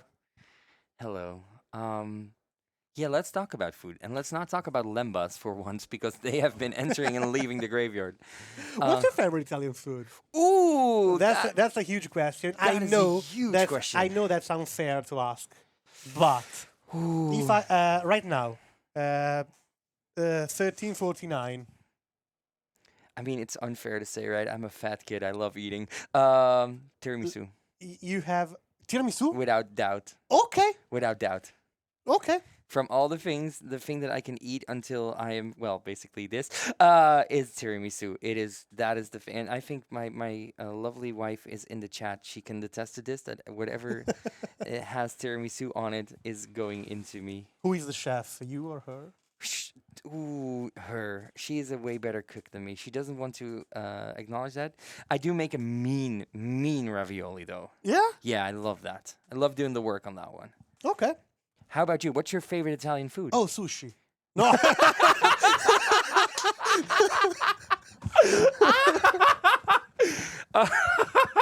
Yeah, obviously. I mean, an onigiri is such an Italian word, right? And teriyaki is obviously from the southern part of Italy. No, okay. I think that there are a lot of huge and incredibly amazing food here in Italy, but the one I prefer, because it's one of the sweetest part of my childhood memory, was this kind of meat that cook in tomato sauce for 12 hours. Oh, So when you eat, it's completely smooth to eat. So it's really, really sweet and take all the flavor of the tomato juice you're using. Is a dish from Apulia, yeah. in the southern part of Italy, and they call in the dialect li pezzetti. That in Italian there's not a translation, a correct translation, but it means a little piece of meat. And I think that one of the most favorite dish that I recollect to Italian cuisine. Oh, beautiful, because it also has the memory, right? It has Yeah, the yeah, memory of yeah. back in the day. It triggers one of the best parts of my life, my childhood. So and I know that I were not too able to eat it again because there's no more the person who cooked them. Oh, yeah. So it remained one of the best choice of cuisine. Yeah. Oh, and But also nigiri. I think. yeah, I mean, onigiri is a very Italian part. I mean, you mean jelly donuts? Well, I think that the worst food you can try, you can let's say to an Italian person, is not the American pizza. Oh, No. oh. It's not the best you can choose, but it's not the worst. No. I think that one of the worst thing you can put in front of an Italian person is macaroni cheese. Oh, mac and cheese. Yeah, that's an insult for you guys. That's an insult. I totally understand. Huge insult. I am a mac and cheese enjoyer. However, I do not get the notion of macaroni. I do not get that pasta. That makes no sense, right? It makes no sense. What the hell is that? Like, it's a curry. It's literally, we call it NASCAR pasta, because if you put two next to each other, the only thing you can do is go left and just do a simple lap the entire time. It makes no sense. It is tasteless. And I'm also not a fan, to be fair. I'm not a fan. We are back in this game, which you can clearly notice that it's lunchtime for us. And the other two are eating in front of the window. And it's time as well. Yeah, the fusion restaurants. Yeah. Yes, combining sushi and traditional raw meats. Guys, stop Oh. stop talking Stop, about guys, food, please. We need to focus on Magic the Gathering, not Magic the Catering. That's the different game. So we can see clearly the eggplant, the chrysalis from the bottom. And the eggplant is getting cooked right now. Clearly, again, it's getting cooked. And there it goes, straight into the trash pile. This is the second additional turn, right? Yes. Yeah. Again, it has no haste. That Glintook really wants to attack but can't. Cappuccino with pizza. Yeah, there are a lot of jail full of people for that. Oh no, you cannot do that. You cannot do cappuccino with pizza. You know Dante. Yes. Yeah. Obviously. Dante reimagined the Inferno. Yeah. No? So he reserved a place for people who eat pineapple with pizza. Oh yes. And cappuccino with pizza. Yes. I mean, pineapple with pizza is not even a discussion. The moment you say, I like pineapple on a pizza, the 8th ring of hell is yours. And I do not want to see you get out. In where I'm from in the Netherlands, we have a town with an Italian pizzeria, but like a lot of the Dutch, and I'm going to fall over my own people because I'm not a big fan of me being Dutch, to be fair. There is one Italian pizzeria, that says, you can have your pizza with pineapple, but you have to pay 50 euros extra for the pizza. And you get Fair enough. You get the pineapple in the original carton, which is the metal can where it's in, and you have to put it on yourself. Because we won't. You won't. And what about anchovy and banana pizza? It's a good card. It's an awful combination. It will literally kill you. It will eat you from within. This is the black one, right? Yeah, it's the black one. Okay. Yeah. Yeah, that is how, and this might be a cultural question, and it might come off crude, and I do not mean it crude for the people at home, but what is your relation to seeing a Magic the Gathering set that has 50 pizzas in it? That it must do something, right? This is a hard matchup. It's a very grindy matchup. So sushi. I like the chrysalis. They're all awful. I know that they're from the lore of Ninja Turtles, so Yes. I can tolerate them. Okay. Okay. I think pizzas that are something. I still miss the card that says deep dish pizza. That would have been fun.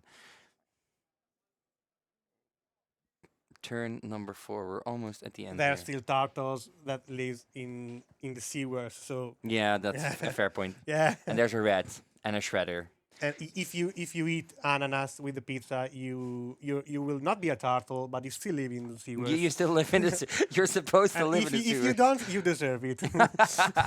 Also, banana and anchovies, sewer people. Sewer people. There's another Glintook. This one also does not have haste.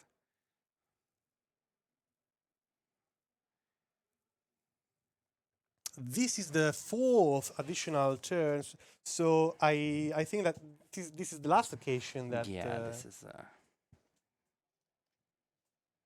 Bagel and Schmear, also a good card. As somebody who visits America a lot, I can tell. Oh, I think that's a bit too late. yeah, but still, it's fun to see. Though. Yeah. It's the first time we see it not go into a graveyard immediately, so that's nice. I think that it remains exiled until the end of the game. So Oh, that poor card has not seen action on the. are those land in play? I do not know, to be fair. I think so, yeah, but didn't he have double pump swing for lethal? Oh, yeah. That might be why the gates are on the other side? Question mark. No, he need a removal spell. Oh, and he let's has go. one. He has one. But why? Because then there's no flying blocker anymore. Why don't go face? Yeah, yeah. Why don't go face and just attack and pump? But this is more safe, I guess.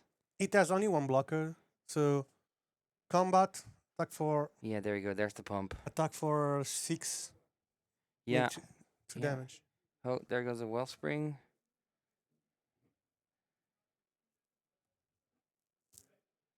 If this match ties up, that would be a really weird consequence of what we see here. Oh, there's a removal spell. Maybe that's why. If he attack with Yeah. with those creature, There we go. It is a... no, with the cast down on for John Wildfire, it didn't change nothing because No. he will able to do only 6 damage. Yeah. Yeah. So in that case, we see Pablo win this game. Oh, there we are about to. Yeah, I think that's the second round that Pablo won in streaming. So that's a pretty hard matchup. Yeah, he doesn't seem to lose when he's at that table. No, So we'll probably see him back at one point. Chat, you today. confirm he won the first, right? Yeah, I think he won the first. The Wildfire game was 1-0. I'm looking to my right. We should punish Roberto for this. We're yes, maybe, or punish a Rife Chrysalis because there's so many right now. So. But, I can think cut one of that. that's a really powerful card. Yes. A lot of people talk about ban it, but I think that it deserves its place in the format. I think so, yeah. Even though it's a quote unquote terror, which I did not want to say, but here I am. Even though it's a terror for the format, I think every format deserves a good villain. Because that means that there's a superhero story to be told in this one. So for you, the Chrysalis is the villain of the format. Yeah, right man, it now? doesn't really look like a hero. Could you imagine a Chrysalis with a cape? To be fair, Tolarian Terror with a cape also doesn't really work. But like, I think Yes, I think the Chrysalis is the villain of Pauper right now, and I'm curious to see if somebody finds a superhero somewhere in the sewers to fix this. But yeah, I mean, And why not Path to Exile? I would love to. Like, one of the things I would like to do is see. Oh yes, I would like to see is Swords to Plowshares go to common, and I got somewhat semi-forced by Mirko to send Gavin Verhey a message last night that says, "Here is Mirko." I'd like to tell one of my secret here. Yeah. We built Lega Pauper Italia years ago and Paupergeddon also to let Gavin Verhey come here to Italy so we can take Mirko, Yeah. abduct him, Yeah. and ask for a reward to Gavin. Okay. And so we can we ask the reprint of our card, of the card we want, or the unban of Ooh. the first one is Cloud of Fairies. The Yes. first one of our list. Yes, is I the get Cloud of that, Fairies. No. Let a cloud of pixies, by the Cloud of way. Pixies, sorry, Cloud sorry, of sorry, pixies, sorry. by the Cloud way. of Pixies. Let the cloud go. What is one card you would like to see downshifted to common? Wow. I think that this is the moment for a cheap removal Yeah. that is not in the Jan color. Yeah, for for sure. sure. As we say, Path to Exile is a good one. I think that allow the metagame to shift in a more interactive way, Yes. in a more proactive way. So,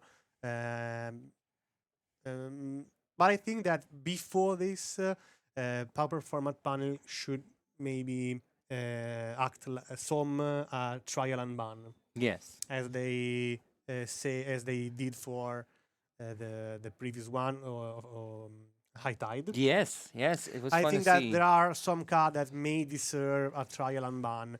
As we saw, High Tide was unbanned tried, then banned again. Yes, because So it was. there's no danger on doing that in a permanent way. Yes, I totally agree with that. I really love the concept of trial and ban, so that allow the player to test, make a lot of data to confirm that ban. Yes. Yeah, I agree. And I think that a trial ban for a lot of these cards can give you a feel from how a meta looks for 6 months, because that's what happened to High Tide. We had a feel of what a meta would look like 6 months with a High Tide in there.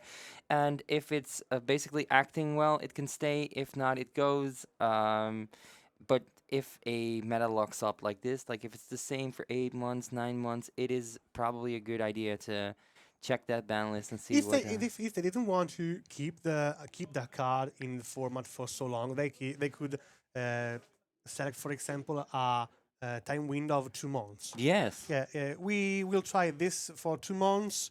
That will that end with a Paupergeddon, for example. Yeah. After that, you'll have a lot of data collected to take a right decision with a lot of information to confirm or deny the ban. Yeah, So I agree. I hope that Mirko will do something. Eh? I know. Lavora. I know one thing from all the meetings that I had with Mirko and with Boose as well. There's only one thing he wants, and I agree with that. Mirko, if you're looking at this, unban him to Turok, you coward. No. I don't agree with it. I know that you're hungry, so let's go. Yeah, let's go to take our lunch. Oh, there he is. We summoned him right over there.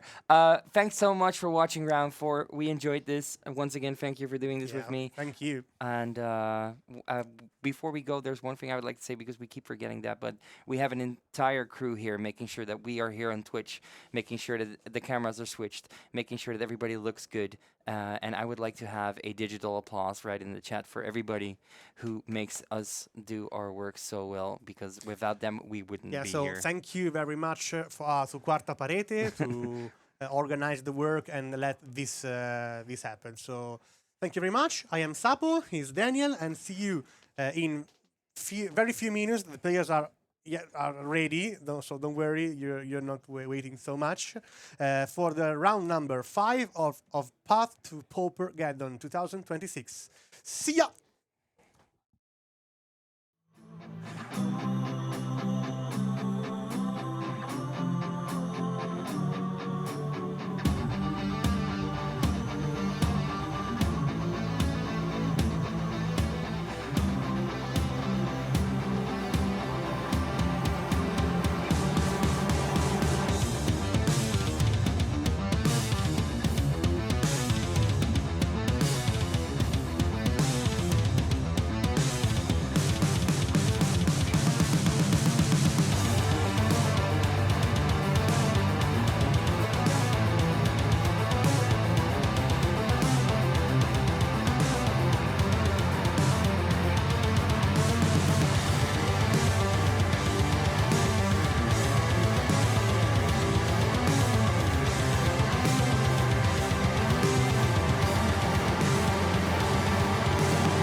Hello, everybody. I am Alessandro Moretti. Oh, I messed up. Can we go again?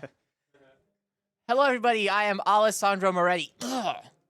So I am Ashley Beats. Yeah, I now? believe so. Okay. I'm sorry. No worries. I I Ashley Beats from now on, and you are Alessandro Moretti. That actually works. That works for me. To be fair, in your case, it's like a fate worse than death. In my case, it's an upgrade. Okay. Pauper round 5. Oh. You excited? Yeah, I'm excited, sleepy, but I'm not hungry anymore because I've already had my lunch. So it is fine to me. What did you have? I got a pizza out here. I don't know, you're in Italy. Nice. I had like a focaccia with like cheese and some meat thing. I don't know its name, but I'll look it up later. But Okay. it was really So good. basically a pizza without tomato. Is a focaccia really basically just a pizza? Or do we want to go there? I think pizza is just a focaccia with a tomato. That I can agree with. I will never advocate for. I'm a big pizza hater, but I am a big focaccia believer. So I like that narrative that you're putting on me right now. That works. That does work. So we're going into round 5 here. I'm very excited. I mean, from what I heard, the last game was a bit of a grinder, but now we are looking at. Whoa, that's not a grinder, all right. We're looking at mono white aggro up against Gruul Ponza, and they're just Wow. already starting. Look at that. Got a forest right into an arbor elf. And A a traveling Thread. spectre. Ooh, you love to see that round 1. Instantly, we're both playing something ready to go. Yeah. Okay, so again we have a very fast matchup, I guess. Gruul Ponza. It is quite surprising to see Ponza in this meta game from my perspective, but you know, maybe people just prefer to destroy lands over than playing big creatures. Yeah, Ponza is a curious deck to play in a format where you have access to, I would say, the much better Wildfire. Yeah. It's not a deck that you're playing to make friends. That's for sure. That's true indeed. Oh wow, there's a artworked Korsky Fisher. Oh, they're already start. Oh wow, that is a gorgeous card. Look at that. And then up against. As Gruul Ponza, yeah, this is a curious little matchup. You've got, white aggro, one of the more like kind of I would say one of the chiller decks in the format. It's like, I think aggro players usually chill. They're like, I'm gonna do the thing. I don't do the thing. That's fine. Then you got like, Yeah. you've got Ponza, which I think is like the arbiter of hate. Basically, it's like this is a really curious matchup to see here. How would you guess at a glance that this would go if you had to make a prediction right now? So usually the matchup Gruul ramp against White Weenie is in favor of Gruul ramp, but this specific Gruul deck plays Land and Isle, right? So maybe it is more balanced. I mean, Land and Isle usually against aggro is not really relevant or not really good, but still the strong card against White Weenie there are. So Verting Chrysalis, eventually Export Hydra.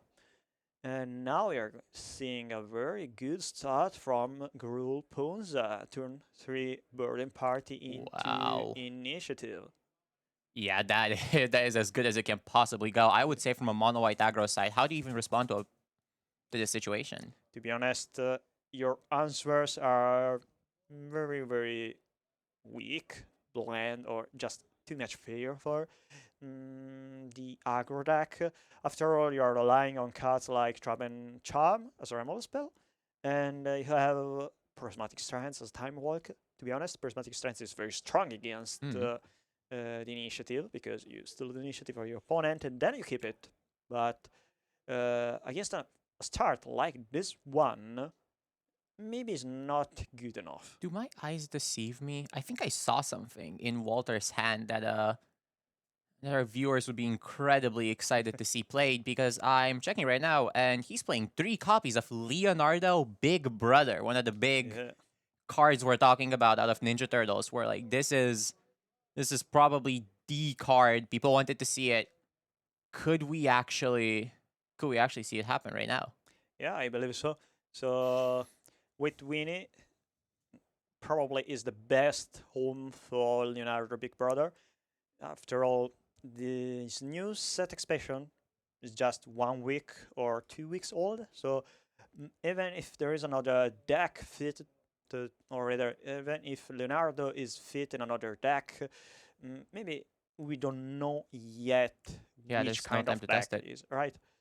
But we are sure the card is good in White Winnie. Well, we're about to find out, I guess. Or at least, well, 4L. I would say he's proven himself so far, but is Leonardo good enough to stop Deforestation, the deck? Well, we'll see.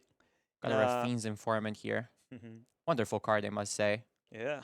It's a card I always forget is a common, to be honest. I remember playing it in Grease Fang back in Pioneer Yeah. days. Rest in peace, by the way. You discard your vehicle, and then you reanimate it with Yep. 30 degrees of fang. And to be honest, here in Power is a very good card in White Winnie. After all, a 3/2 creature that costs just 2 mana and gives you card selection is a pretty strong common. I believe maybe one of the best commons in the New Capenna set, even though it is not it really wasn't the best common in that set, but still it is very relevant.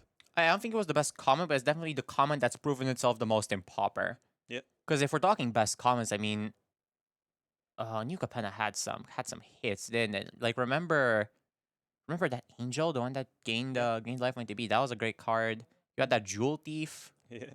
So we are seeing a sort of New Capenna mirror match here.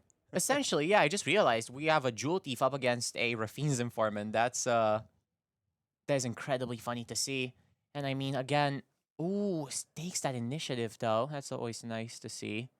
I do wonder, is it wrong to take the initiative against mono white aggro? Will Weenie just outping you on taking the initiative? That's a nice question. To be honest, I believe most times it just depends on if the White Winnie decks have a prismatic strength. You can't really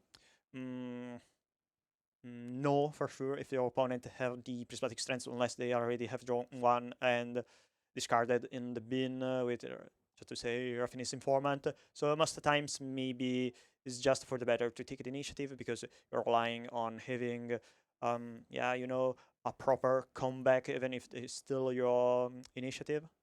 And just to say, when you are playing a birding party on turn 3 on the play and you cascade into an Avenging Hunter, I think you just want to take the initiative to cast your Avenging Hunter. Oh, that's word. Speaking of, here's another one. Oh, I Okay. believe now we go into. I am starting to forget my Undercities. Which level? I think the Forge one. So Forge, it puts 2 +1/+1 counter on a creature, right? On Jewel Thief. So he's setting up for trap here, basically, which I think is almost always. I don't think you should. Is there ever really a reason to go right on your Undercity in Pauper? Because I can't think of one. I mean, trap dealing 5 is so powerful. Yeah, indeed. Big combat coming.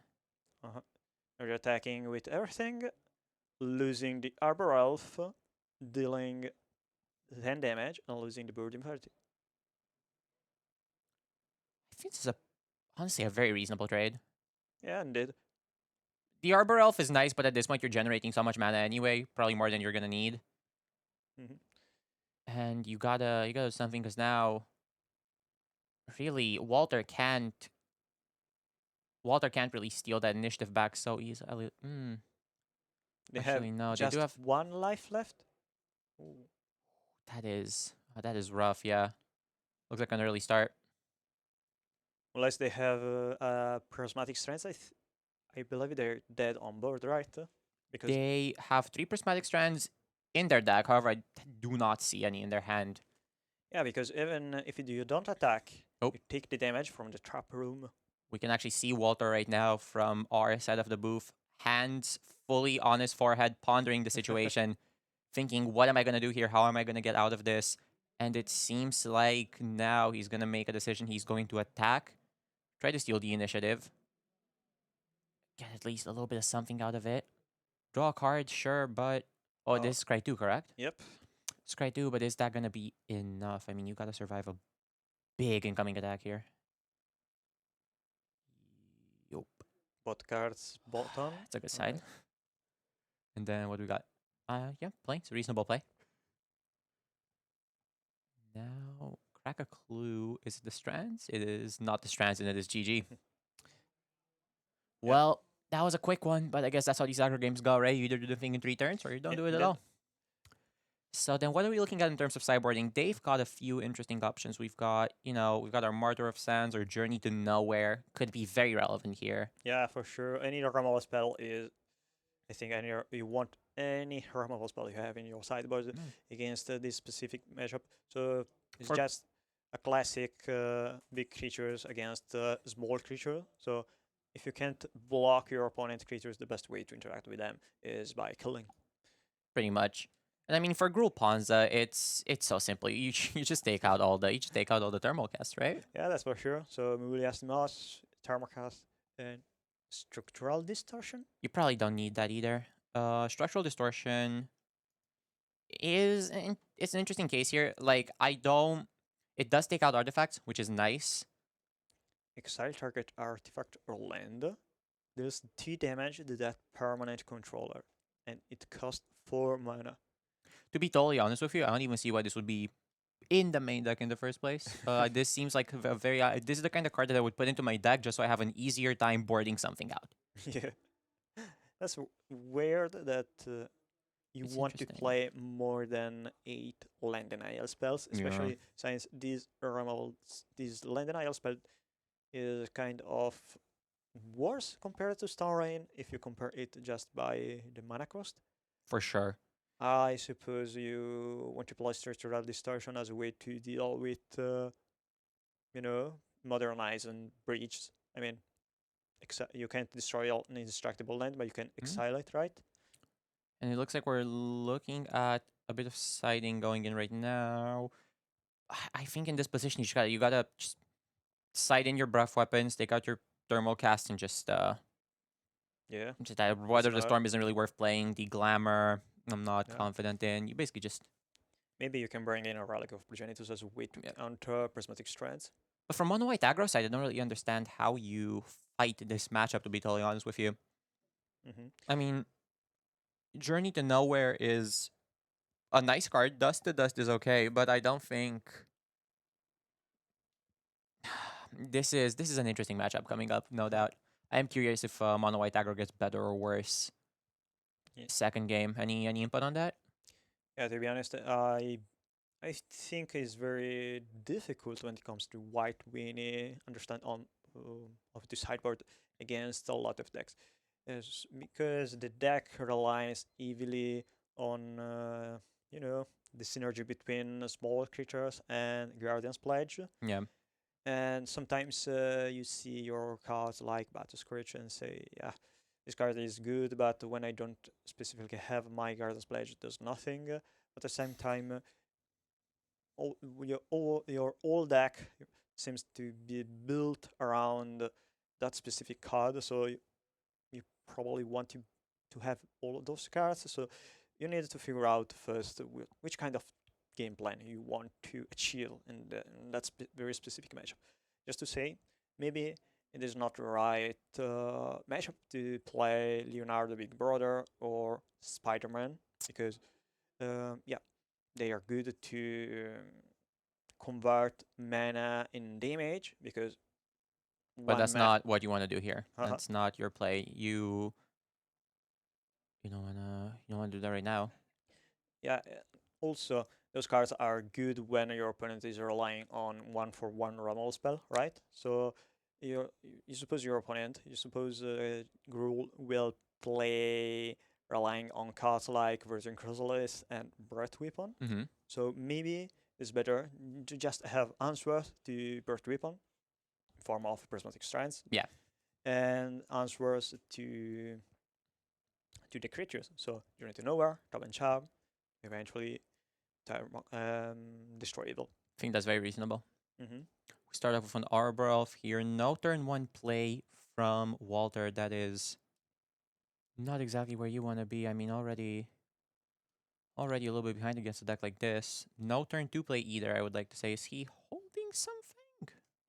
I can see a Trap and Charm. Maybe they wanted to keep and specifically for the Trap and Charm, you can destroy the Wild Growth or Ooh, there goes a Thermal Cast. And But does he have Yeah. more planes is the question. He does, but still that loss is it's gonna be fairly significant here. I mean, just on mana advantage alone, So you're going down. we talked about sideboarding out Thermocast, but I can see that the Thermocast and even Mule Acid Moss. Interesting. Yeah, I guess it's just to cut maybe the initiative cost because you're facing an opponent with prismatic strengths and more creatures than you. So Yeah, that's not unreasonable. I always feel bad taking out the initiative cards just because the initiative is so powerful. yeah, But in a situation like this, you're basically fighting Mm. his very annoying flyers that are gonna keep taking that initiative away game after game after game, and you got to do something about it. And I guess this could very well be the play. Doing a little bit of cutting here. I don't know why I felt the need to play by play that, but right, drawing a Draven Inspector. There you go. That's gonna come in nice and clutch. Although I think the most interesting thing so far is wow, and there's the no land denial here is insane. yeah, there's no fourth land drop, right? No, So yeah. you're basically playing a clue just to look at it at the moment, and not much can happen next. Yeah, White Winnie with just 1 mana against Gruul Ponza with 6 mana. It's oh no. Oh, No, you can't do this to Impalo. No. That's just cruel. This must feel so good from Paulo's side. Like I would have the most annoying grin on my face doing this to somebody. This is the kind of magic I love to see. You love destroying your opponent's I lands? love destroying my opponent's lands. I see. Lands are meant to be denied. I am a big believer in mass land destruction of any kind. I didn't have a lot of friends in middle school. Okay. So this is how Yeah, I can see that. this is my coping mechanism now, basically.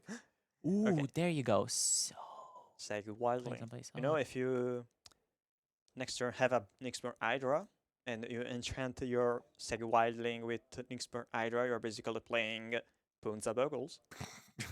Let's go. We did it, guys. We broke Bogles. Well, there's a land, however, there's a tap land. Oh, this is just cruel. I feel like I'm watching. I feel like I'm watching something I'm not supposed to. Now it's time to I'm not draw supposed to see. another land denial spell, you say? Oh, could you imagine? Yeah, that would be a cruel. Yeah. I think that would maybe be the funniest thing to happen in Pauper history. Is that bold to say? In Magic history. Magic. Ooh, you know what? I don't hate that. I don't hate that. No, no, you can't do this. You cannot do this to them, Paolo. No. The White Winnie player is watching. Oh, do you guys see this? Do our eyes deceive us? Did they? Oh, look at that. Look at that graveyard. That is a graveyard full of plains and other assorted lands just staring down at Walter saying, hey, wish you could have played us, right? That's not happening. Discard to hand size. Now it's just you're just watching yourself get beat down here. You know, it's moments like this in Magic where you gotta feel bad you gotta feel bad if you're Paulo here. Like, I'm so sorry it lined up like this. Yeah, that's I think Oh. the best play experience for the Gruul Ponza player. This is basically this is what he looked for. No, that there's actually They can destroy their own land. Yeah, you know, at this point, I wonder why we aren't playing. hold on. Yeah, seems like they want to know if they are forced to cast the Thermocast or if they can choose to not cast it. There is legitimately no way they cannot. But you have the option, I believe. Cascade was changed. Circa Lost Caverns of Ixalan to make it so that you no longer must cast it. I will say, wow, this is just cruel. I mean, you saw all of them, and there goes the planes.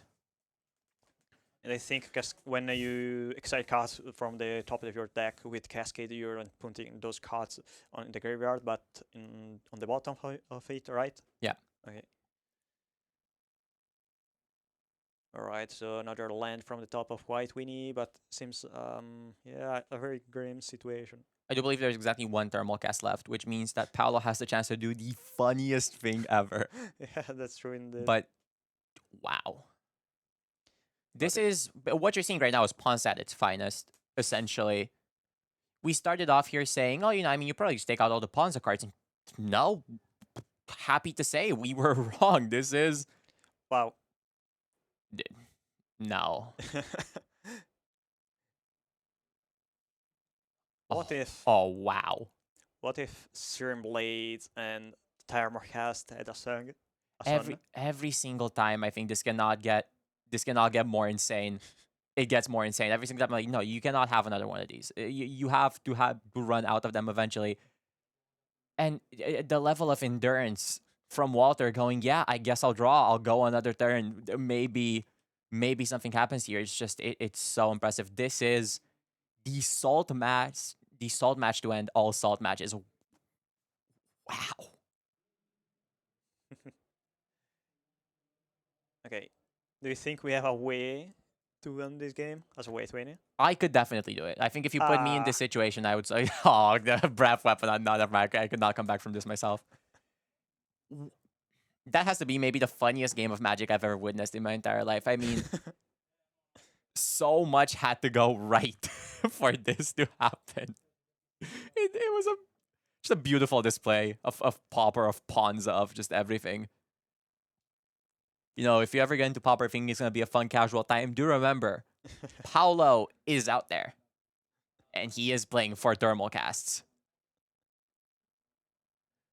Oh, breath weapon. I'm wondering what I guess, yeah, he cited out the The initiative? Yeah. Hmm. What if Ponza wins today? A good question from Chad. And honestly, I mean, at this point, you're going, 5-0? That's not unreasonable. Yeah, we should ask the Pauper format panel to ban Thermocast, right? I guess so. Well, Mirko's right here, actually, as a matter of fact. I think 5-0 does lock you into top 8, I believe.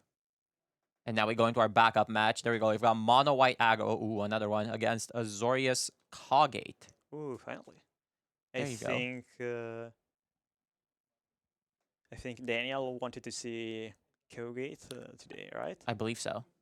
I mean, so we've currently got Aggro up against... Aggro's up a point currently. Uh-huh.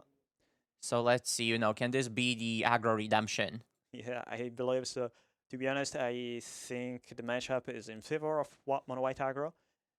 Well, you can say It's just faster, isn't it, at the end of the day? Yeah, but it is faster and better. It is better to have as a deck to keep their creature on the battlefield. After all, it is kind of the same deck. Essentially. Because both of those decks are relying on cheap creatures, on flying creature, on small creatures, and they try to push the damage with cards like Guardian's Pledge or Basilisk Gate. And at the same time, both decks play Prismatic Strands to stop the opponent from, dealing damage, killing you, or kill your creatures. It's kind of Prismatic Strands, mirror match.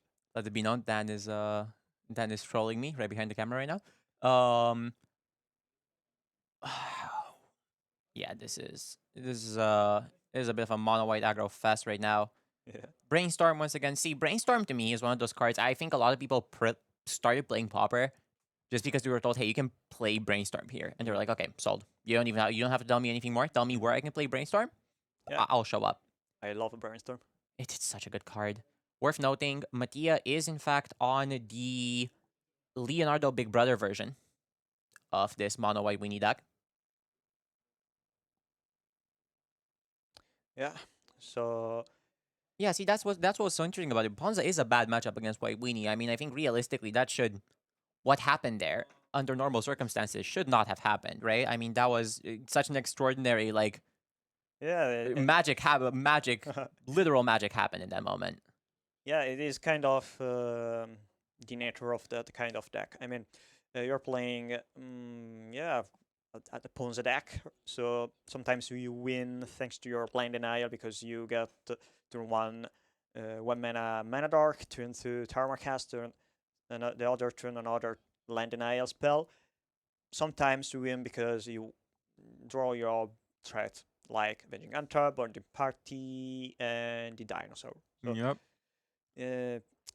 That's also why people don't like to play against Ponza, because you need to have an answer to the land denial, and you need to have an answer to the aggro part of the deck. Sometimes you need to have a bot, sometimes you have one, but the opponent is they have the other threat. So it is kind of difficult to interact effectively against both of them at the same time. All right. So with Weenie having creatures, discarding a prismatic strands with our Affinity format. Oh, well, there you go. Gonna flick it and play it. Lucky save there. Yeah. And then on one white wing side, I mean, you do have that breath weapon, which would feel so good to just. Yeah.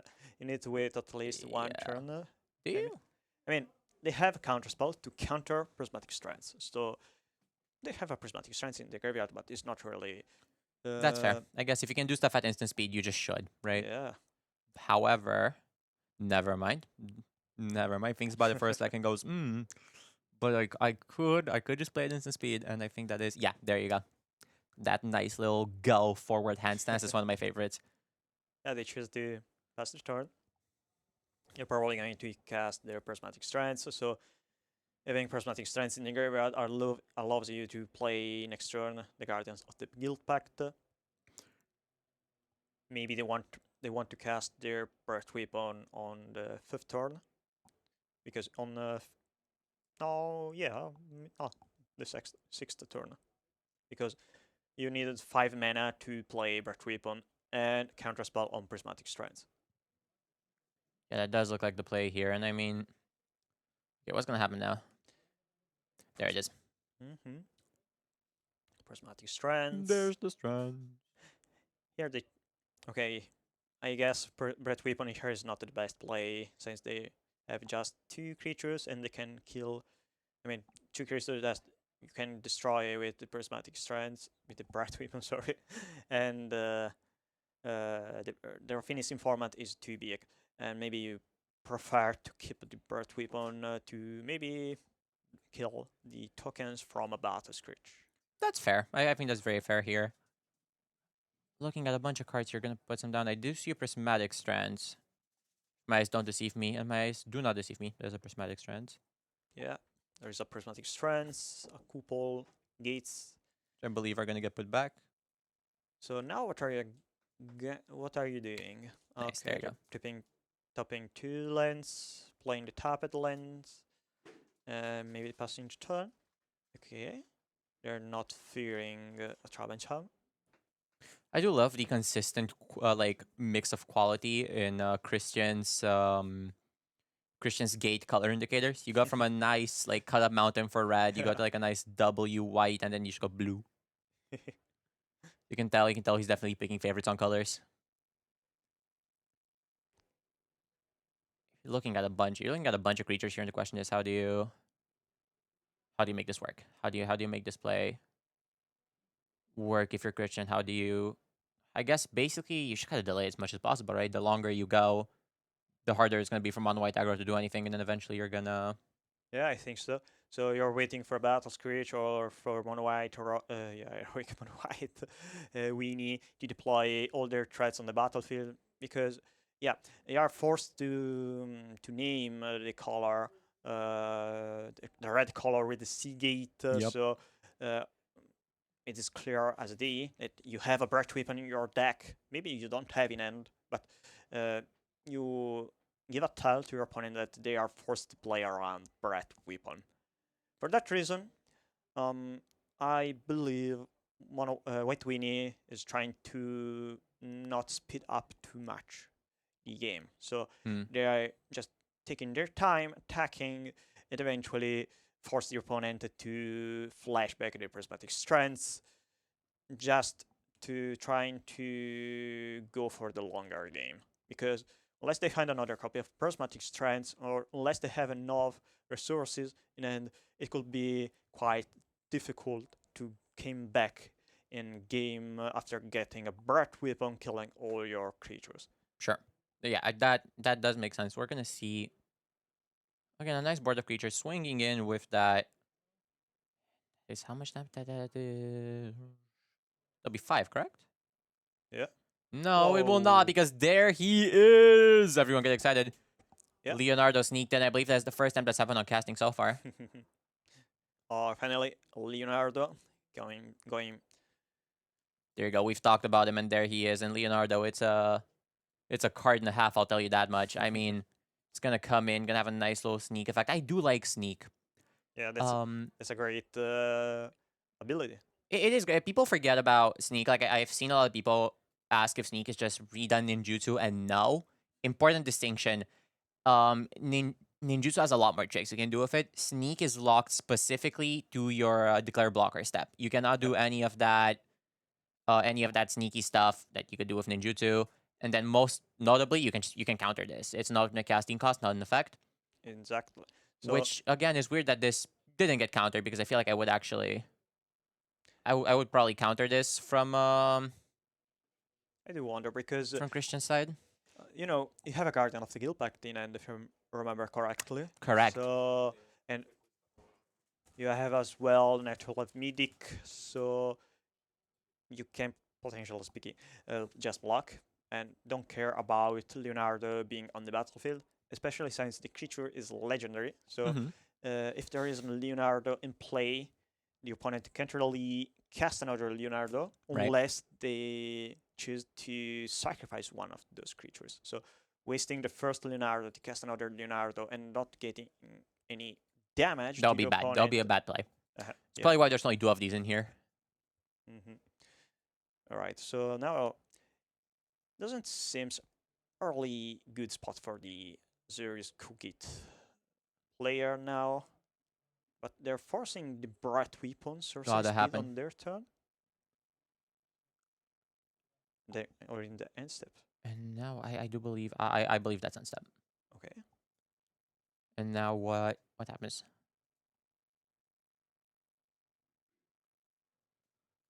So they're thinking a little bit, trying to figure out exactly how much this is gonna hurt Mattia, but he's thinking about it, trying to figure out, okay, what am I gonna do here?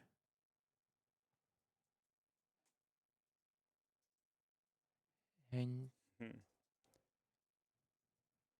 would you counter this?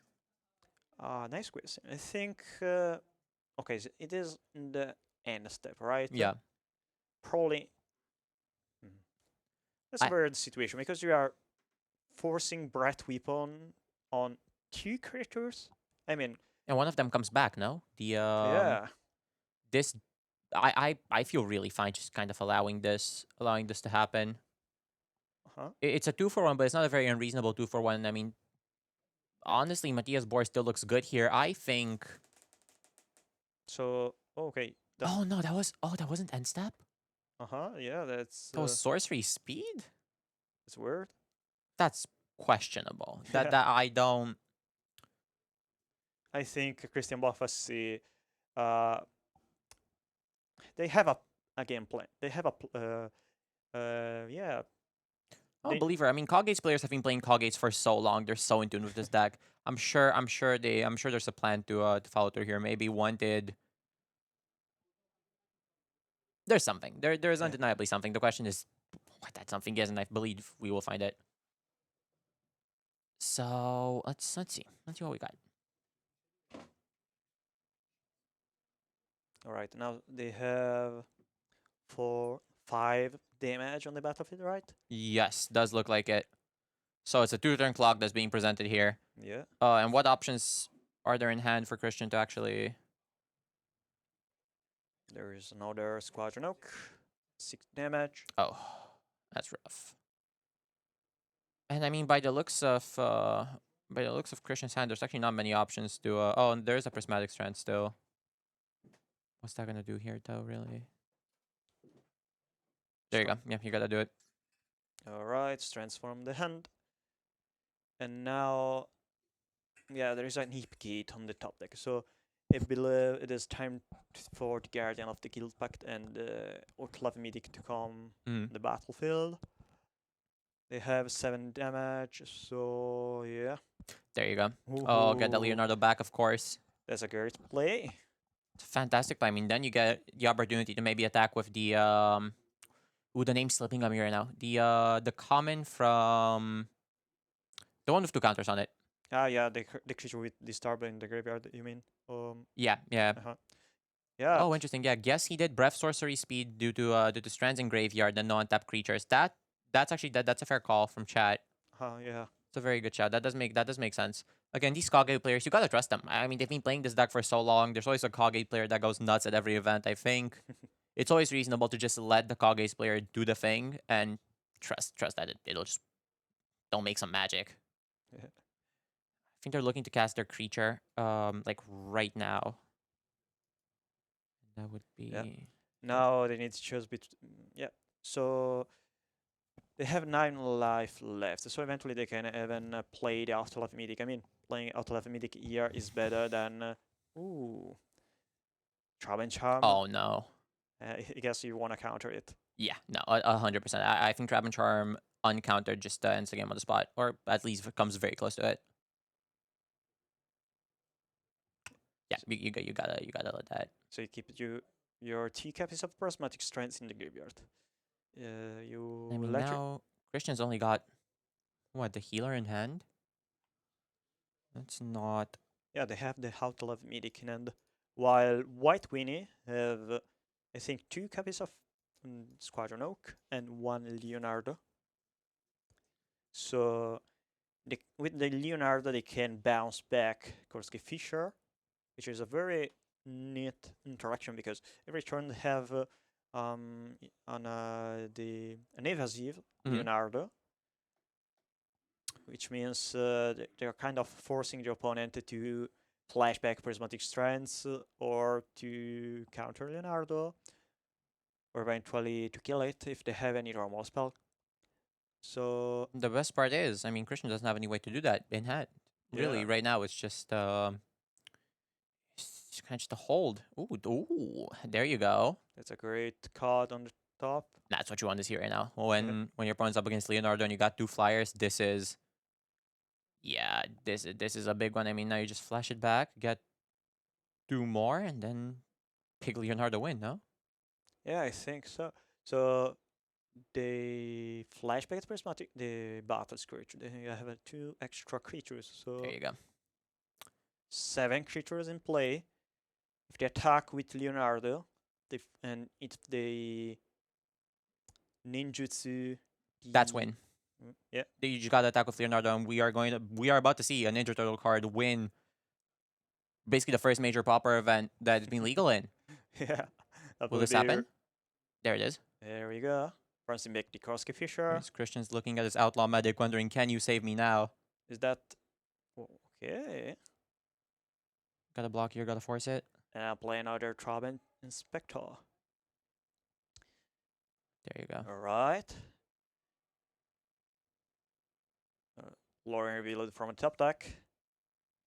At this point, you don't really have to think much about it. I mean, You gotta cast it. you want to cast the Afterlife Mythic because you need to get back some life, and your opponent have a Prismatic Strands in their graveyard. Yeah.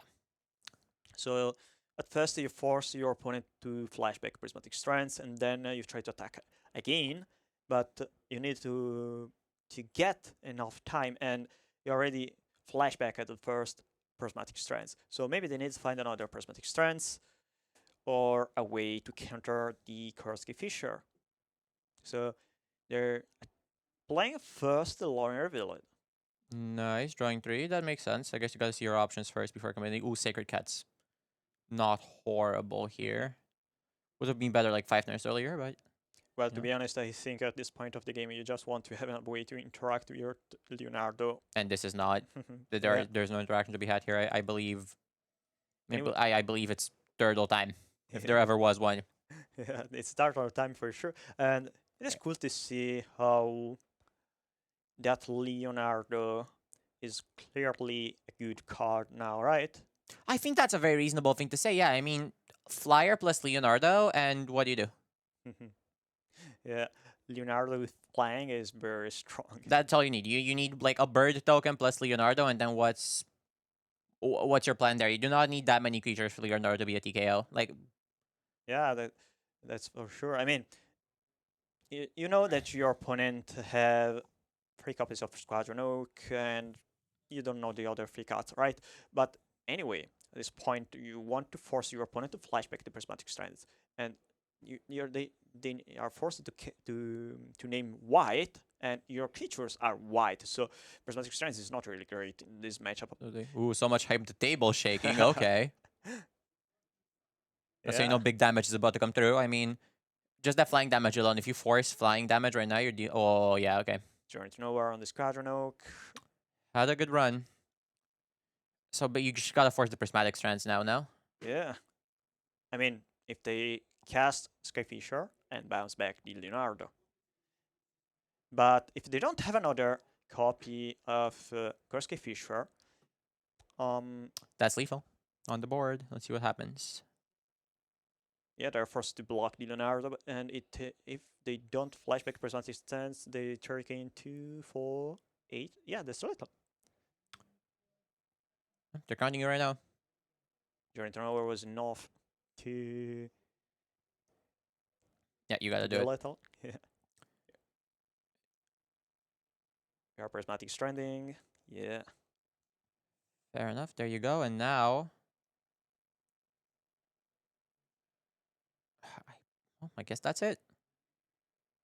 Flash this back in, and I don't see a way out here. Yeah. We are. Are you gonna flash back? Oh, just for style points. There was no reason to flash that Leonardo back. Just said I want to win with Leonardo today, and I'm gonna make it happen. And so I'm gonna. Yeah, that would be really take cool. it right back to hand. That is aura if I've ever seen it. Wow. Mattia has a point to prove. Mattia wants to show people, hey, this card is real. Mono white weenie, we might be back. And I'm gonna win with the new card. That is, you gotta respect it. Yeah, I do. Let's see what happens. Christian kind of counting, figuring out his last option. He's like, okay, do I have a path out here?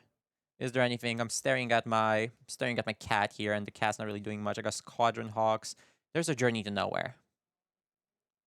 You can totally cast Journey to Nowhere during your opponent's turn. So you can. Well, you could if you're sneaky enough, but I do not condone that.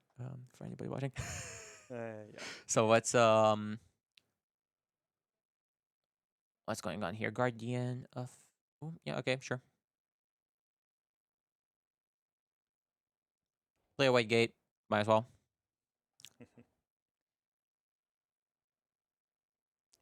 So now they can attack with the Guardian of the Guildpath, but that seems kind of pointless. Yeah. No. I don't believe they have any way to not die. Christian is a dead man walking. Yeah, that on board. There's nothing to do here. They're doing resolution, figuring the last things out, but that is it. There is no. We've seen the draws. There's nothing that can happen here Yeah, that ends in a win. maybe not playing the Medic 2 turns earlier was a mistake. I don't know. That's reasonable. His draws were also not ideal. Yeah. Well, there you go. Gain a little bit of life. Does that help though? Or that life gain doesn't do nothing. And again, you gotta think about it from Mattia's side as well. Mattia does not know what Christian hasn't had. Mattia could be thinking, oh, there's a breath weapon coming any moment now. They know 2 cards, but there is another unknown card, which is the Journey to Nowhere. I think you must always assume as a Magic player that your opponent's unknown cards will be the worst ones possible. Yeah. I can understand why Mattia here is like, could be a breath weapon though. Yeah, that's how I would play it, because that would feel so bad getting all the way here and then just getting breath weaponed out. I see what this is happening below, so you gotta close it up, because if a breath weapon's coming, Yeah. it's over. And is he gonna do it? Let's see. Is he gonna win with style here? Is he gonna ninjutsu out of Leonardo? I think you want to ninjutsu Leonardo It has to happen. here. Anyway, I mean, it is so stylish to win with a ninja. With the first, I think the first white card with ninjutsu in Magic. Yeah, maybe not the first. First common. Oh, white, there you go. but at least the first mono white creature. Ah, with look. ninjutsu. Still played it out just to prove a point. Yeah, There that's you go. Wow, what a win. I mean, that was good. What we saw basically was two sides of mono white aggro. No, we saw a complete 5-minute wash from Yeah. Ponza just getting destroyed over and over again. Then we saw a absolute flip side on this part. It's why people say these decks are so coin flippy, right? We just saw both sides of the coin. Yeah, I think so. Anyway, I think this match could explain to you why I believe mono white, why I believe white Weenie is still a good deck in Pauper.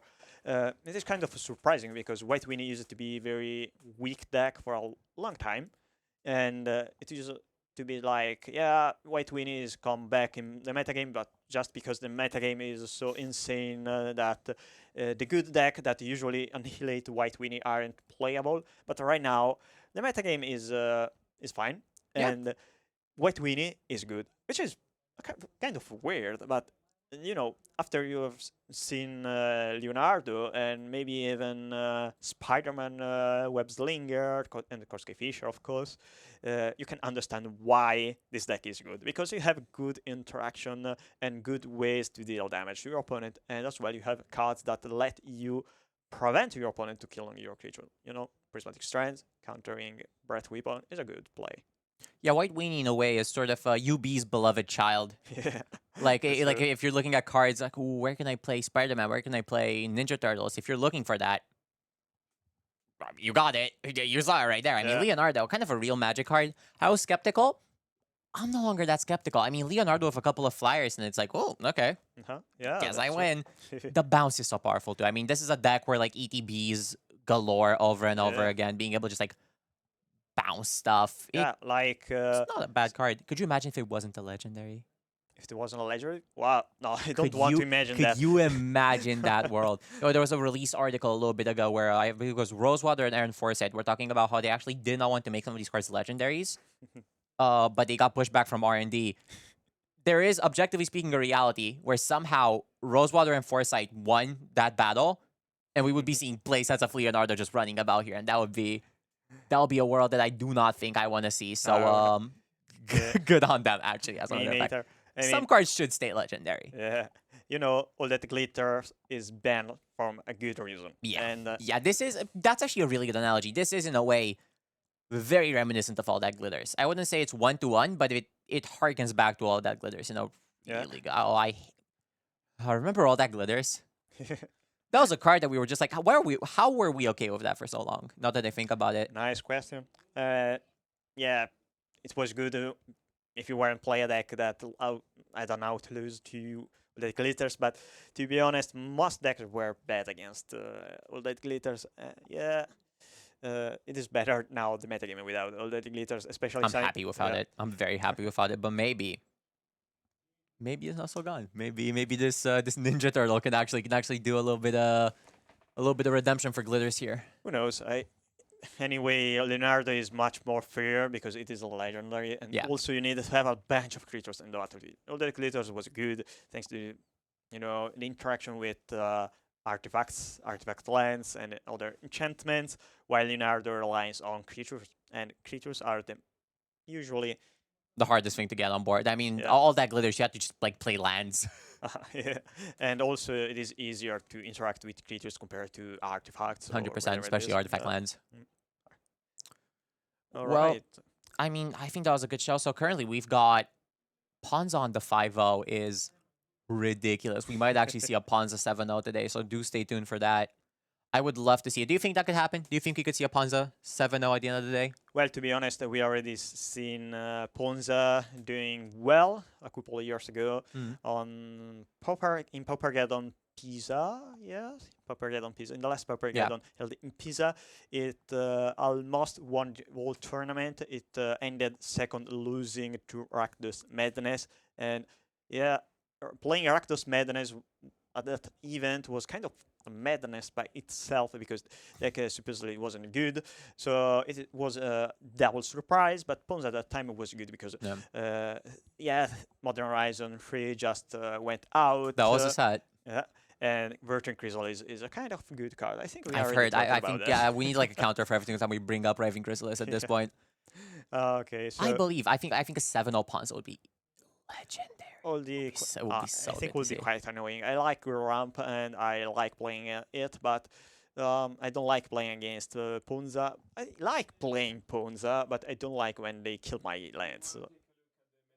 I would actually love to take a Oh, look at the sure. metagame. If we have the metagame available, yes, please. All right. Oh, wow. Okay, that's an interesting metagame. Never in my life would I have guessed that these would be the numbers. What? Terror gamers, what happened? Where are you guys? Ask anybody online, they'll see you're 20% of the metagame. I don't see. Did you all just forget to show up today, or?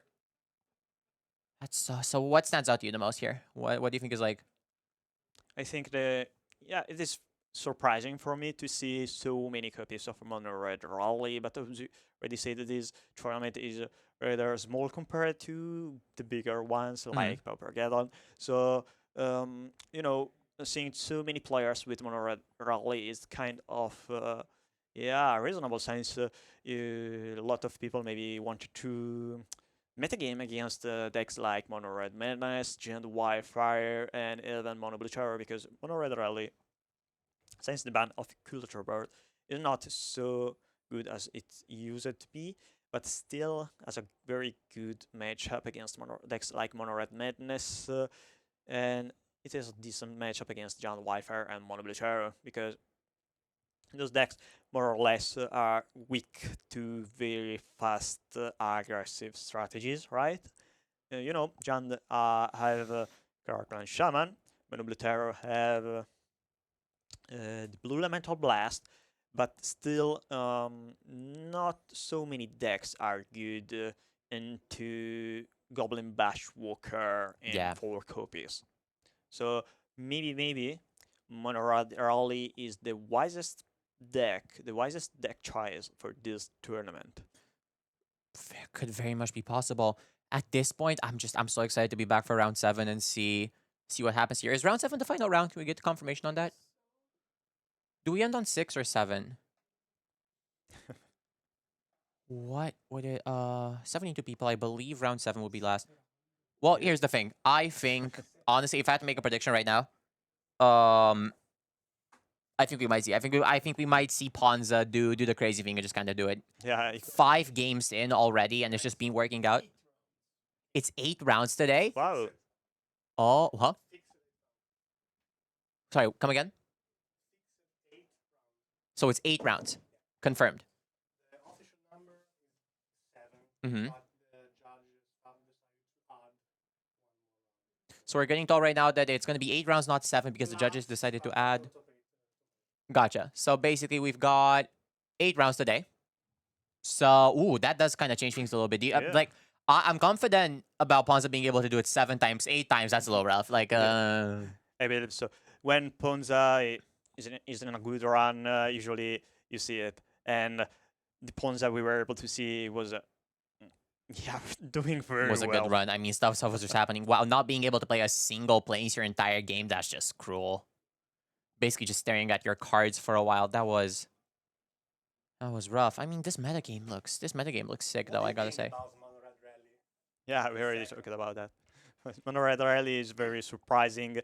To be honest, it is kind of predictable, the outcome of this metagame, because there's not yet a settled metagame, and we talked plenty about cards like Neutron Monitor, and the reason why Neutron Monitor is not so much played because people weren't able yet to find enough copies to play it, more or less. Probably we should talk as well about cards like what is the name of the red turtle? Raphael, maybe? Yeah. Okay. There's Raphael as well. That could be a good card. To be honest, I can see Mono Red Rally playing Raphael. It is a creature that deals damage when another creature you control enters the battlefield. And Mono Red Rally, even though it doesn't play anymore Culture Bird for obvious reasons, it still plays cards like Burning Tremicity, rally at the Hamburg. So it is kind of a better version of Kesig Flamebreacher, right? I don't think that's unreasonable to say. I don't like that reality, but it is it's reality nonetheless. Yeah, I think so. Uh, Two fairies players though, guys. Where are you right now? I need you here. Like I need to talk to you guys, please. Whoever's playing fairies, if you're watching this, which you shouldn't, because you're playing, so hopefully you're locking in. But if you're watching this, please do good. I want to commentate on some fairies. So I mean, I guess now we just go into round 6, correct? Well, want to grab lunch? yeah, again. Yeah. Why not? Third lunch? What, you never had third lunch before? No, I think it is first time, but it's a good. I mean, look, when in Rome, or well, Turin. Yeah. Yeah, exactly. We're having second breakfast right now, or third lunch, as they say in none of the books. Yeah, that's good. I'm fine. Sweet, I'm ready to go? ready to go. Pauper, it's a format, and it's pretty good, I think.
And welcome back to Path to Paupergeddon. Here we go. I am Sapo, and with me today Daniel for the 6th round of Path to Paupergeddon 2026. We're almost there. We're almost there We're for, almost for, there. for today. For For today. just Remember for that today. we will have eight round of Swiss of today, and the top 8 in the early morning of tomorrow. We'll start at 4 a.m. tomorrow. Oh, so perfect. people- Perfect. I wasn't supposed to go sleeping no, anyway. no, so. no. Yeah, it will be a huge after party for us. The 8 in top 8 means we're done at 8 a.m. That's the thing that we do, and then we can sleep. No, returning series, I think that the top 8 tomorrow will start at 9 a.m. Right? Berto, you confirm? Perfect. Yes. It should be at 9 a.m. So this is round number 6. We'll have a friend of ours that come here for the 3rd time. Yes, yes. in the booth. When you look our way that way, you see a very familiar face you've seen a couple of times, and every time, funny enough, when we are here, it happens. So yeah, 2 words: mom spaghetti. Yeah. I mean, that's what you get. I don't think we're gonna see that first, right? First, we're gonna see my favorite 2 words in Pauper, hopefully. Sorry? First, we're gonna see my favorite 2 words in Pauper. Yeah. Hopefully. I think that we will see now. This is one Oh. of your matchup. You're waiting for the deck Yeah, since 2 the things- beginning of. 2 things here are going right. First of all, below and the lower part, it's mono blue terror, which I love to see. But on the top, it's Rakdos. Okay, so your 2 favorite words in Pauper are. Fairy temper. So let's bet on it. Ooh. Okay. You lost the previous bet. Yeah, when Stone Rain you- wasn't my Stone Rain card. was not your card. But I think that Fairy Temper is. So I propose you a bet. Hit me. How many Fiery Temper will be cast in the whole match? 5 over 2 games. 5 over 2 games. Over 2 So, games. Okay, so in your opinion, there will be only 2 games, right? Yes. Okay. So chat, let's bet. A better this time, Alberto. Thank you. An actual bet. Yes. An actual bet. Yeah,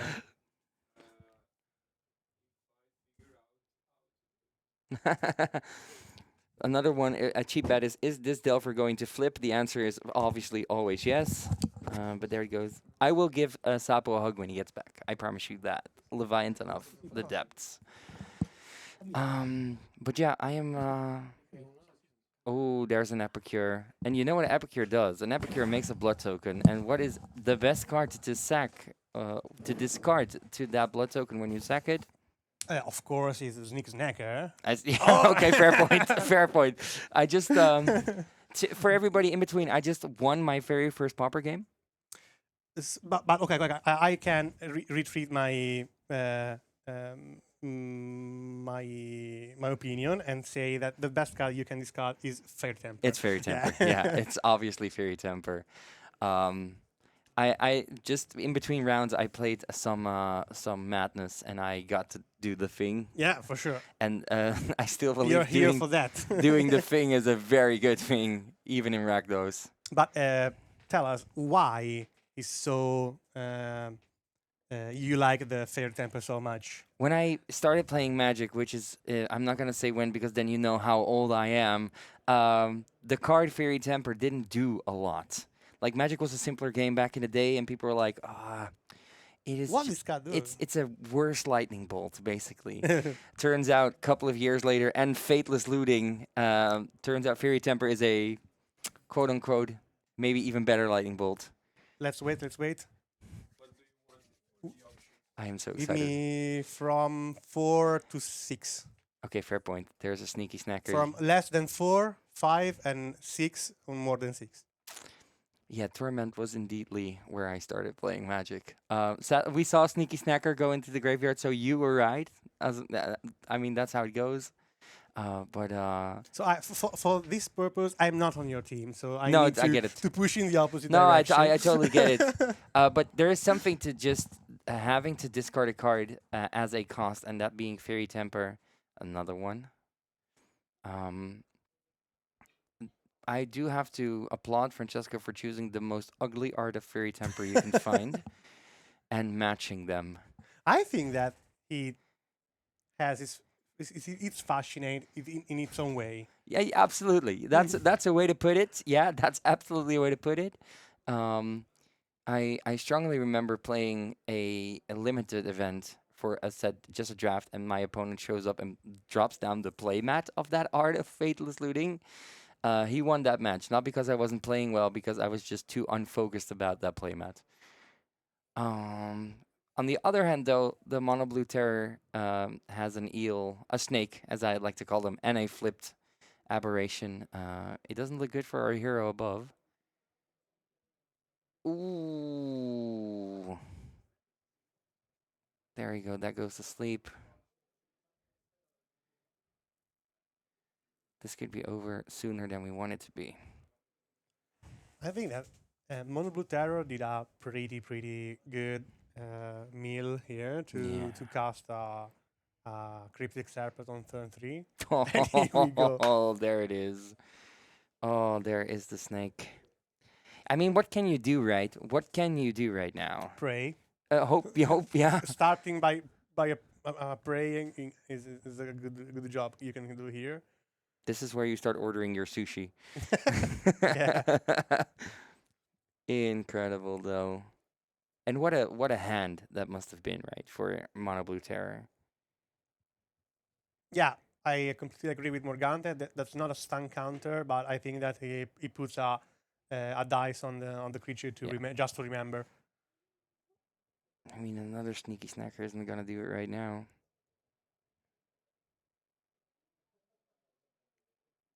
And Grab the Prize is one of those cards. It's incredibly good.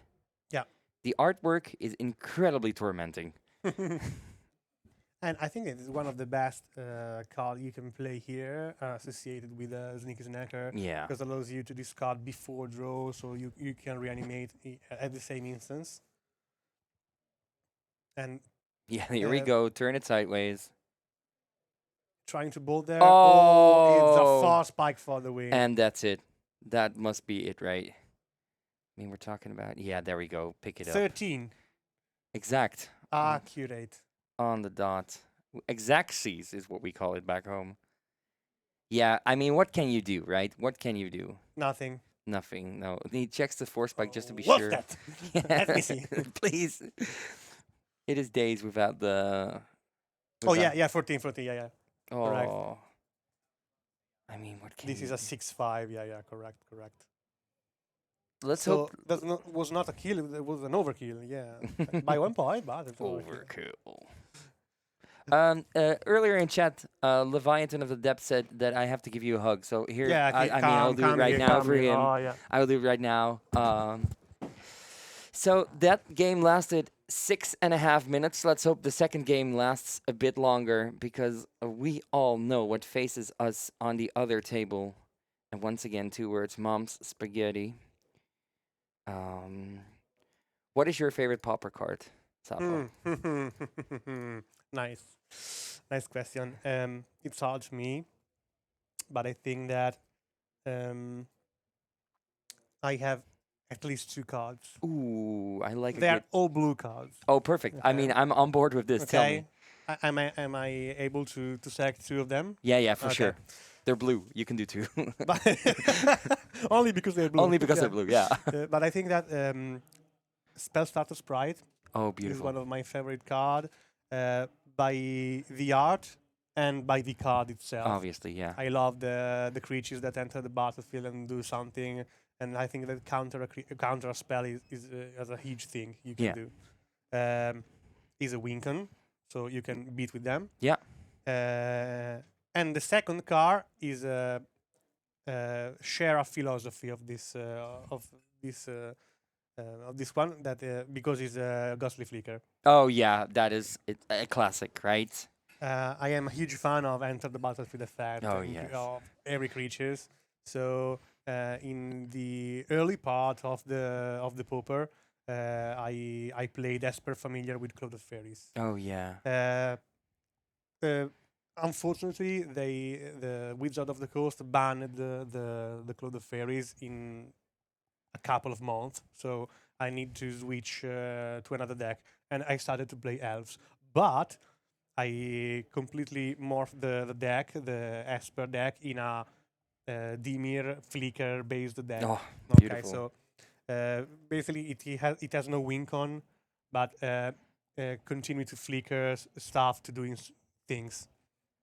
After a little bit, that deck become a staple deck in the format. That is what was called Ratlock, Ratlock. because you play the chittering rats. Oh, yeah, that has yeah. in the battlefield effect that allow the player, the opponent, to put a card from the hand on top of the deck. So with no cards in the hand, after the draw, you flicker the rat, And they're it is not locked. an instant. Yeah, it they're is a locked. lock. And I know I'm not a good person to enjoy the kind of deck, but Yeah. it's one of my favorite card is Ghostly Flicker due to this. I get that. And still such a staple in a lot of, even in casual formats like Commander. Ghostly Flicker is just a incredibly powerful card. And I mean, we've seen it in multiple formats. Flickering a evoke elemental is always a very good feeling for you and Yeah. not for your opponents. Modern format teach us that. Yeah. Pauper format teaches that as well. Yeah, so Oh, evoking a Muldrifter with any kind of blink effect is huge. I Yeah, mean, completely agree. drawing for the amount of mana Up that you're to paying 6. for it. Up to 6. Up to 6 even, yeah. Due to the It's- rebound with Ephemerate. It's incredible. The players take their time shuffling, thankfully, because once again, if we have to switch games, we know where we're gonna end. I'd like to see the Rakdos list, but I think that is not not valid. So No. we don't have the correct list here, but I think that the side is pretty easy here. You need to prevent uh, the terror and the serpent to resolve. Yeah. So they will bring in Pyro Blast or rather Yeah. Elemental Blast, and to the opposite side of the table, like the thermodynamic teaches, there will be a reaction equal and opposite. Yeah. So the Hydro Blast will come in.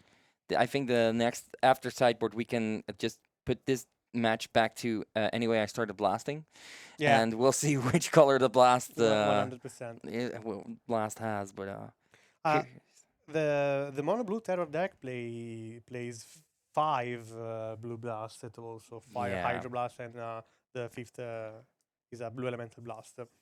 I think that envelope 2 here is a pretty huge card. That is an instant, cost 1 blue mana that counter a sorcery spell. yeah, I think that's gonna be a big one here. All the advantage of Rakdos is done by sorcery. So Oh, here we go here's for spike. there's Spike. He's a little for spike there. Oh, you gotta do it. Also, commemorate once again the old Border Force Spike.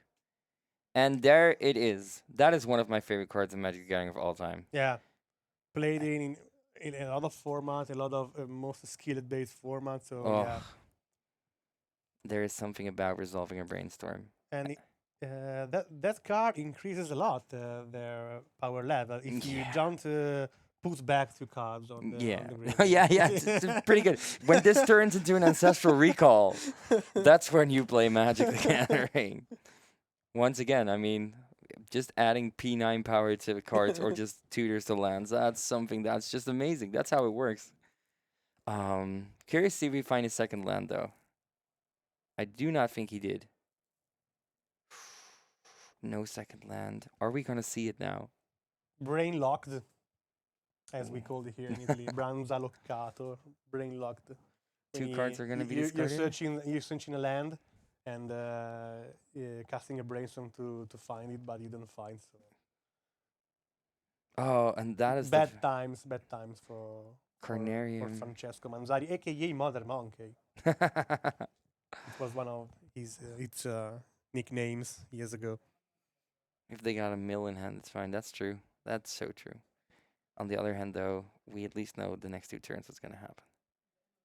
I think there is a talk about lands. Francesco discarded 2 lands to the Fateless Looting. 2 that he had in his hand. And he took a land back, indeed a mountain back, to play the Rakdos Carnarium. And that's it. Oh, yeah, there comes the second one. I mean, what a card. Also a mainstay in so many formats, right? Mono is one of the decks where Lorien Reveal fits perfectly. It Yes. allows you to search a land, do a land if you play Dimir or it's a terror, and count as a spell Yeah, it's so good. for the Serpent or the Tolarian Terror. And in the late game, it can be cast for draw 3 cards. That's pretty huge. And also, it just shovels away the 2 cards he just put up his deck for Brainstorm to give him more option to draw that land as well. Yeah, shove back all the cards you don't need is very, very huge in terms of card quality. Yeah. We're gonna see a Fateless Looting get flashback or not. Yeah, or not. thinking to counter that I mean, that Fateless Looting. you are time walking somebody at that point. Yeah, there we go. Yep, that's gone. Obviously, to buy yourself some time here. Yeah, lose 1 life. The Pinglands. I completely forgot these existed, to be completely fair with you all. And my lovely opponent just now in between reminded me that these do damage. That is a lot of I don't know. mana. There are a lot of lines there. Looking at the hand of Mono Blue Terror, allow that looting to resolve. This is bad. That was a ooh. Eee. Although let's be honest, that was not a good mental note. I think the worst mental note he Yeah. could have, For for everybody, the exception of milling two creatures, then draw nothing. for the people at home, take a mental note. That was the worst one. Yeah. That's also a card that I think is very due for a reprint, right?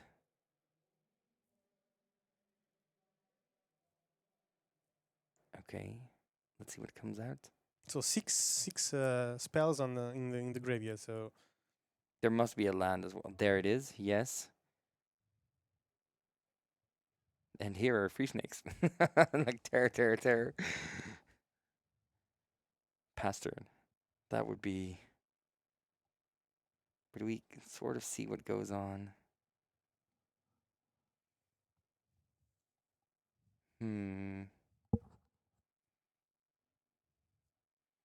so he chose to play He just passed. a control way right now. He lost the window to cast the Oh yeah. its creature, so he preferred to counter the card advantage of Rakdos. It's a pretty good way to interact with them. The strong point of Rakdos is that allow him to have a huge damage output. Yeah. With a lot of card advantage. If you cut the card advantage, the deck will pass really hard times. And this counter spell pretty set the match. And there it is. Fairy This is the first one, right? Temper. Fairy This is the Temper. first Yeah, one. okay. This was a hard cast Fairy Temper as well, I Hard believe. cast. It's not supposed to be used like this. Oh, look at that beauty of a man. Look at that card. Okay, this is a pretty good meal. Yes. 2 spell and draw in a creature, hopefully. And let's not forget how important that counterspell in the Torment Script was just now. That was a very pivotal moment for this matchup. Morgante, I had the same thought, but if probably the mono blue terror won't have didn't have the creature to cast, so he rightly preferred to play as a control deck. So Yeah. that was not also, but And a there bad is choice. the first snake, and there is the first bolt.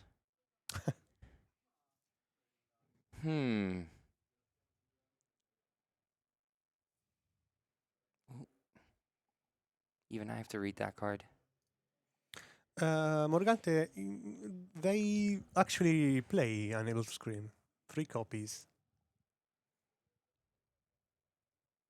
And there goes the first snake. Oh, I on wonder plane. why he. Oh, sorry, I And- read it wrong. There is the second snake hitting the table. A second snake hit the table, and another counter. How many blue? I mean, blasts? I do not know how much you can have, but he has them all. And I mean, yeah, that's gonna be decisive anyway, right? I mean, here we go, going in for I believe 8. And once again, we get to the point. 2001 would be unexpected. That's what we do here. Once again, we get to the point where what can you do when this is your board state, right? The as ama- I said before, starting prey first of yes, all. yeah, they that's shake it. their There you go. hands, There's yeah, the yeah. shake of the hands, and there's So you were right on a point. there's 2 games. There's 2 games. And this match for me only has winners. I got to see Fairy Temper be hard cast, no, and a mono blue terror wins. I mean, and this is, I mean, we're 20 minutes in. This is also Pauper for you, right? Like we've seen the grindy Jeskai matchup, and now we get to get fast magic in, but we have more for you. Yeah, I'm happy to go back to a friend of ours, Yeah. a friend of us that already be here 2 times before this. So He never disappoints. he's always he's right. a resident guest here. However, when you look at this screen, you will see that Pablo is playing again at the feature match table, but Mono white aggro took the first game. Yeah. I'm pretty sure that Mattia play the new card from the Ninja Turtle, Leonardo Big Brother. Which Let's look looking for the lists. There are. I am so curious. I think we can take the list of Pablo here without closing it because Yeah, we can he's just the keep it there. resident Yeah, player. we'll probably see him tomorrow as well. But let's commend Pablo for that, right? Like somebody who plays that deck to a certain form of perfection and has been doing that the entire day and doing well and being on screen. You just got to commend somebody who has a phenomenal day like Pablo has. And there he is. He's bridging the gap. And of course, Yeah, actually, Mono White plays only 2 copies of Leonardo. really? Yeah, I think Oh. more for a test than the Ultron player. I don't know. We can check it, of course. No, I do not. I'm also curious to see what the Ultron players do. Yeah, I know, but 2 copies in a deck that didn't draw so much. That don't draw so much. I And think that I'd like to play the 3rd copy at least. this gives me the opportunity to make a very easy joke. But the first Squadron Hawk is the Hawk 1, and the second one is the Hawk 2. And I think he keeps on hawking because there they are. The simplicity, right, of Magic the Gathering as well. Boo! I'll take the L. This is what it is. Oh, wait, the top 8 will be played tomorrow. Yes. Tomorrow morning, yeah. Icar, Wellspring.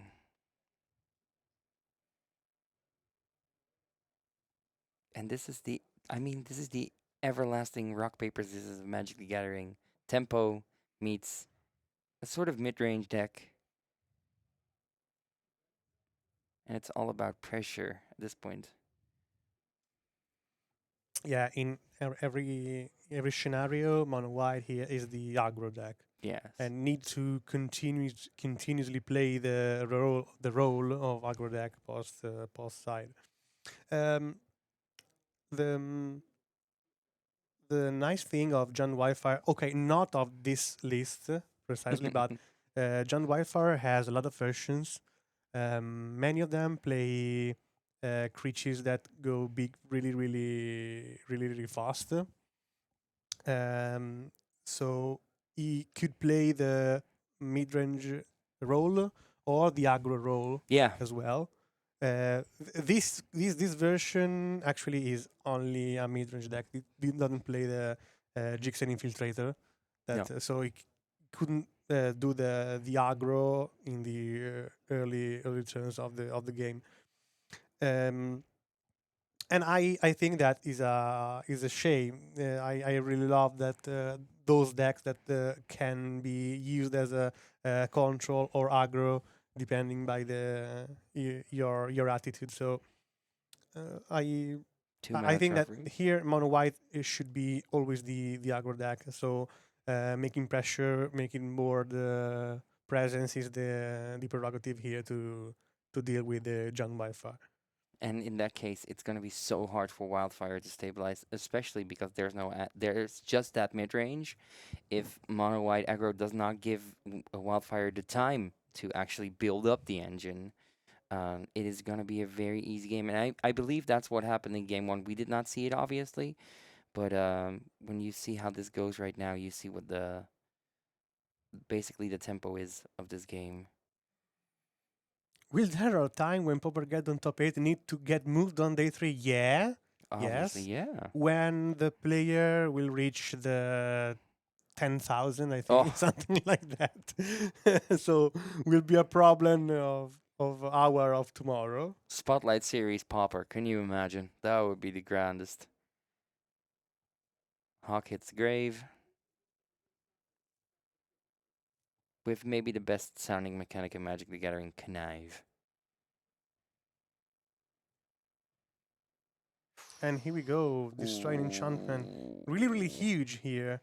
Ooh. Beat 4/4. Not having the makeshift is going to make a difference, obviously, but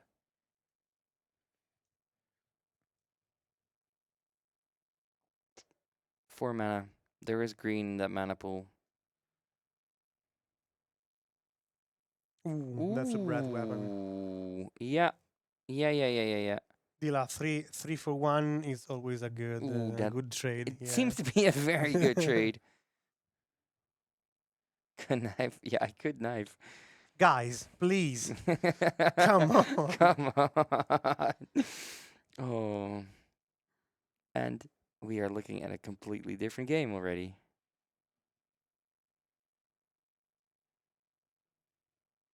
You need to type correctly, Morgante. Non è Kenya, ma Kenya like the country.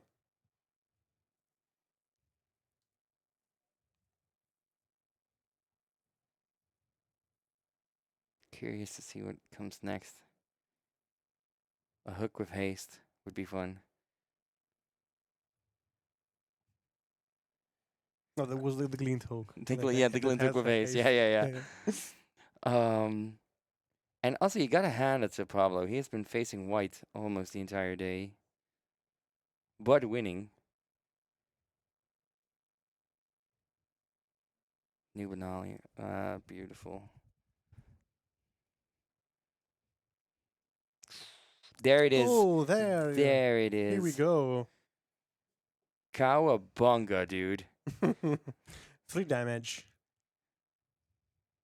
And here we go with that is with an inspector again. That is so good. Can we for once stand by the fact that you take back Fraven Inspector to drop a massive turtle and then play it again? Incredible.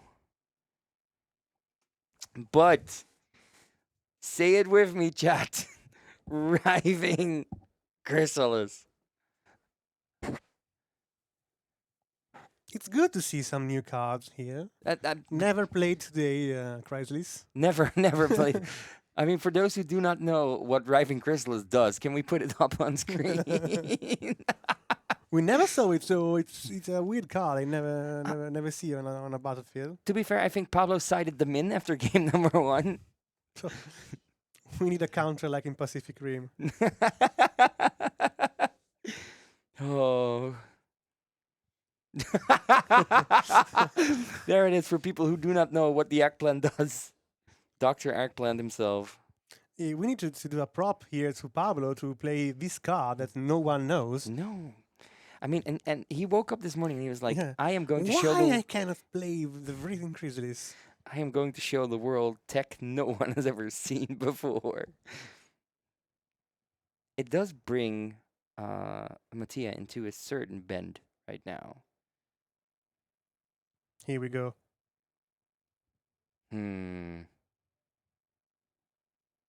Free spell incoming.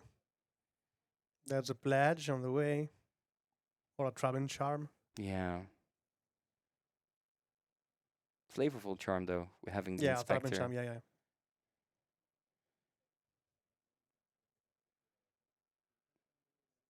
One.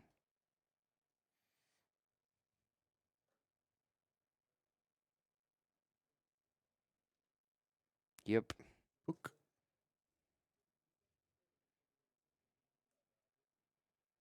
And we're looking at an empty board on the other side. But the question is, why? Here we go. There it is again. Completely unknown. There's an infestation of eggplants. Yeah. So in Dutch, an eggplant is called an aubergine. And when you want to have control over a situation, you say overseen. Overseen. So the situation seems to be overseeable, basically. Or in this case, eggplantable. Eggplantable. Eggplantable.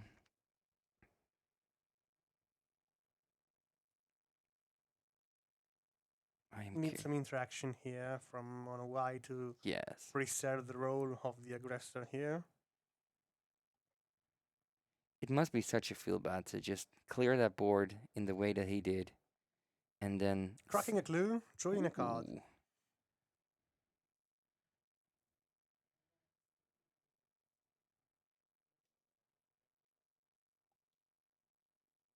Oh, Oh, the journey to nowhere. Nice. Crystal's taking a little holiday, and the attack. Yeah, obviously. Leonardo's still coming in for, I believe. Journey to nowhere that come from the sideboard. It has to come from the sideboard, It's right? not in the main board. They played 3 copies of Journey to Nowhere in the sideboard. And such a good solution to their problem as well. Still going in for 5-6, I believe. The Leonardo is doing the work as well. It is fun to see a new card on the board, but it's also doing the work. He chose to not to block to preserve the Drazi spawn. I think for the third crisis. Another one.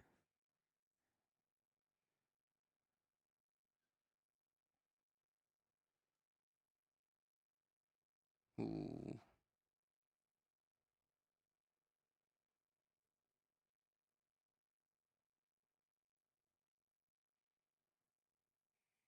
There is a lot of thinking going on the Pablo side.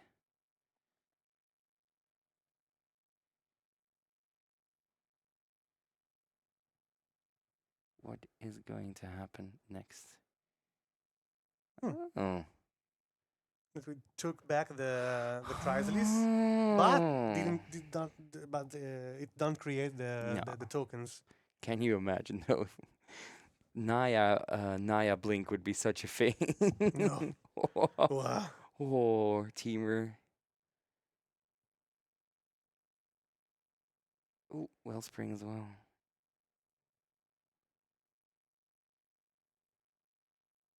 And here Oh, we go. wow.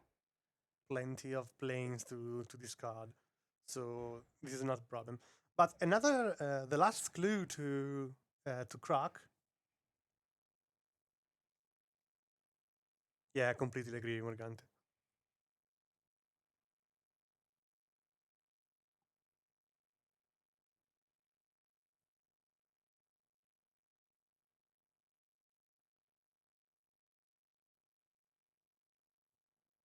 And the reach of the chrysalis is such a problem here for all the flying creatures. Yeah. And I mean, we can bring John Wildfire down to basically, hey, look, Ma, I'm doing game actions because every turn, 2 free cards. I'd like to watch again to the John the lists, but I didn't see a lot of fanatical offering because as I remember, John Wildfire is a deck that draws a lot. Yeah. Yeah, just likes to stay ahead and draws a lot, but I don't think we've seen that a lot from Pablo.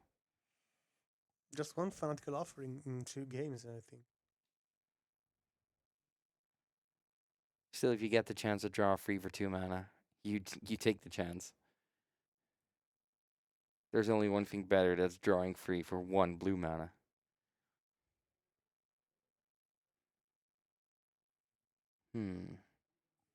New idea for a food card: pizza with chrysalis and spawns. The 51st pizza. Yeah, I think that this is an idea for an artwork for my chrysalis. Will it food? We took back the novice inspector to create a clue to draw another card next turn. And no favorable attacks here for Mattia.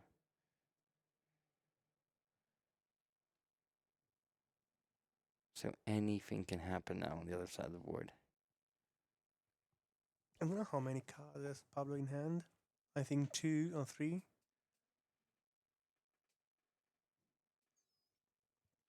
There it is. The offering. Yeah, I called it. Yeah, you did. Yeah. And there's 2 mana draw free. Make a map. This is one of the powerful point of John Wildfire. He never play with a hand bent. No. Always cards in hand, always cards to draw, always creatures on the board, and that the resilient aspect that we talk about all the day. It is all gas, no breaks, all the time. And that is basically what brought. Oh. Okay. Yep. There is number 3. So they cracked the previous token to cast this one. So there's a chrysalis that's bigger than the others. Yeah. The other. This is the third one, right? This is the third chrysalis, yeah.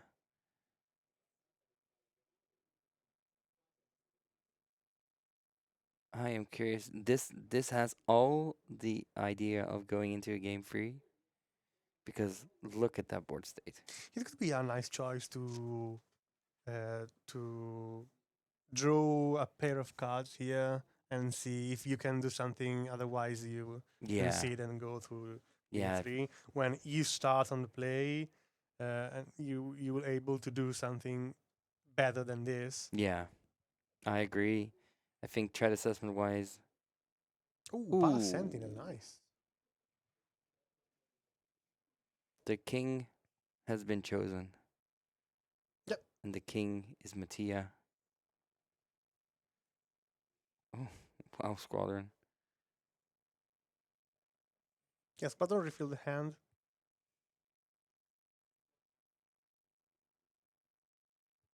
And this might be the only reason why he does not concede by seeing that board state, but on the other hand, like, it still does not change a lot. The only fact is there's free flyers now. Mattia, king of the pigeons.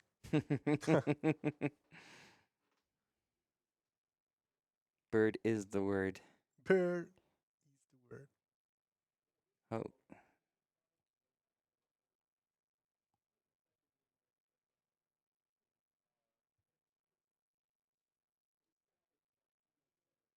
Oh. Pretty useless Nis album here.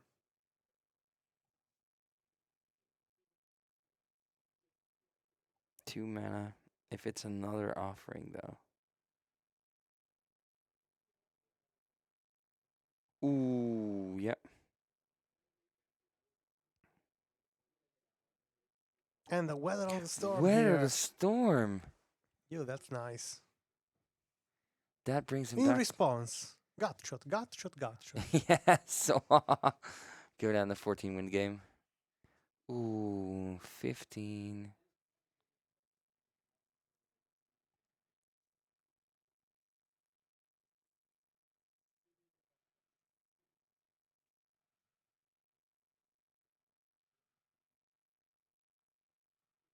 What can you do, right? A lot of mana and 3 cards in hand here for Mattia. Ooh. At the Battle Screech, creating up to 4 tokens. It seems like it's gonna be. And there's no way to prevent the creation of the tokens with exiling the graveyard, because in the main phase the active player or Mattia has the priority here, so he can cast again without passing the priority to Pablo to activate the Nihil Spellbomb. And Mattia, as a complete maniac, goes for 3 different bird tokens for 4 birds. I hate it Oh, a lot. oh, it's not triggering my OCD. exactly a lot. right. Yes. Oh, this cannot fly. This cannot fly. Ooh. It was really hard time when I played Mono Red Madness of your colleague before. at all the art different, all different art, it triggers me a lot. Oh, I agree on that one. Seeing a full art from of the Festage next to a black bordered Italian lightning bolt does things to me that are not fun things. So you actually play two breath weapon and makeshift munition Ooh. to answer to Morgante. There you go. Sacrifice. I Is it think gonna be that number 4? no, I no. think that he need mana for take the creatures back, and it arrived the number 4. There Yeah, it is. Yeah. that's the number 1. Number 1 again. Hello, number 1. Oh no.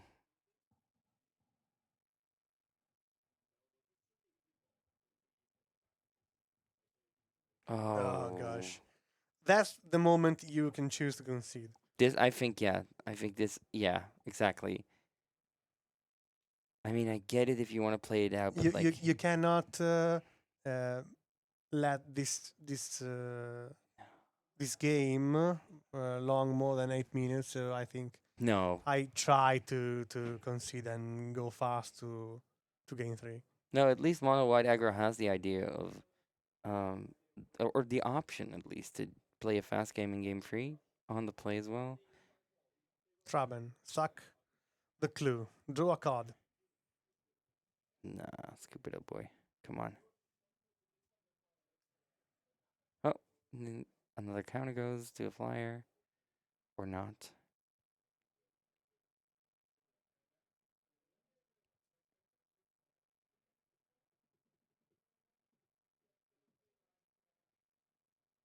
I mean, I must commemorate how he's holding on to it. A 104.3 Do you A know moment. what the rule is? No? A player can concede the game in any moment. Oh, yeah. Yeah, scooping is instant speed. Oh, Screech.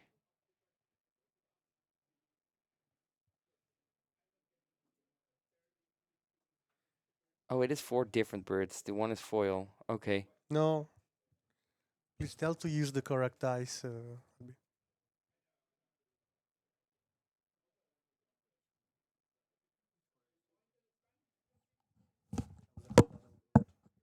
Oh, we're gonna see a swing. We are. Oh no, it's a tapping for the extra. It's a tapping for the extra birds. I mean, the Leonardo is gigantic right now. Okay, he uses the wrong dice, Yeah, but we this- tolerate because of the struggling he's facing the fourth chrysalis. Oh, that's what they say. Dice to removal also applies for The dice. correct pronunciation is chrysalis. Chrysalis. No, not chrysalis. Right? Oh yeah, it's chrysalis. I think it's Chrysalis, chrysalis. chrysalis. Okay. A Noted. chrysalis is an Noted. American. A chrysalis is an American car, I Okay. believe. Wrestling Chrysler. The new writing Chrysler. Mounted from the side and winged by fling. I would love to. Smettila. Stop it. Can you imagine? How did you win? I flung a turtle. Here, take it. It's Mario Kart, but the card game. Oh. It's a fling.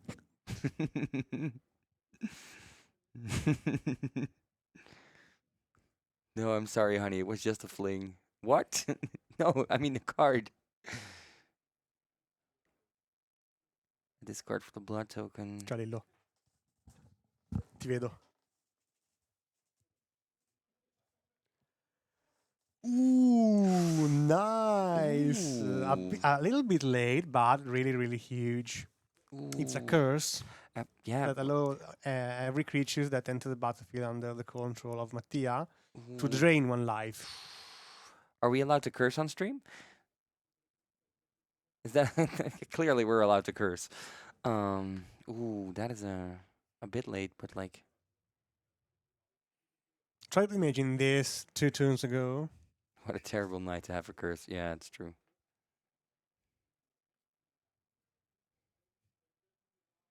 Hmm.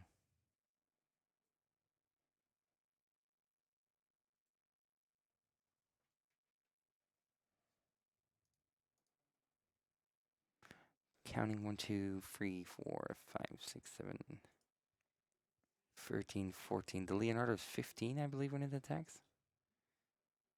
So there's only one card besides Fling that can do this. Imagine an island and an Artful Dodge right now.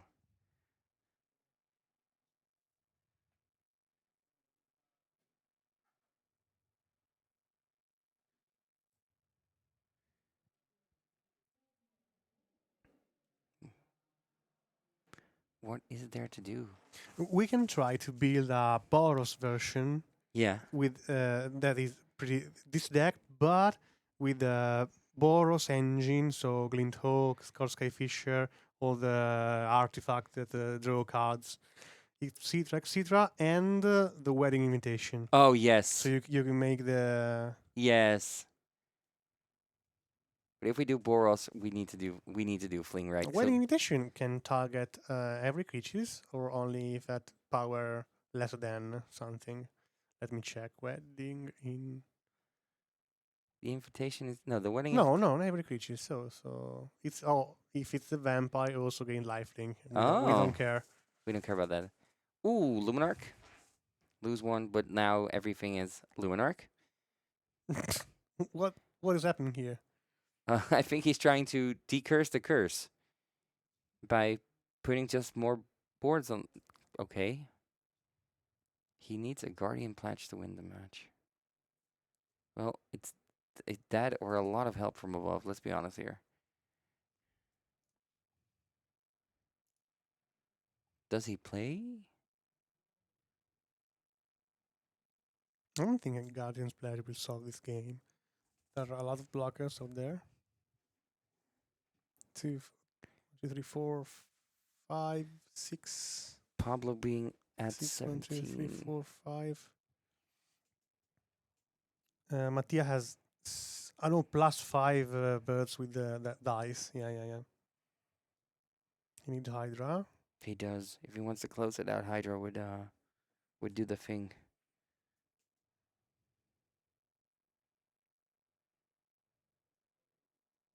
Another fountain. I think that he's counting the bold due to the Guardian's Pledge that he has in hand. Yeah. He need to deal a surgical attack here. So we're looking at 10 flyers and 5, 6, 7, 8, 9, 10. 10 flyers 5 against blockers. 5 flying blockers. Yeah. So that's 1, 2, 3, 4, 5, 6. 1, 2, 3, 4, 5. 4.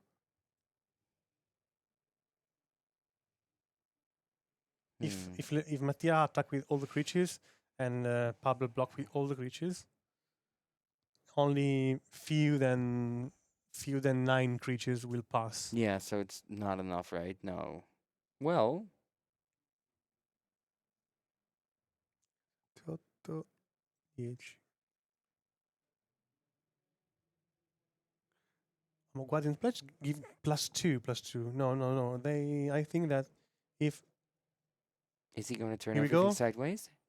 he is wipe with every creatures, let's see. He's going to turn everything sideways. Here we go. Only with this?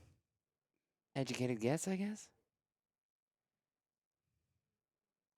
If this works, this is the biggest bluff I have seen this entire weekend.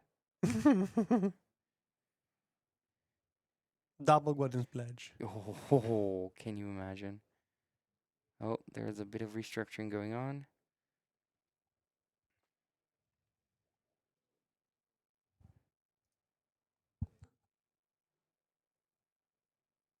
No, he's not attacking?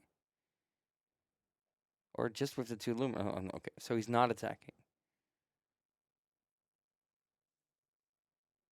Pass, then draw to Monarch.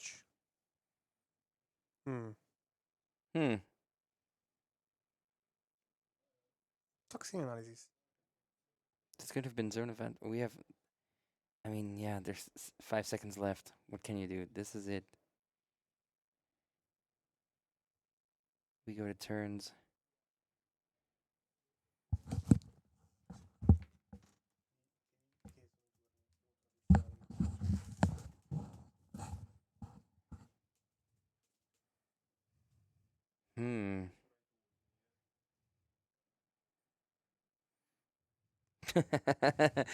My dream. Is this the real life?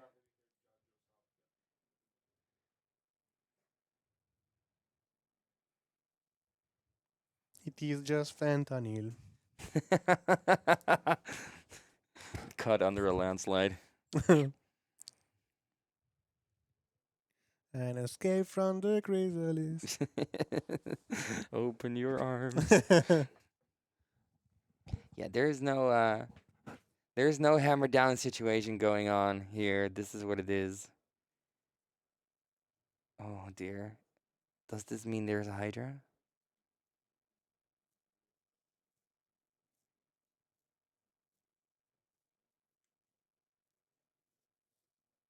Ooh. Let's see. Does he have a Ramosian rally here? Oh no. Or a Guardian's Pledge?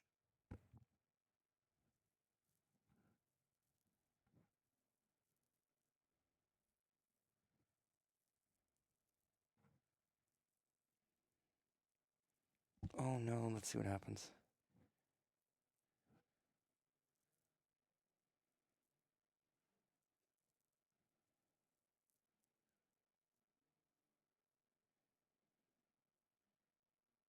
If he packs it up, there we go. Oh no. Oh no. A lot of damage incoming here. Yeah. Well, 8, 6, and 4. that board is experiencing tranquility as it ever did. That is insane. Why the core? I don't know. 8, 14, 18. Yeah, go to 2. And remember, the curse is still there, so...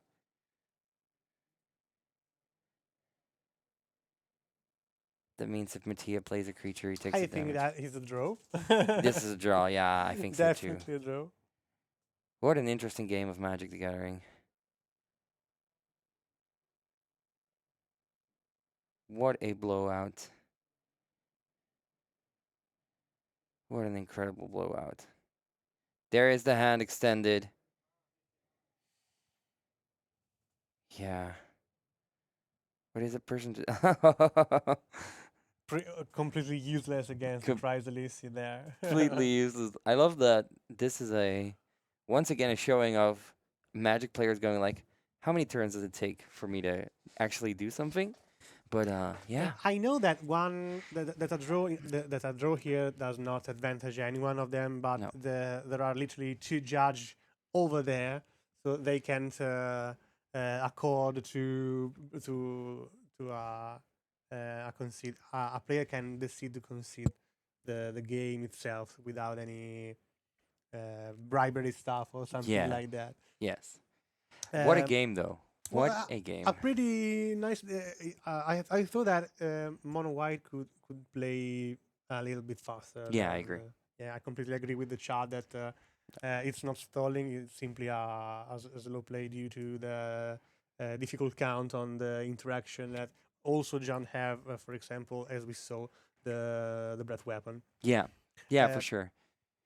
I think that anyway they were not able to play game 3 at all, so it was an intentional. It was a draw, even if they play fast. So Yes, I do not think that Mono White would have captured this in the last 6 minutes that they had, or 8 minutes that were there, if they would have conceded at the point they did.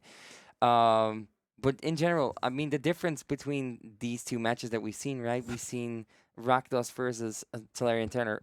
Some of you might even forgot that after what we just watched, but like, not a lot of stuff happening on the board, not a lot of permanents being there, compared to this Wildfire match against Mono White that goes into like 30, 40 like permanents. 45, yeah. It's yeah, insane, exactly. right? The variety of the way to play Pauper is such a thing that baffles me, and I love to see it. And I love to see Pablo again in round 8.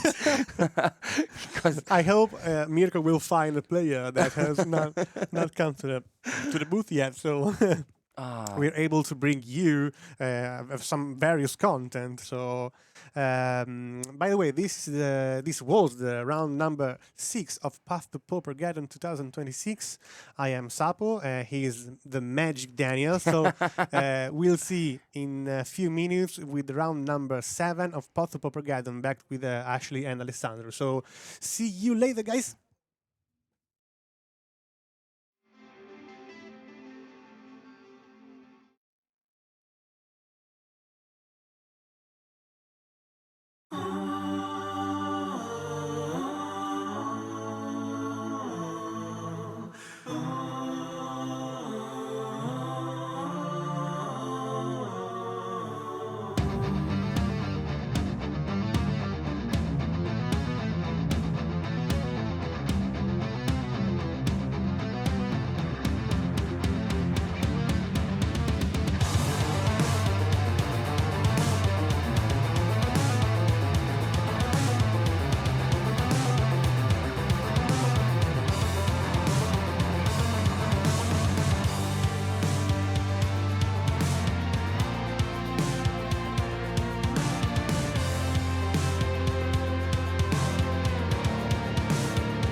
And we're back one final time. Welcome to round 7 of the Road to Paupergeddon event here at RC Turin. I'm Ashley Bits.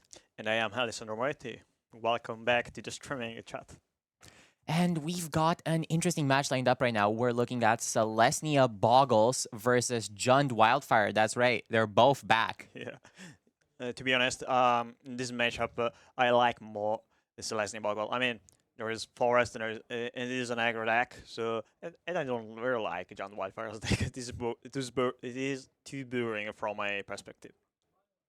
Yeah, no, I totally get what you're on about. I am genuinely really excited to see how Celestia Bogles would perform here, though, to be honest with you.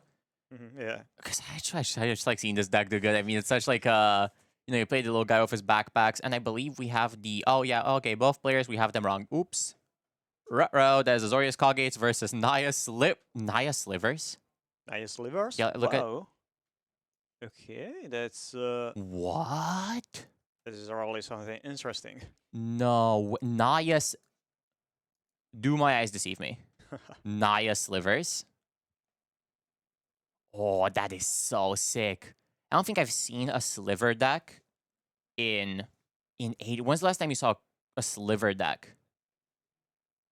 Yeah, to be honest, last time I saw the Slivers deck was 1 or 2 weeks ago because there was a local league final with a player that chose to play Slivers because nobody was expecting the deck, but usually don't really see this deck in a competitive event, and Especially not at 4-2, that's for yeah, sure. that's a really good result. So maybe we're going to see Slivers taking down the 7th round and going to 6 to 5-2.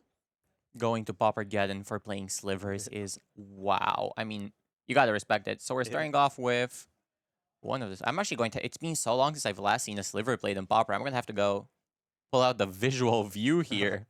The player is aura farming with Sliver in this kind of event. Oh, unbelievably so. I mean, look at that. That is just nuts. Yeah. So we are currently looking at plated Sliver. Yeah. All Slivers get +0/+1, and then we're also going into Predatory Sliver, which is +1/+1. See what I like about Slivers? Very easy to cast Slivers. That's a Sliver. It makes the other one better. Yeah, that's a cool part about this deck. So it is kind of the Merfolk deck for the Pauper Merfolk deck, right? I mean, Kind of. I would say so. I think it's a good analogy. How bold would I be to say that Slivers would not be that bad into Azorius Koggate?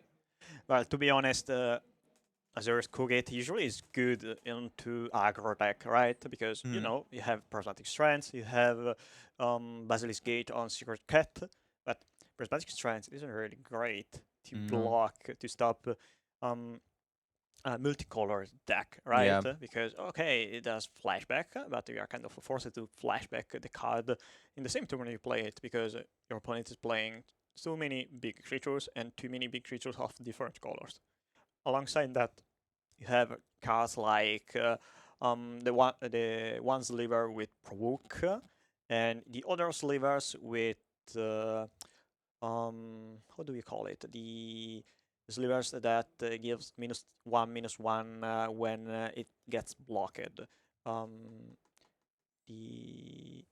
The 1 mana white Sliver. It's been so long since I've seen a Sliver. I mean, I believe you're talking about Sidewinder Sliver. Yeah, exactly. Sidewinder You know, Sliver. When it comes to Pauper cards, usually I remember the English name because I mostly play on Magic Liner. Sure. Okay. But when it comes to Slivers, since most Slivers, I played most of the Slivers cards when I was a child, and I bought my first Sliver deck at the time of Time Spiral.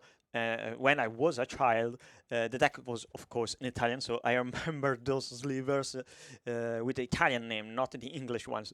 So, when it comes to cards like Sidewinder Sliver, in my mind is Tramutante Crotolo. That not is a Sidewinder that what they call Slivers in Italian? Trotolo, did you say? Not. Sliver is Tramutante. Camutante. Yeah. See, I'm learning a bit of Italian. This is a cultural exchange trip, essentially. Yeah.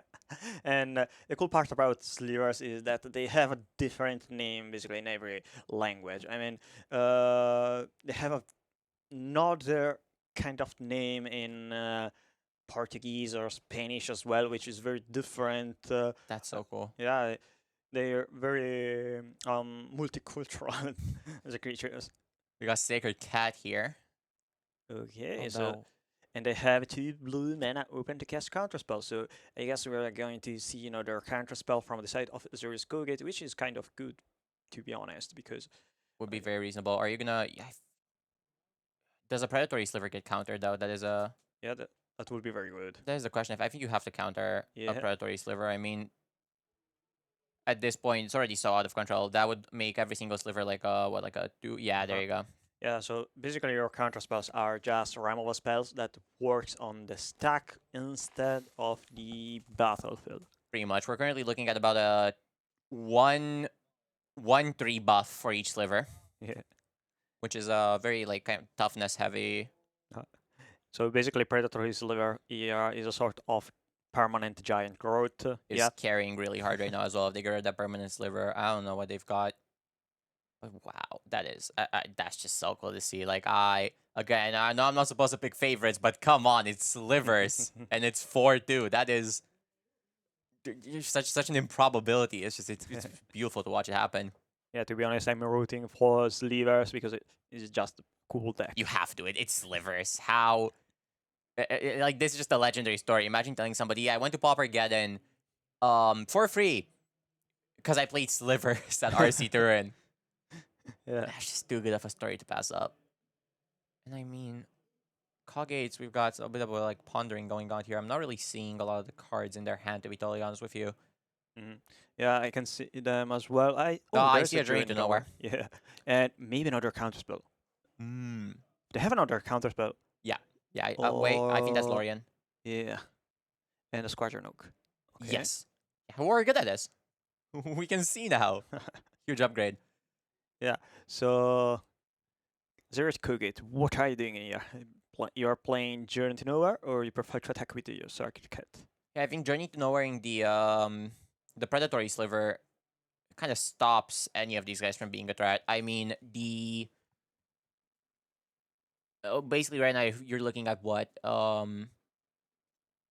2/1/3 slivers. They're 1/1s that give each other +0/+1. So not exactly. I will say something I always kind of hated about slivers is that some of them say all and some of them say other. It makes sliver math so much more difficult. Yeah, that's true. Okay, so the Journey to Nowhere went to the predatory sliver, and probably that's the the best life gain spell at the moment. So instead of taking 3 life by attacking with the Sacred Cat, they just take, I think, 4 less damage by Journey to Nowhere the predatory. There's a winding way naming, I guess, creature, and Well- finds a predatory. Finds what's the red one called again? That is. Oh, I cannot make that out. All slivers have. Provoke. Oh, wow! That's nasty work. Yeah.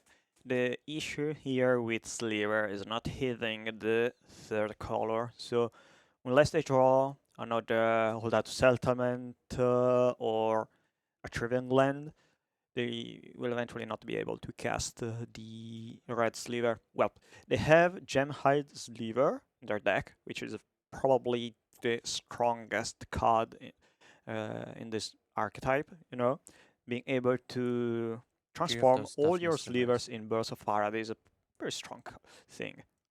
3 of these toughness slivers is maybe the funniest like thing you could be doing right now. I mean, those are 3/1/4 sitting on the table. Any buff here would be great, but all it's getting is those toughness boosters. Although in hand, I believe right now we're looking at a Squadron Hawk and a Dominaria. The Dominaria Azorius duel. The name I'm blanking on the name right now, but you know what I'm talking about. Yeah, the Azur's dual land. Yeah, the Azorius dual land. We're looking at a dual land and we're looking at a Squadron Hawk. Point is, Slivers right now, feeling good. Yes, to be honest, I think at this point of the game, if Azur's Kugate did not draw another counter spell, probably the game is still in favor of Slivers because they have Predatory Sliver. And I thought they don't have much mana, they don't have the red mana. Yeah. So maybe the game is already over, but we are not sure yet because there is a Basilisk Gate on the side of Azur's Kugate. They can draw Prismatic Strands, and Prismatic Strands here with a bunch of white slivers is still a good card. We'll see in the next couple turns. Maybe it is the right time to see if one deck is able to win or to take the favorite position here. Oh, there's a Brainstorm. Look at chat, everybody. Everybody understands what's going on here. Like this is an incredible day for Sliver fans all over the world.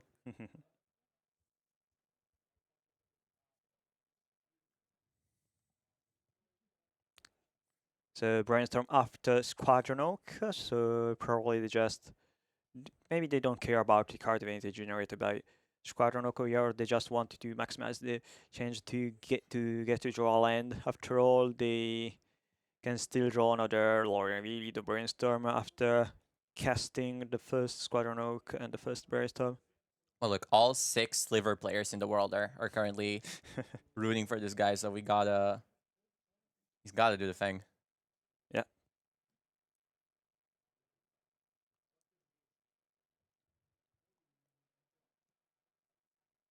What we got? Okay, untapping. Would love to see what Slivers he has in his hand. Oh, there's a land. Ooh, big. Okay, but what land? Ooh, come on, you gotta show us. I think that is an old out settlement, if I'm not wrong. Maybe. Well, doesn't matter right now because they're going to go ahead and play that Predatory Sliver, which I can't get countered. Okay, that's not a land then. Nope. And we're looking at 3-2-5 swinging in. Oof. Are basically attacking with well, those creatures are 2/4, right? I believe they're a little bigger. They Maybe 2/5. 2-5. Yes. Yeah. Okay, that's The current buff is it's so weird because again, some of them say other, some of them say all, but plus all +3 to all of them. Yeah. And then all the white ones get +1/+1. Yeah. So those are 2 5 slivers. okay. So double block for again 3 damage. And yeah, you got to trade here, but that trade is rough. I mean, you lose your. I'm not sure if trading that cat was a good play because now how do you buff it with the Basilisk Gate? How do you come back from this? Well, but you can still escape. You can escape it. The No, ba- no, you're embalm. actually totally right. I forgot about it. I forgot about Embalm. Yeah. See, that cat always. That's how I always lose to Coggates. I forget that cat has Embalm. I'm like, oh, it's a 1/1 with Lifelink. That seems fair enough. It's like, no, actually, it's a 1/1 with Lifelink, and then it comes back. That's why it's so good. Yeah. So you can discard it with the Modern Age or by end sides and then reanimate it, or just block and force your opponent to waste resources if they target with the with a Ramola spell, or if you just want Is that to the force Modern some Age? damage. Yep. Nice. Okay. Discard Digging dual for land. answers Mhm. desperately. So I bet right now he's probably thinking I cannot be losing to Slivers on camera. I gotta tell you, if I was losing to Slivers on camera, my friends would never let me hear the end of it. We have a saying whenever somebody plays uninspired deck back home, and he says, "No, it's good because it won a tournament." We always say, "Yeah, mathematically speaking, even Slivers can 5-0 sometimes. Doesn't mean it's good. We might see Slivers 5-2." Okay. They have 5 life left. 2 blockers. And they're facing 2, 4, 6, 8 damage. Alright, so they can block 4 damage and get back They're 1 facing life. 7, I believe. See what the predatory sliver says other slivers, but all the other ones say all. So basically, you're looking at 3 2 5s I think. and a 1/4. I see. I thought the Pauper Sliver was a 1/1, providing +1/+1 to each slivers you control. No, those only it's the white slivers plus all +1. I see. That's why it's such like a scuffed sliver. Like it's not even buffing properly. Sliver math is a completely different ballgame. He knows he's not gonna be able to cast that red sliver over there. Not even gonna try it. Just put it in the corner of the table. He's like, we can forget that's even there. Oh, if I could just get a peek at that hand. He's attacking with everything. Yeah. Think you gotta. Yep, you can see right there confirming all the values for all the slivers. Everyone in this table right now is doing sliver math.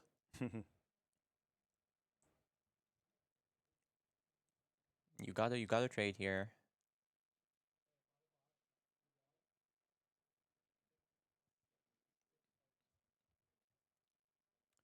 Pasquale is slithering around. Yeah, you can trade too. Oh. Oh, there you go. Wow. That's a good play. That's brutal. See, that is the sign. That is the sign of a good player. What I usually do is I kind of forget that whenever something gets Journey to Nowhere, I forget it's even on the board. Yeah. Remembering that card is Journey to Nowhere, it's holding that Raven Charm and thinking, you have no idea what kind of combat trick I'm about to unleash on you. That is wild. Yeah, Question is, what does the sideboard plan look like for Slivers? So this is a 4-color deck. No, it's actually a 5-color deck. That's very interesting. because they have the winged sliver in the sideboard, right? Yep, it becomes so it's a 3-color deck by default. However, you've got Fairy Macabre in the sideboard, and then you've also got the blue sliver. Yeah, winged sliver. Yeah, winged sliver. Just to turn the 5 colors, I guess, if your lands weren't already hard enough, let's make them harder, right? And they have as well Crypt Sliver, which is black. And Crypt Sliver, well, it's not the right matchup for Crypt Sliver, but still interesting choice against the removal spells. And then Azorius Coggates, what do you bring in? You can, Well, for sure, Breath Weapon and Destroy Evil. Breath Weapon? Yeah, okay, they have a bunch of lords, but if you are able to kill the first, Predatory Sliver and Sinus Sliver, then you can take down all other slivers just by dealing 2 damage to everyone. It's not so good, maybe, That's but fair. still a fair interaction. Not an awful combat trick either, I guess, Yeah. theoretically. Also, I would like to say we have a little bit of insight from chat, which is very interesting. Apparently, Pascal is a known Sliver Hive Mind player at the Pauper League in Torino, which is that is interesting. So he's got practice with the deck. I love seeing somebody be so dedicated to such a meme and having it pay off. Also, there is a playset of Gem Hides in the deck. Yes. Yeah, of course. I think you got that was my water bottle. We're good. I think you gotta have Gem Hide in here. Yeah. But yeah, you can bring in Breath Weapon. That's fair. Dust to Dust. I don't believe does anything, right? What? I think they don't Oh play yeah, any... no, it's today. Yeah, but Dust to Dust was artifacts. Yeah. You need the Ashes to Ashes Yeah. over Dust to Dust, which think is Dust to Dust, but exile creatures over artifact. I think you basically just bring in Breath Weapons, right? Red Elemental and Pyroblast seem really uninspired here.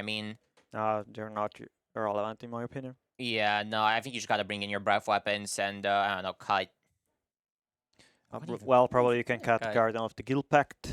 Yeah, it's not gonna do much if anything. Well, Dispel. I probably don't really need Dispel against multi 5-color Stompy. Yeah. Whatever you can cut, I don't really know. You have a bunch of good cards against Sliver. Prismatic Strats, maybe you don't really need 4 copies, but still can be maybe relevant. You stop your opponent for at least 1 turn. You gotta hand it, to be fair. You gotta hand it to Pascal. No one's expecting him today. No one, Yeah. no one in their right mind was coming here today thinking, "Ooh, you know what I gotta prep for? Sliver. Slivers. Slivers. So yeah, it's such a terror on the format. We gotta prep for Slivers. Yeah, no, exactly. The advantage for road deck is nobody has a sideboard plan for you. What even do here? On the other hand, though, I mean, I saw Pascal board in like 8 cards. Wow. So something's coming here. Remains to see what. Well, probably Masked Vandal to exile during Yep. the Nowhere and maybe to the Modern Age. Makes all the sense. Um, I don't know. Maybe Crypt Sliver. I mean, you can protect your creatures from Trap and Charm, Destroy Evil, and Breath Weapon. Mostly depends on what kind of artifact or what kind of creature aid do you want to play around. Because, you know, as we said, Breath Weapon might be not good enough to kill the Slivers, right? Yeah, you know,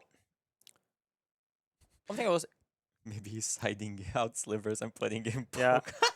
Don't actually. I think I need to go to Paupergeddon next week and try that myself. I hope it works. So we're getting, after getting Ponza Bogles, we're getting Bogles Sliver. This is an unbelievable throwback deck here. Can you imagine Modern Horizon number 4 giving us enchantment Slivers creatures with Beastove? You gotta do it. Masked Vandal, to be fair, something I didn't realize at first, but now that you mentioned it, that's a good point. Masked Vandal is especially good here. Yeah. Masked Vandal. 'Cause it's a sliver. It's a sliver, it's a gamer, it's a hippogriff, it's anything you want it to be. Yeah. Did you know that gamer is a legal creature type in Magic the Gathering? I think I can't really believe it. The most dangerous gamer from Infinity legalized the gamer creature type, which means that even though it was never legal in Pauper, it's still a legal game action to play a card that asks you to name a creature type and name gamer. You should never do it, but you have the ability to. It's your freedom. That's quite hilarious. It's so good. What do we got here? Is that I believe that would be. Is that Muscle Sliver?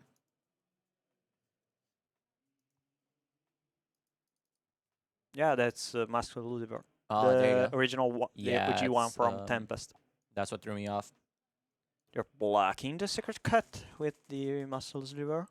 Oh, interesting. Okay. All slivers get +1/+1. Yeah. This is a 2/2 sliver. Oh, and I believe he got here.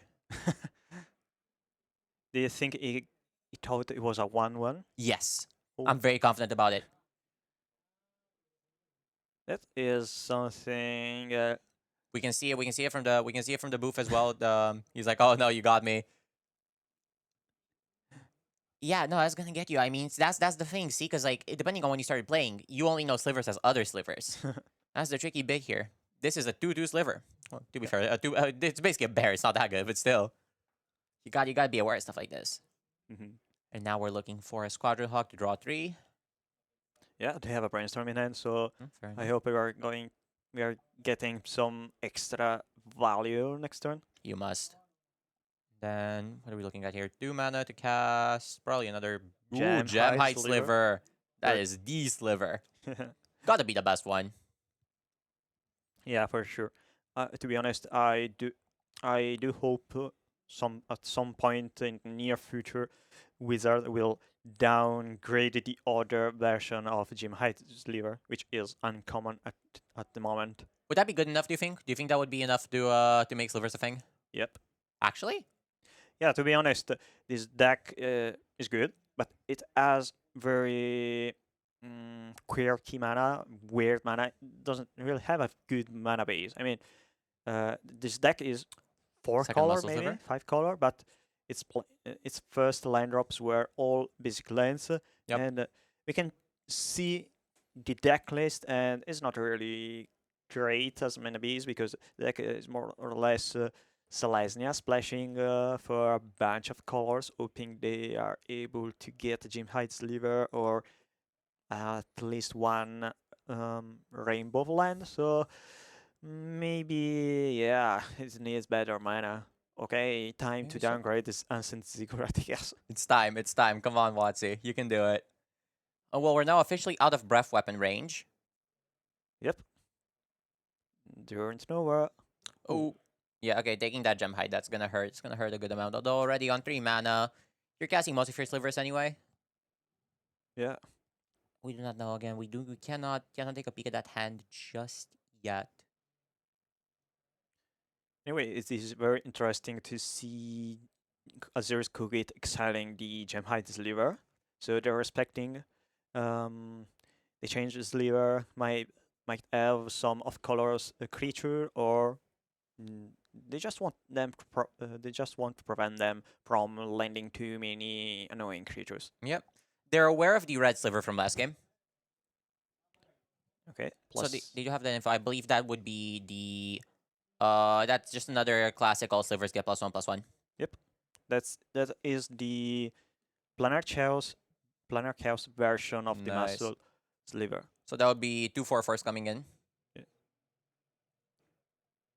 2 Tarmogoyfs swinging 2 Tarmogoyf swinging. Ooh, Tarmogoyf. I think it's time for for downgrade. I think it's time for a Tarmogoyf downgrade. That would be cool. What's the worst that could happen? Yeah, I mean, Zendikar fetch lands aren't even legal in Pauper. Yeah, exactly. Is not illegal. Yeah, dice to cast down. Like this wouldn't be that big of a deal. You can't have him play Lian of the Veil. Exactly. Alright, the dual land. Nice. Although it's not the dual line he was probably hoping for. Yeah. Doesn't provide Is there even a? Ooh, that's a really interesting choice here. Not playing a single Gruul type duel here is really interesting. Yeah, that's surprising for me at I'm a least. bit curious as to why you would do that. I mean, why would you even? Why would you tutor for? Well, to be honest, this deck are Selesnya, right? Yeah. So maybe most times you don't really need the I to guess play you only the have 4 red off-color slivers main creatures. board. Yeah, Mhm. that's fair. Well, but they play 4 copies of General Sand, which is probably a very good. Yeah, it's very good in this deck after all. It's not the sliver though, is it? Yeah, it is not a sliver, They're but- liars. Naya slivers Mhm. plus 3 folk, please. but you play Winnie Whale, Lady Stampede, so you can fetch lands with your draw spells with the General Sand. Brainstorm here, looking for. Ooh, I saw a blue elemental blast. That is a bold. That is a very bold. Wow. I was so sure it wasn't gonna happen. I guess to be fair, coming from Christian's side, he doesn't know how many red slivers there are. But in reality, like that's basically that is a counter spell that stops 4 cards in the deck. That is a. Yeah. I do not think that is nothing does the right play. However, it has happened, and we just have to see it. Hey, if Slivers wins, I mean, it's a win for the community. Yeah. So now they have not cast any Squadron Oak to shuffle their deck. They're respecting Sliver, presenting lethal. If they have another Lord, maybe they just want to cast Prismatic Strands to get to time walk Slivers. Fair enough. I think that's pretty reasonable. You may also respect Red Elemental Blast from Slivers. That's fair. Lead the Stampede. Nice. Oh, I wonder if what he's gonna name.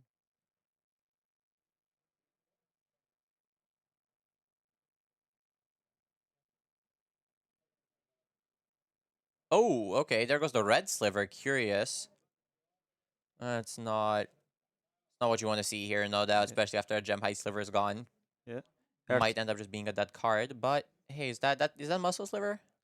Yep, another Muscle Sliver, and the red one is Hurt Sliver, the one that Yep. gives haste to every sliver in play. That's quite good. Okay, are you taking 12 damage? Oh Or- no, you got Okay, so I guess they want to block and cast Prismatic Strands for green. Yeah.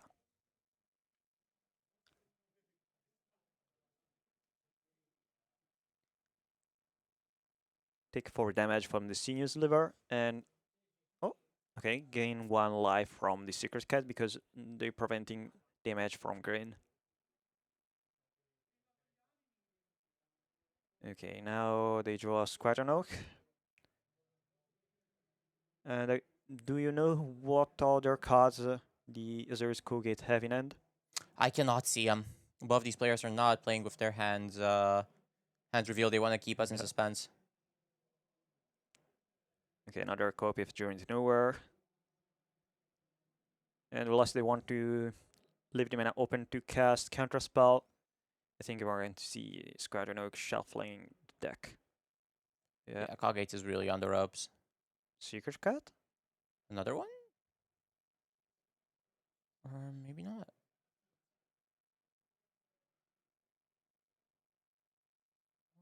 Maybe not. He's gonna Okay. do it. Double Secret Ooh, Cat. double, so I triple basically. Uh-huh. We're looking at 3 on the board. That is, Ooh, that's a bold play. Do you have a Prismatic Strength in your graveyard? yeah. Hypothetically speaking, you can let her solve the Vessel's Liver, force the attack, block with 4 creatures, and flashback the Prismatic Strands. Prismatic Strands can be a removal spell if played wisely.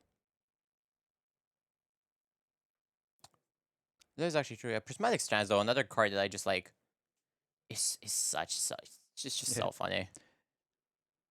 The cool part about Prismatic Strands is how flexible as a card it can be. So it is both a Foggy effect, a counter spell, because you know if you are playing against Burn, you can counter a Lightning Bolt, Yep. and it is as well a removal spell if you manage well your blockers, That's absolutely everything. or even if you manage well your attackers, because if you're attacking with a big creature and your opponent try to kill your attacker with a decent amount of blockers, you can still cast Prismatic Strands, fogging your opponent creature's damage. A very, very versatile card. Now there's another Lord, maybe? Could be. Ooh, wait, which one's that? It is this Sliver that provides vigilance. The sliver that provides vigilance. Oh, that's a Yeah. good sliver to have right now, though. I believe that one's called. There's this one. Sentinel Sliver. Oh yeah, you're right. Sorry, the printing threw me off. That is Yeah. I've Cool. never seen the sliver printing before. That look from afar, that looks almost human. Yeah, but it is one of those slivers from the Oh, And- M15 when they made yeah. them look kind of humany. exactly. But they got reprinted in Commander Legends with more sliver-like appearance. So on MTG we are seeing the last version. So Yeah. the art from Commander Legends, which are probably better than. I'm not a fan of the human slivers. Yeah, They freak me out I a little think bit. no one prefer more the alien-like sliver. They are kind of upsetting at Yeah. least. Oh wow, but I mean that's such a game changer here. I mean you're dealing with what? Those are 4/4s. Uh-huh. And wait, is that other or that's for all slivers. So we're currently looking at 4/4s with vigilance. Well, the Sentinel Sliver is a 2/2 creature, so it is actually a 5/5. Oh wow, it's even better. Yeah. But I mean, to be fair, respect to Coggates, they're presenting a pretty scary board here too. I mean, Yeah, they just need more Sure. gates. Kogate is missing one Basilisk Gate, and Slivers is missing one Gem Hide Sliver. Oh, one gem height sliver and it's probably over. I just wish I could see the hand, figure out what they're doing, but I like the suspense here. To be honest, it feels like every single time the sliver player does something, it Yeah. shifts the game around entirely. I wonder if Slivers have the Masked Vandal in the post cyber game. I mean, Mass Vandal, yeah, I think that's reasonable. No, I mean, they basically just won the last game. by destroying a Journey to Nowhere, right? Yeah. Can you imagine attacking here Masked Vandal, you exile a Journey to Nowhere, and then you are able to cast the Sliver with Provoke and the Sliver with Haste. That would be very good.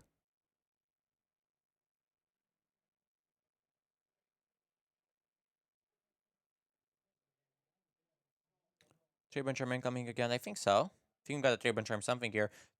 Removing any slivers just feels so bad after there's so many of them because it feels like you're like basically taking a glass of water out of the ocean at this point. Yeah.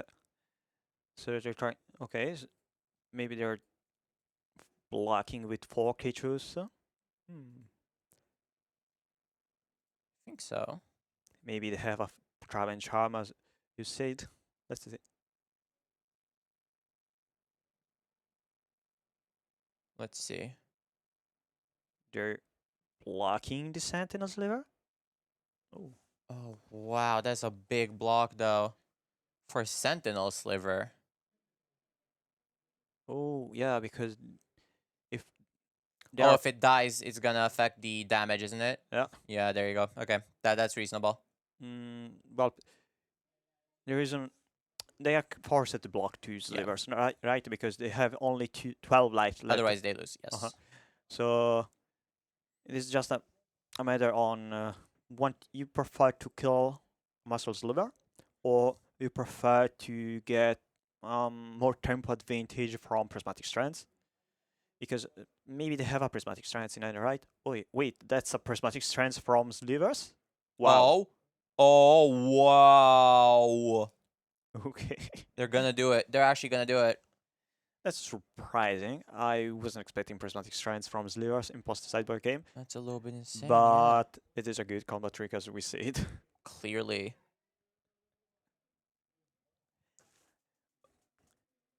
In the chat, they talking about a new format, announce it as competitive format.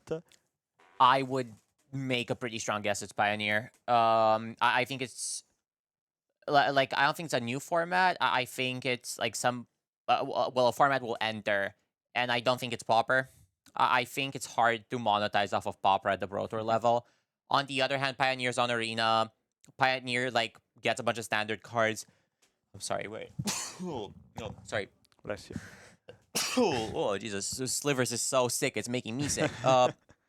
I would say, if I had to guess right now, I'd say it's probably Pioneer. I think Pioneer's coming back, and I would love to see it back because I think it's weird that they removed it and then they added it to Arena, and then they haven't done anything with it. Pauper, obviously, I think is basically the best case scenario. Pauper at the Pro Tour would be nuts. Although I remember hearing this very interesting theory at some point from one of my friends, who said that the only reason why Pauper is so safe is because there's no professional incentive to break it. Well- There's a theory among pro players that states something along the lines of, if Pauper was ever at the Pro Tour level or had Pro Tour invites tied to it, a bunch of players who never had an interest in playing Pauper, we feel like world championship level players, will break the format in ways we haven't seen yet. Like, I think Pauper is to some extent untouched because there's currently no major financial incentive to break it. The second we get into the idea of like Pauper could be broken for a lot of money, some really good players are going to go in and they're going to do something nuts. I think there's some kind of insane Pauper deck we've never seen before, and I'll be very scared to see it. Yeah, that may be good. That may be true. Well, anyway, I think it's going to happen. what I'm betting on as a competitive format is Slivers, the format. So Oh, please. only- Yes.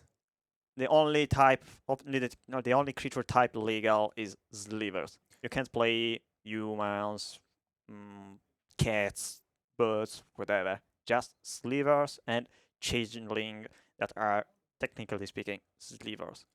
Honestly, that sounds like a good format. That doesn't sound as bad as that doesn't sound awful. Can we do a Bogle only Paupergeddon? See, that's another good idea.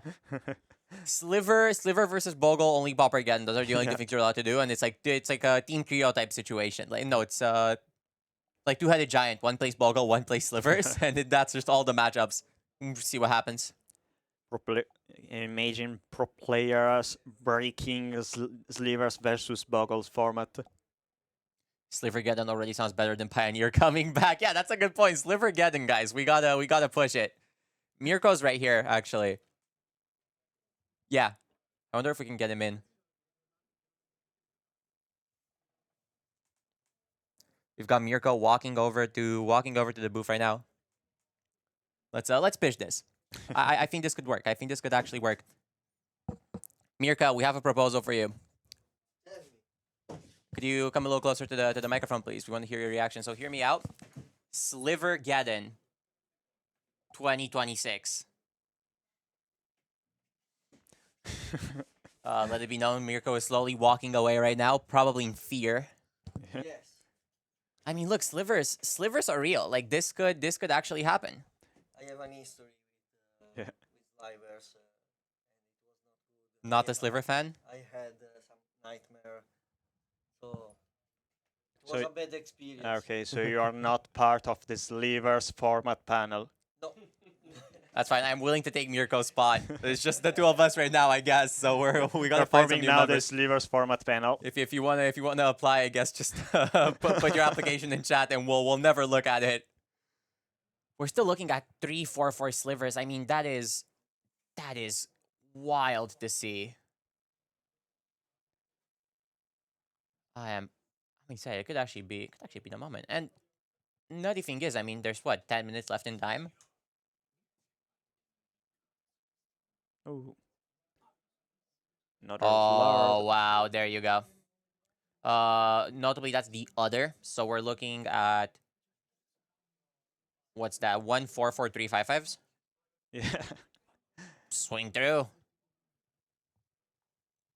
Each Slivers getting +4/+4. Oh wow. You can't even trade any slivers. You are forced to block every creature with just one creature to survive. That's so brutal. Yeah. I mean, to be fair, you can embalm the cats. Yeah, there you go. And I guess we're looking at like a double embalm or something. Wow, that blue elemental blast in there is not doing anything. That is just a card for Christian to look at. I think it's kind of, you know, I find it very funny that they have the blue elemental blast in end. The Slivers player have the red Slivers in end, but there's no red mana on this bird state, so they are not able to. Bot players nothing not to able do to with it. cast those cards. Absolutely nothing to do with it. So what happens now? No embalming. I was assuming a double embalm was on the way, but no, we're looking at Squadron Hawk Gaming. Do Hawks one embalm? Probably. Maybe. Let's see. That has to be a Squadron Hawk. Yeah. Yeah. The alternative was attacking with the 4/4 Squadron Oak. I mean, you pump your secret. Secret cat, not Squadron Oak. If you give him +3/+3, and then embalm 2 cats, but you go up to 10 life. But then there is probably too many slivers. There we go. I mean, the board is back, but now you're just fighting the inevitable. Which sliver is that? Is the That is the Sidewinder yeah. That would be the flanking one? the flanking sliver, Yeah. of course. What else? Who else but the flanking sliver? Alright, so you can let at least one sliver deal damage to you. You go down to 1. Then you can eventually try to activate your Basilisk Gate on your Secret Cat to get back some life next turn. But still, still you get a ton of damage. And without any Prismatic Strands, you can't really survive the next turn. So, very dire situation for Colgate. That's actually a good point. Flanking here, yeah. There's no life gain, Yeah. so it's just over. You Flanking is probably one of the best ability for slivers, especially when you have the combo provoke plus flanking.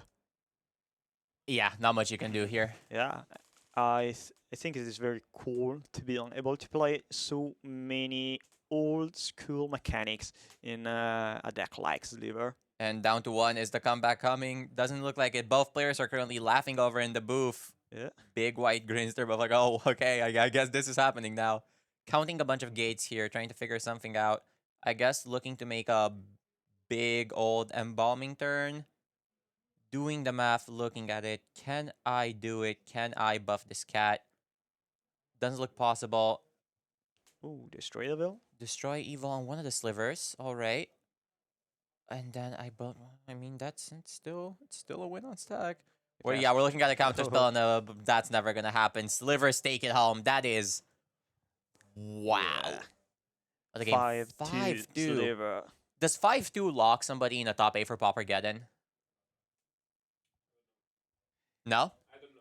Oh. They still have another turn to play because it is 8 rounds, Mhm. an 8 round Swiss. Yeah. So if they win the next turn, I believe they are kind of locked for the top 8 maybe because there are not so many players, just 72, 71. That makes sense. Uh-huh.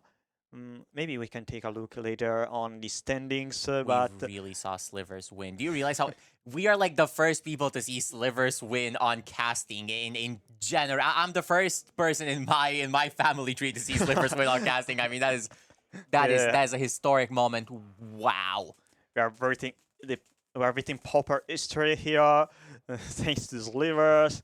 Maybe we need to play Slivers. Uh, Maybe that's what yeah, I've been doing wrong. I believe we need to play more Slivers in Pauper. Yeah, the last time I played Slivers, I played Grue Slivers, splashing white for just the Sino Sliver. Huh. It didn't really went well because I'm Yeah. not so good as a Sliver player. This build though looks really interesting. I'm a big fan of this Sliver build. I would actually love to build this when I get back home. I'm not gonna lie. You might see me play Slivers very soon. Yeah, I think we need to add more colors. Maybe play 6 or 7. Why not? Yeah, Oh, maybe wait. maybe 6 or 7. Maybe 6 or 7 colors would be a good No, idea. we just made the meme. It's over. It's over. I thought you did it intentionally. No, I already have I have it clocked into my mind instantly at this point. I have like 0 millisecond response time to that stuff. The mana looked really smooth. I'm not convinced. I don't think the mana looked that smooth. I mean, that red sliver did not get cast at a single point. I do think, like, red in this does feel a little bit curious. I would honestly, to some extent, just like maybe just All right. So do cut we have some a of these. backup matchup here? No. We do not. Oh. We do not have Too a backup bad. match. However, I do believe the Okay, nice. Well, to be honest, we already have plenty of fun while watching Sliver, so we need another. honestly, yeah, that's like magic enough for me. If we could have started on that Slivers match, I would have just gone home right after. That is all that's all the fill I need. To I be mean, honest, that is also our last one for the day, isn't it? yeah. To be honest, I just want to see Slivers tomorrow in the top 8. Oh, same. Please. Please. But we are kind of forced to show you another round of Swiss today. But we can still maybe take a look on what are the top decks or what is the meta game. What do you think? I believe we do have that data on Melee. Okay, so this is the meta game, which I already talked about this, but I think Yeah, we can, can look at the standings, correct? No, I mean like I have the data. Is that like allowed to? Mhm. That's fine. Or- Well, here's what I will say. I really want to see Slivers do this. I want to see Yeah. Slivers on quarterfinals at least. Why did no one bring elves? That's a good question. There were not elves today. Why wouldn't you play elves? Can you go back to the metagame so we can check how many elves player there are today? Not so many. I can see, you know what? No elves. No elves. Why would you Can not bring elves? Right. To be honest, the decks I like playing more in the current metagame are Monoblitero and Monogreen Elves. I believe Elves is very well positioned right now, beside the presence of Mono Red Madness, because you have a kind of decent matchup against Giant Wildfire. Okay, they can kill you with Crocline Shaman, but you are playing a 2-3 initiative deck, and initiative is very strong against Giant. You are well positioned against Mono Red Rally, which is kind of surprising because Mono Red Madness is very terrific matchup, but Mono Red Rally is more creature-based deck compared to Mono Red Madness, which is a spell-based deck. Grixis Affinity is terrible because if Giant Wildfire is bad for you because they have Croclan Shaman, Affinity is just a more Croclan Shamanish deck compared to Giant, so it is a bad matchup, but you can really have all good matchups, right? Yeah. Kogate is good. I mean, yeah, they have Prismatic Strands, they have Basilisk Gate, etc. But Kogate is bad into ramp decks because Kogate is just too much fair, too much slow compared to you. Turn 1, Llanowar Elf, turn 2, Priest of Titania. It's a very strong start against the Terror. With Weenie is good, similar to Kogate, but not so much interaction compared to Kogate. Gardens is okay. I mean, they have Crip Rot. They have, I think, 10 up to 12 removal spell, but still is similar to Jund Wildfire as a matchup because you're playing a clunky deck, probably more clunkier than Jund, but still very weak to initiative. So basically, the matchup against Gardens all resolves around resolving the initiative. Honorable Terror is a very favorable matchup for Elves. Grillmaster is favorable. Bogles, well, Bogles, it's a cute deck, but Elves is a terrific deck. And, there are other decks, but more or less we talk about the most played decks in the metagame and in the tournament. So, Yeah. I mean, I think this is basically it for us. yeah. I had a great time here. I love casting with Me you. as I think well. we had a good time. I like joking about. I like watching Slivers win. I think we're bonded Oh, for well. life, basically, after seeing a legendary moment like that. Everybody remembers where they were when Slivers won today. Yeah. We were here, and you probably remember Yeah, because for you were at sure. home. But Yeah. any closing thoughts? No, to be honest, I'll just say hi to the chat, and I'll see you tomorrow for the top 8. I guess. We are top 8 gaming tomorrow, and it's gonna be a great time. Oh yeah, that's for sure. What is the grand prize for winning? I believe it's like a lot of tickets. I think it's like a wild amount of tickets, like a Willy Wonka golden ticket amount of just like a pile of tickets. Yeah, there's a. And that is do, big. yeah, do you remember if it is the buy for the first round of the Paupergeddon or if the ticket? Could very well be. Let me check. Maybe have some. I can read it on the event Should be page. under, yeah. I believe that's side events. Yeah, city events. Oops. Wait. Today is Saturday, right? Yeah, that would be Okay. Saturday 9 a.m. First event of the day. That's Paupergeddon. There we go. What What do we got? Product prizes. Okay. So top 8 players will receive free entry into Paupergeddon. So Mhm.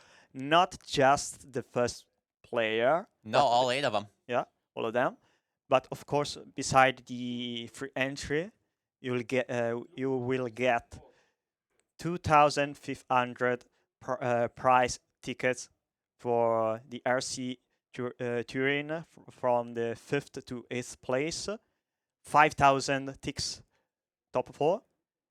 Second place 10,000 ticks, and first place 20,000. 20,000 Yeah. ticks. That is so many. I do believe that's like 5 boxes, I think. Minimum 5 boxes of card. That is that's a lot. So Yeah. the stakes are pretty real here. That's And for sure. I'm excited to see what happens. But for now, I had a lot of fun. Hope to Yeah. see you all here tomorrow. We've got one more round today coming in from Daniel And I think Alessandro. Yes, Yeah. Daniel You and can't Alessandro. really go wrong because both me and Alessandro are Alessandro. Yeah, exactly. Do you are you just like one one brain you just switch between each other when one's not casting? Yep. How many playsets of full drop on the Thursday? How many play sets of Utro monitors is that? Like 5 That's pretty good. That's pretty good. Next time we will provide you Utro monitor as a prize for this. It's time. It's time. Well, I think that's it for us. Yeah. Round 8. Get ready. Pauper. It's a format.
And here we go again with the last round of this tournament named the Path to Paupergeddon 2026. I am Sapo, and with me again, Mr. Daniel Kane, for the last round of the day one of Path to Paupergeddon. They fought, they battled, they took long turns. They played terrors and tempers, and after 8 hours of them They going on, cast Chrysalis, then they cast Chrysalis again, they cast Chrysalis again and and again. another Chrysalis. We are about to play our final round of Pauper for the day before we go to top 8 tomorrow, and it's an exciting one. Did you enjoy this tournament? I loved it. I loved doing this for the first time. For everybody at home, thank you very much. If the people who follow me on Instagram already know, I just thanked you online as well because I could not have done this without you. I was very nervous this morning, and you made it very easy for me. And all of this were not possible without the wonderful community that we built together and continue to follow us in our tournaments like Paupergeddon, Paupergeddon, and all the local league that are spreading all over the world. Right now, Lega Pauper Italia counts nearly 100 local leagues in all the Europe community. Beautiful. Yeah, so it's so exciting and so beautiful.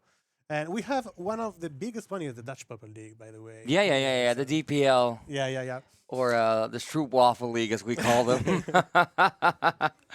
So let's look at the table number 1 of the round number 8 of Path to Paupergeddon. We can see Grixis Affinity or Grixis Aggro, I prefer, against Mono Blue Terror. Mono Blue Terror with a few copies in this metagame, but always present at the highest table. I love the fact that we see sort of a win and in for a Mono Blue Terror. Like, if you win, you're in. That's basically why they call it like that. But that is something I'm excited to see if Mono Blue Terror has it in it. On the other hand, Grixis Aggro, it's the first time we see that today. I think that there was in the first round another Grixis Affinity, but they finished the match before we were able to watch them. And but unfortunately, I'm watching the list of Riccardo, and he's not playing the new creature from the Mutant Ninja Turtle set. There's no Ultra. No, there's no monitor. No. Oh, that is sad. But we are going to still see a lot of explosive magic coming from Riccardo. Yeah, but Grixis Aggro is basically the first version of the deck that become John Wildfire. Yeah. So basically, it's a mid-range deck that use the affinity for artifact mechanic and build his game plan against based on the artifact. So choose to cast all spells that are reduced by the presence of artifact on the board, but no Uther Monitor. Yeah, no, unfortunately. Maybe he didn't have the 136 ticks for 4 cards. Who knows? Or nobody opened in his clothes. Maybe he didn't want to double up the value of this deck. I get that. The Ultra Monitor. Talking about doubling up your value, I must say that David is playing the exact perfect forms of every card. The Future Side Brainstorm. This is black card. This is a black card. No, it's it's Delver. There you go. That was the checklist. Okay, perfect. I mean, this is fun to see. And the thing is, like you said before, both these decks have one goal, and it is to cast every spell for less than its converted mana cost, basically. Yeah. Another Wellspring, an original Wellspring from the set that it came from, and there's another bridge. And on the other table, a small surprise for everybody. The man who's been here more than us, but we'll come back to that as well. But Mr. Jenkins himself is right there. The fun fact is that we tied to the table directly, so he cannot move. He cannot go anywhere anymore. The truth is that he's hanged to the chairs. We also know that he's going to eat spaghetti tonight because that is what he's been dishing out all day. But this is a... That was flipped, so...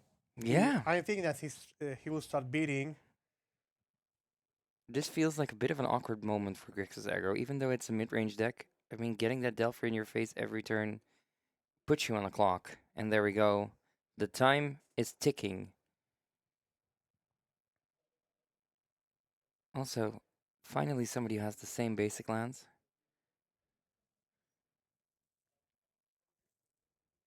Another one. Time is going faster, especially with the brainstorm, right? Delphi and a brainstorm, what can you do?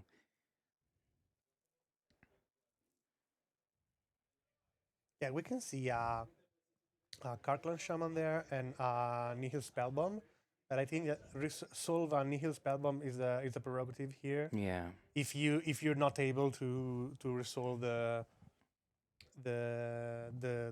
Delvers, of course. Thoughtcast. Look at that. Didn't think I would see that cast today. I love that card. Also a proper draw two for 1 mana. No, Mattia, I simply Grixis Affinity. We can change the name if you want, in Grixis Affinity. Oh, there's the Shaman. To be fair, we haven't, at least in our rounds, haven't seen the Shaman do a lot today. Sorry? We haven't seen the Shaman do a lot today. Like, the Shaman has been there. It has been a very fragrant 1-1 for a lot of the mostly Pablo people. But, like, it's not doing a lot. The Delver, the Bomb. So one Delver is resolved, and the graveyard is exiled. So Yeah. you need to build up again to properly cast Tolarian Terror. Yes. He is doing his best, though. Another brainstorm. This is the third brainstorm that we see. I think the third, yeah. Yeah, the third, yeah. Third. Yeah, third brainstorm. Yes, 2 yes, are yes. exiled right now. And a mental note, yeah. Yeah, that works. As I said the match before, you see how fast Mono Blue Terror can build up its Yeah. graveyard. It's incredible. And then another free in the face. Clock keeps ticking. He can cast a Tolarian Terror right there, right here. Yeah. Yeah, it needs to be tapped out, but And he's going for it probably. yeah. And I think that's a pretty good move.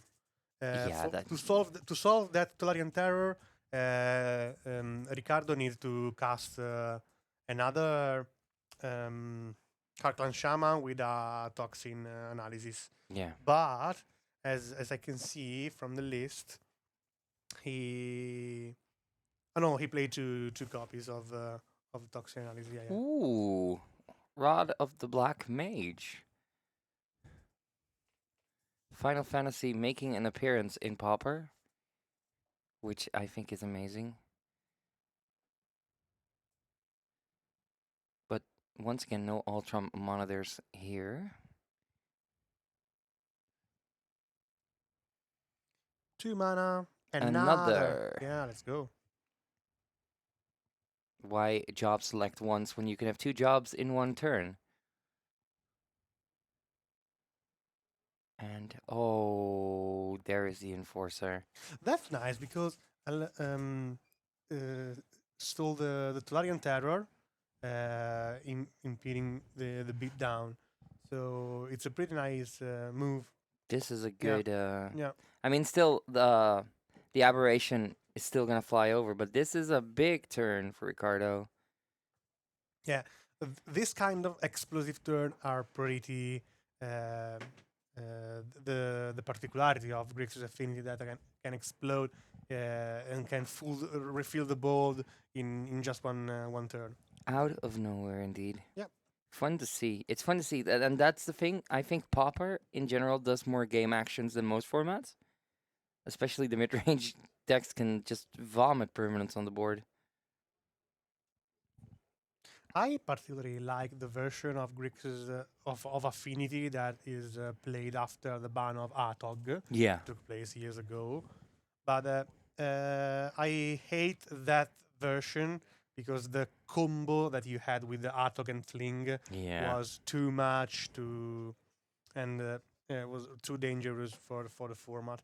There was not so many ways to interact with them. But I think that this kind of version is a lot more playable. Yeah. It's not strong as the combo version, of course, but it's still very, very performative, I think. And you see what we have been seeing the entire time, right? Like 1 mana game actions, 2 mana Icarus. There we go. Draw another. He chose not to block as well, which I think is a great choice. Just taking another 8. And now we're going to see.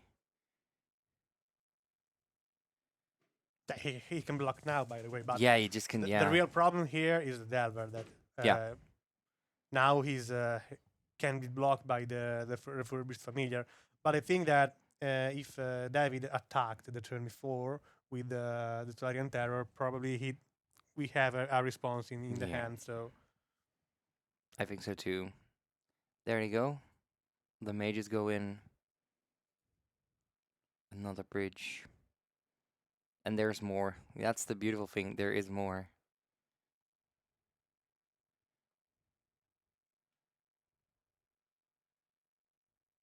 tap, non tap, tap, non tap. Oh. Oh, gain 2 lives. Ooh. And draw. I don't think that David is the artful dodge team. Is he No, the sleeper? I confirmed. He's playing Sleep of the Dead. Oh, another And the enforcer. inferior. Ooh. Another enforcer. Yeah, this is...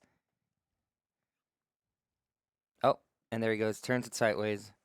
What is going to happen? Double block here.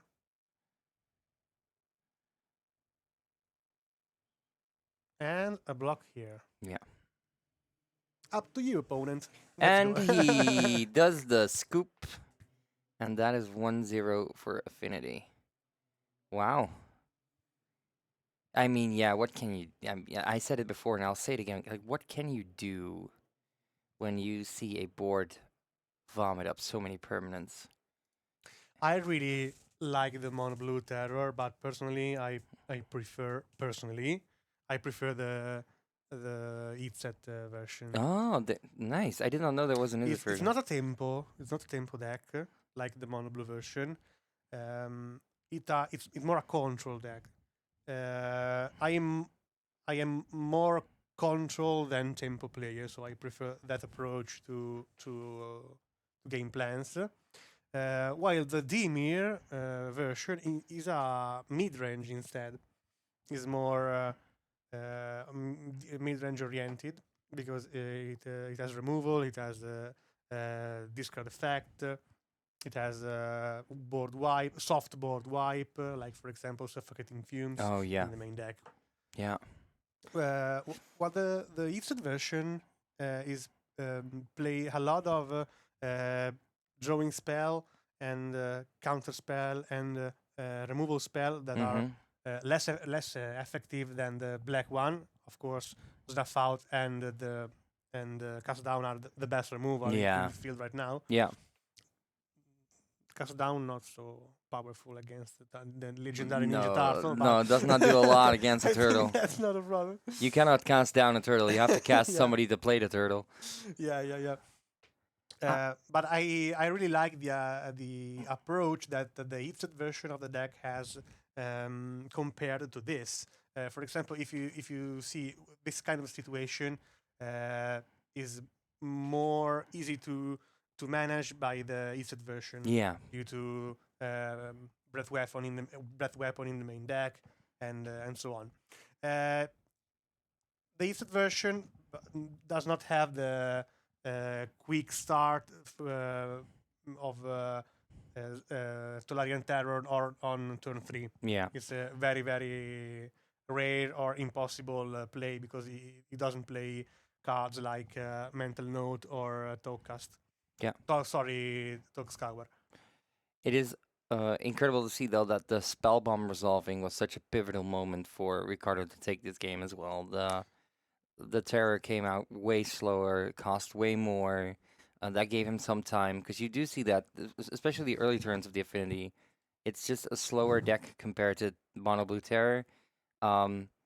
We did see someone play Mono Blue Terror earlier today as a controlling deck, which I think is an interesting way to do it. Just drain your opponent from resources and then bring out the snake. But I'm curious to see how this goes, especially since, I mean, what Yeah. the board is probably Let's so look at the sideboard. From Grixis Affinity, we can. Oh, nice. They play the Pyroblasts, of course, for yes. copy, and a nice card that in this matchup that is oh no, sorry, 5 copies of the Red Elemental Blast, and the Extracta Confession is a pretty good card here. Oh yeah. That permit to is basically an edict. Yeah. So target the opponent, forcing him to sacrifice a creature. If you collect evidence 6, so you exile mana value 6 from your graveyard, the opponent is forced to sacrifice the creature with the highest power. So basically, The terror. The terror. The terror.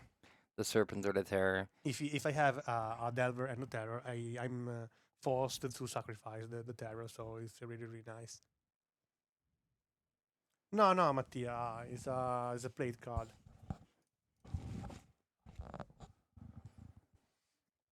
To the opposite side of the table, Mono Blue Terror will side in 4 copies of Annul. Yeah. That is a pretty one of the best counter here, and maybe some copies of Blue Elemental Blast. Yeah.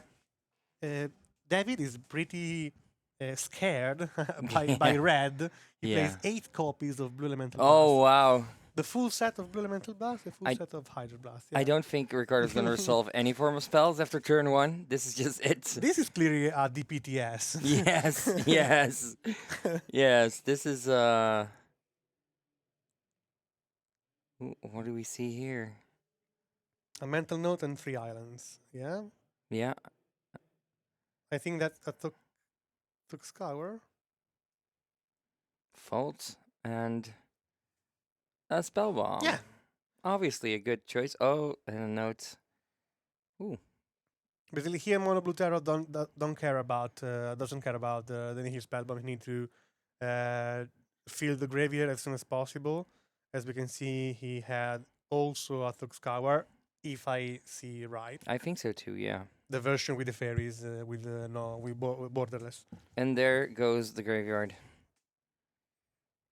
Oh, he cracked it. Okay. Here we go. Yeah. Beautiful version of the card, by Free the way. pixies.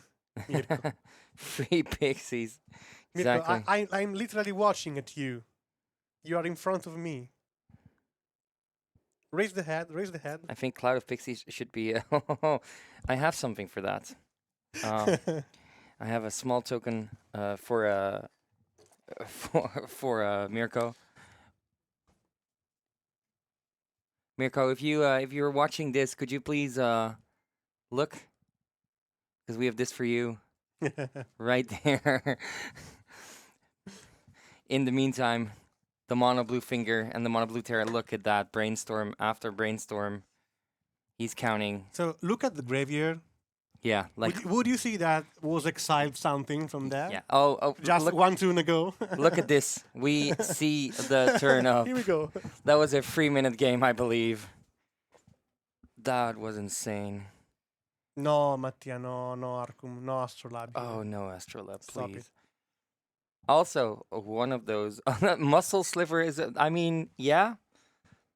Yeah, we all I mean, like Muscle Sliver. we're all a bit muscle sliver within us. I think in the last game we saw some slivers, or at least Ashley said that she would like to see slivers in the top 8. I'm curious to see. But this was it.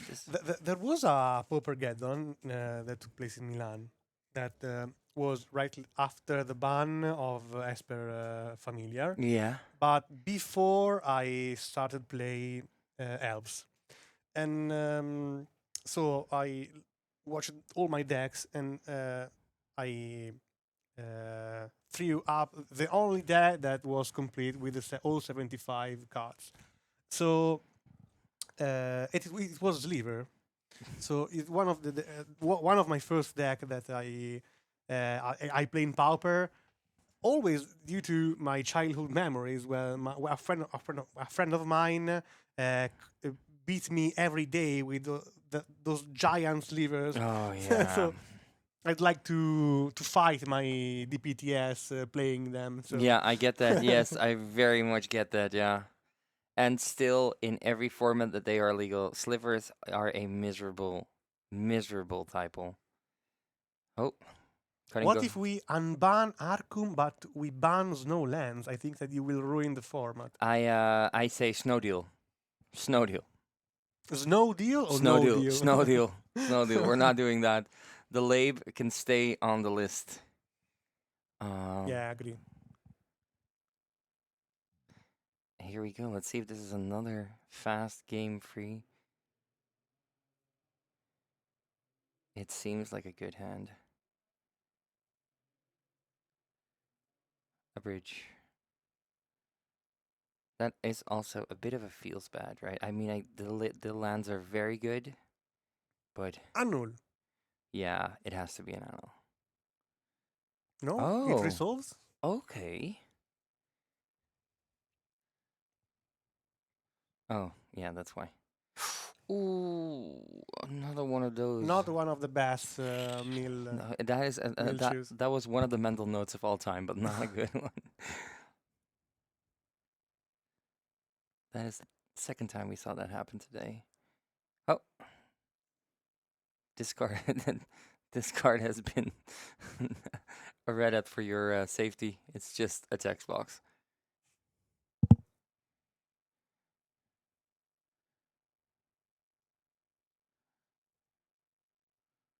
And Delph for such a smart play here as well. Oh, here we go. Another one. Is it gonna happen now? No, he also. What is your game plan here, David? I think he wanted to put cards on the graveyard as soon as possible. Yeah, I think so, yeah. Oh, no, he is annulling it.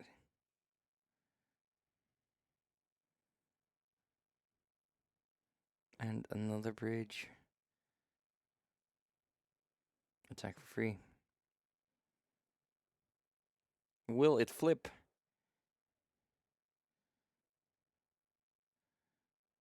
No, it will not.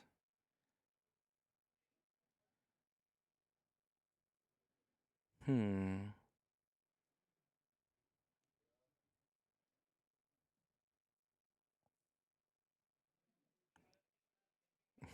I'm. Oh, ponder. Beautiful chosen ponder art. You like it? Yeah, it's Amanatu from. Yeah, it's very nice. I love And that. what do you think about the islands? Eh. Eh. I think the one who did it best was the very first player we saw play a Mono Blue Terra, who had the Faroes Islands. Those are the prettiest. I think that those islands are from the Assassin's Creed set. Are they? Or are they Final Fantasy? I keep forgetting how many boats there were in Final Fantasy, nor do I keep forgetting how many Final Fantasies there are. Let's bet on him. Let's bet on them.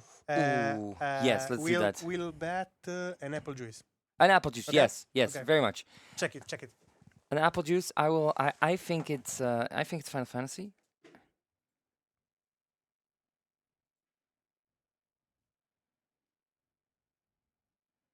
But you might be right, because there are more boats in Il set dell'isola. It's Assassin's Creed? Oh, you get an apple juice. Yeah. Yeah, you get an apple juice. Nice. That. Okay. Oh, there we go. Yeah, that's one of the sets of all time. You said your favorite set? No. No, my favorite set. I can be completely honest about that. My favorite set is I think it's Planar Chaos. Yeah. Planar Chaos. Yeah. I think the Damnation from Kev Walker is one of the best arts in Magic the Gathering. Yeah, I think that Gianluca Boose thought the same. So he named his tournament Damnation. Damnation, due yeah. to that card. Yeah. And the Enforcer, and it starts right there. Now, the Enforcer is technically still a cast, even though it's 0 mana. And you're not able to counter with a spell starter, even No. if it costs 0, for example. No, Unless you have 7 fairies on the board. I mean, that never happens, right? 7 pixies. 7 pixies, sorry. 7 pixies. 7 pixies. Sorry, Ash. I do think David is in a rough spot here. Yes, the graveyard is full. Yes, that is a flying bug.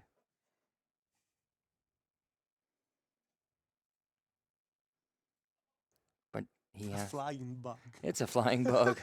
That is a flying bug. I The was... most disrespectful way to. I'm to sorry, Call. No, it's right. It's exactly It's what fine. it It's is. fine. Oh, there's a blast. We don't respect Elvis, so it's fine. This was a very nice blast into blast moment, which is nice. Yeah, for sure. And there's a snake on the table, and a bug on a plane. But question is it enough though? Yeah, he taking 1 damage for the pyroblast.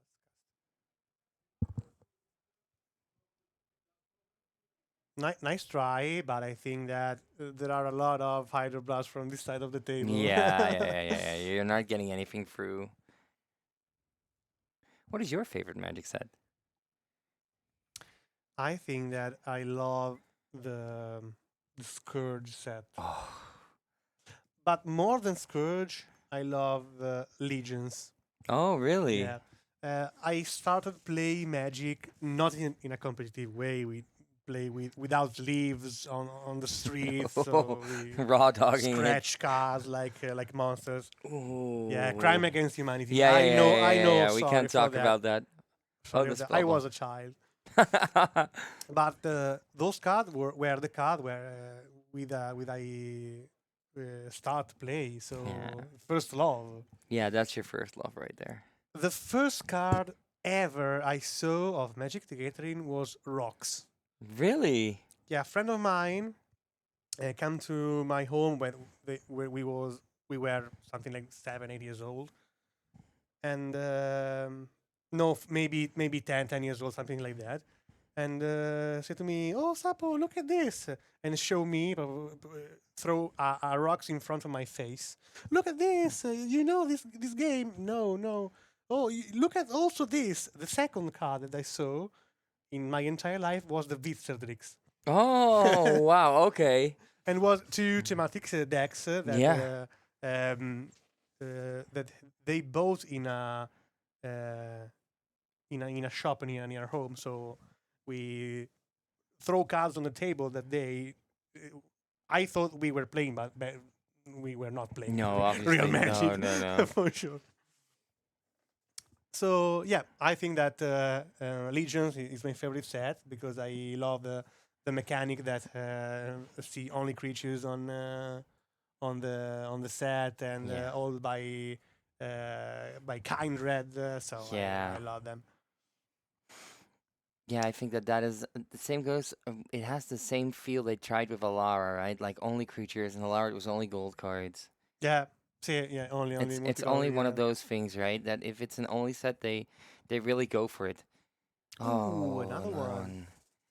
Also, in the meantime, we saw a spell bomb go off and the graveyard disappear,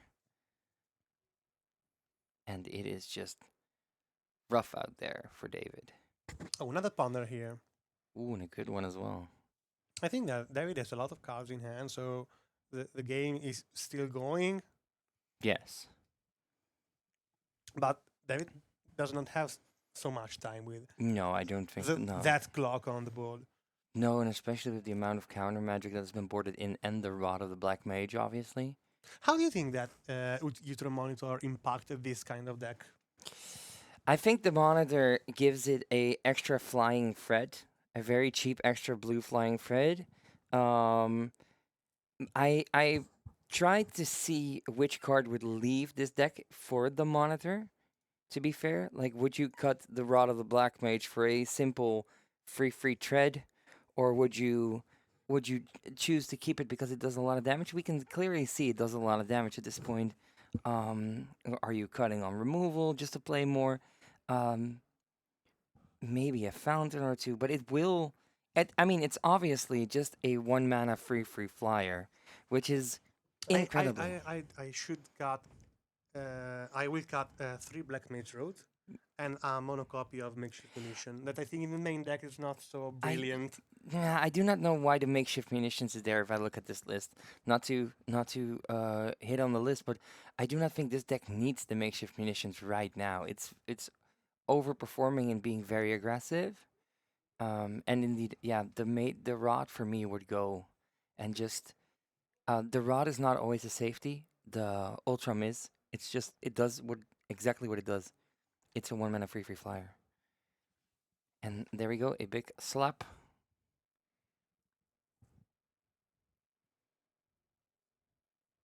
Let's see what happens here.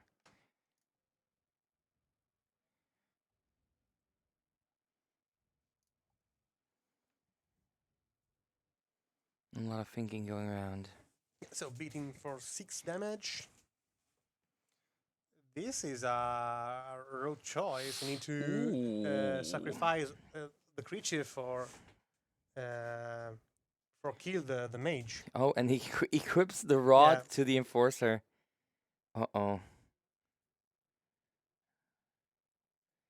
Which the enforcer is so incredibly big, the rod would probably not even fit around a finger, but it's there, all right. Brainstorm. Ooh. Have to commend the man on the choice for brainstorms.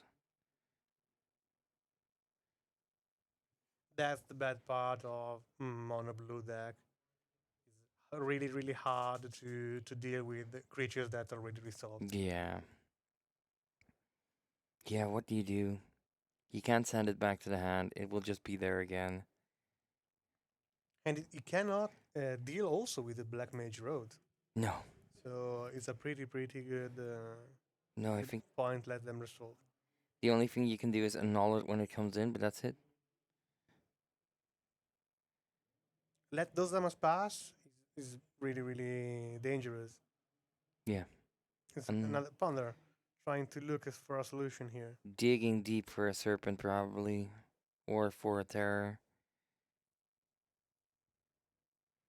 I think he just found one. 1, 2, 3, 4, 5. 2 mana. And there's a 2 mana Tyrannus. terror. Does Ricardo have a solution? The solution already, if it's a spell, already deals 1 damage.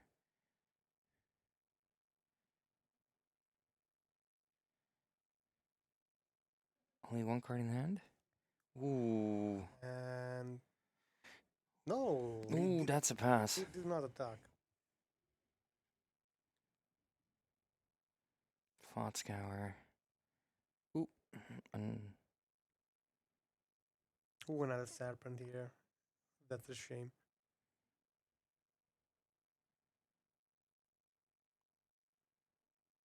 Oh.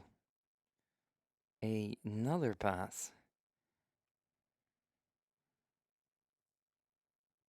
Remember that even if the spell is countered, the trigger of Black Mage Road goes on the sack, so the damage we. Yeah, and I think that is that lethal or it comes to 1, right? Oh, If that resolves, yeah, yeah. that's a counter spell. Still gets 1 damage because of the cast, and then passes the turn. I don't know. Maybe I prefer to wait in that spot because I need to concentrate all my effort in one single counter word. Yeah. Yeah, I do not. I mean, it feels kind of weird to do it at that moment, but on the other hand, why not? A second copy in the hand would have been a better option, I believe. Ooh, Delve. there's a Delver here. Maybe dangerous. Yeah. especially since the Terror has the mirror on. The problem is if Ricardo plays a Thoughtcast, that's already 1 damage under 2 cards. Oh, he goes in. No block. Both creature dies. And And there's here we another go, another one. one. And there's But an there's another. null. Yeah. Nice. Yeah, Incredibly, we saw that annul. incredibly well played by David here. Delver flips, it's extra free. And this is dominant acceptation, flipping the Delver, revealing the counterspell, which is one of the best cards of the format. And And yeah, here we go, beat down. it reveals to Ricardo that he doesn't. Another one of his great cards is not gonna make it because of that counterspell, and that is another free damage. Fault. He drew a lot of lands. This might go away. We did not foresee. And another free. And you just don't want to get into that range. Another How many land. lands? Poor Ricardo.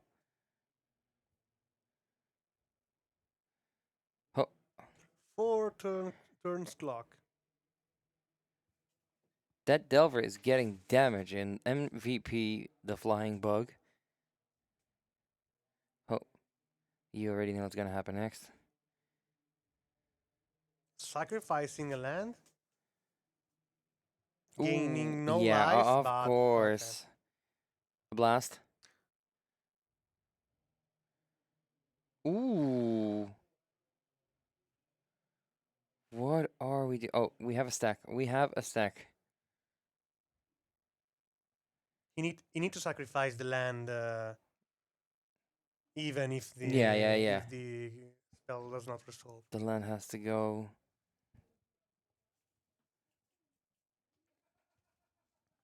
The land that Ricardo targeted with the Reckoner's Bucket. No. Only simply need to be moved on the graveyard. Is an additional cost.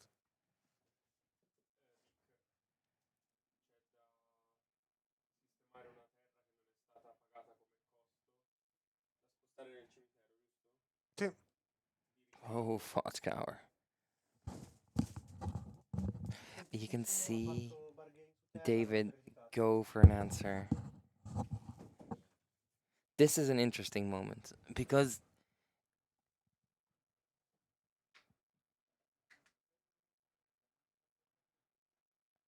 we're gonna fix this first and judge.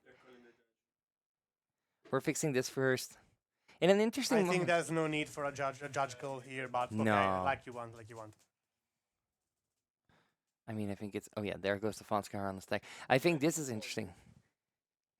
Incredibly interesting because. Yeah, Zama, we know. We already communicate to the staff. But I think there's no need to a judge call here. Oh, there he Simply goes. Put the card on the graveyard. Yeah, and there it nothing. goes. Judge call can go. There still is a judge, so yeah, the table's getting a bit dark. Don't worry about that.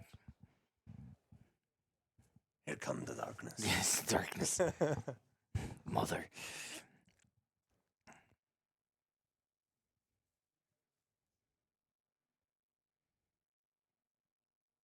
Yeah, he thinks he already resolved it, but it's an additional cost.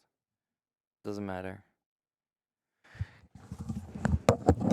We are resolving that as we go. It's not a big thing. Yeah, that's true, Zama. You're completely right. It has to happen because A, it's a cost, and B, it is it's an extra mana. We are working on it, so that is nice. And in the meantime, this gives me the opportunity to do the thing that I've been doing once, and that is, once again, Fanfinity, thanks for having us here at the RC in Turin. Thanks for giving us the opportunity to do a Road to Paupergeddon, a tournament we will be hosting in 2 weeks. You can get your tickets right now. Thank you, Booza, obviously, for doing all this. Thank you, Dungeon Street, for doing all this. If you are ever around Dungeon Street, go visit the store. It is amazing. I did once when I went to the last Paupergeddon, and I enjoyed it very much. And obviously, thank you, eBay. Thank you, Lega Pauper. And yeah, once again, this has been a great day.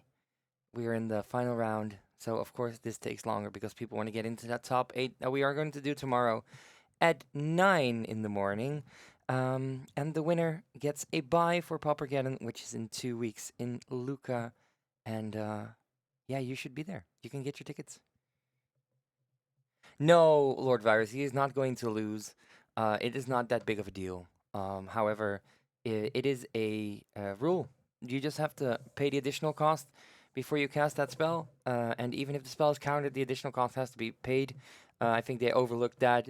Or Ricardo already thought that there was a land in the graveyard, which he didn't. And it's at least a warning at most, yes. And obviously, it's been a long day. They've played 7 hours of Magic, 8 hours of Magic already. And these things happen. What I'm trying to figure out, and I'm going to look to my right, is Pablo still playing a game? Oh, Pablo is gone. We do not know. Pablo broke free from the table. Ooh.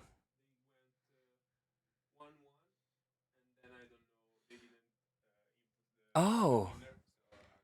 We're gonna have some form of a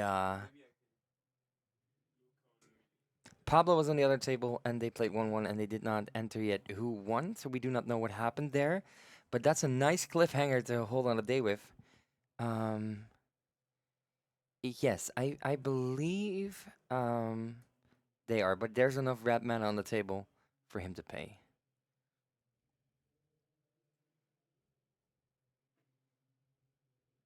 Oh, yeah.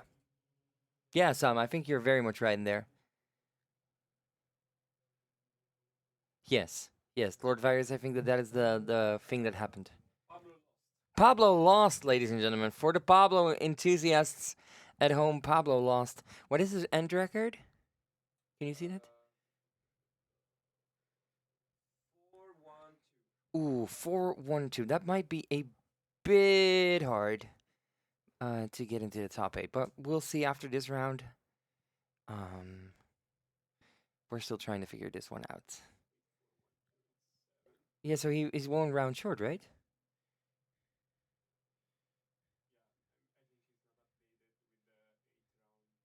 Oh, there we go. How is our Ponza friend going? Well, he just lost, sadly. And both players are waiting for the solution in this. We are working on it. Yeah, and like once again, for everybody, the crew that we have here that makes sure that we look good, that you can hear us good, that did a fantastic production. And I mean, look at how the entire overlay looks. It's amazing. And we are just very happy to get to work with them. So once again, an applause in the chat for the crew who make sure this is what it is, and especially also the judges and everybody who helps get this path to Paupergeddon going. The problem, Solo Pauper, is that for casting a spell, there's an additional cost of sacrificing a land, and that was pointed out but not sacrificed. And we were trying to figure that one out. But we are going to hear that right now. Here we go.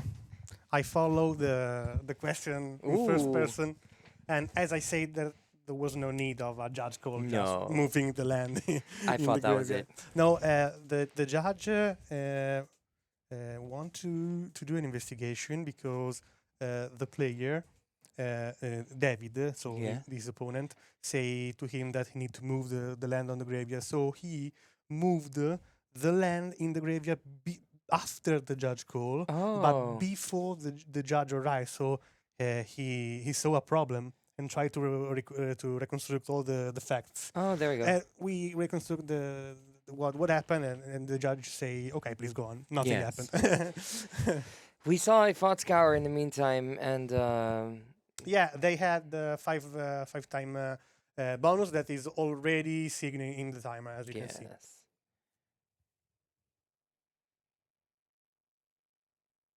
And after the Scour, oh, there's the podcast.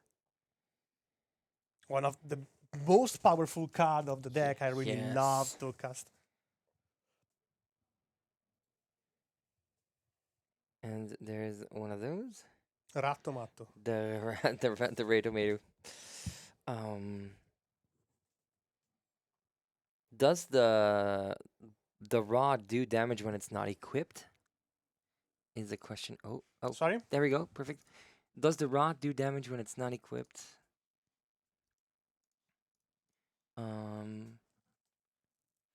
No, the Black Mage's rod. Does it do damage for every No, spell? no, no, no. It only needs when to it's be equipped. equipped. Yes, Yeah. only when it's equipped. Yes, perfect. I mean, that means that we are not. I think that the game is pretty ended. This is pretty I done, don't know yeah. if there are cards that can solve the game right now. A spring. Let's see. There's a card. No, I think this is David. Incredible comeback, may we Yeah, add. yeah, Incredible comeback from Mono Blue Terror. Ho! I just No, can't- no. This is No, not we a don't have playable all trumps, version. no. No. Unfortunately. No, there were only 4 opened in the entirety of Italy, and he clearly didn't get them. Josh Shaman Toxin in red, yeah. Another one.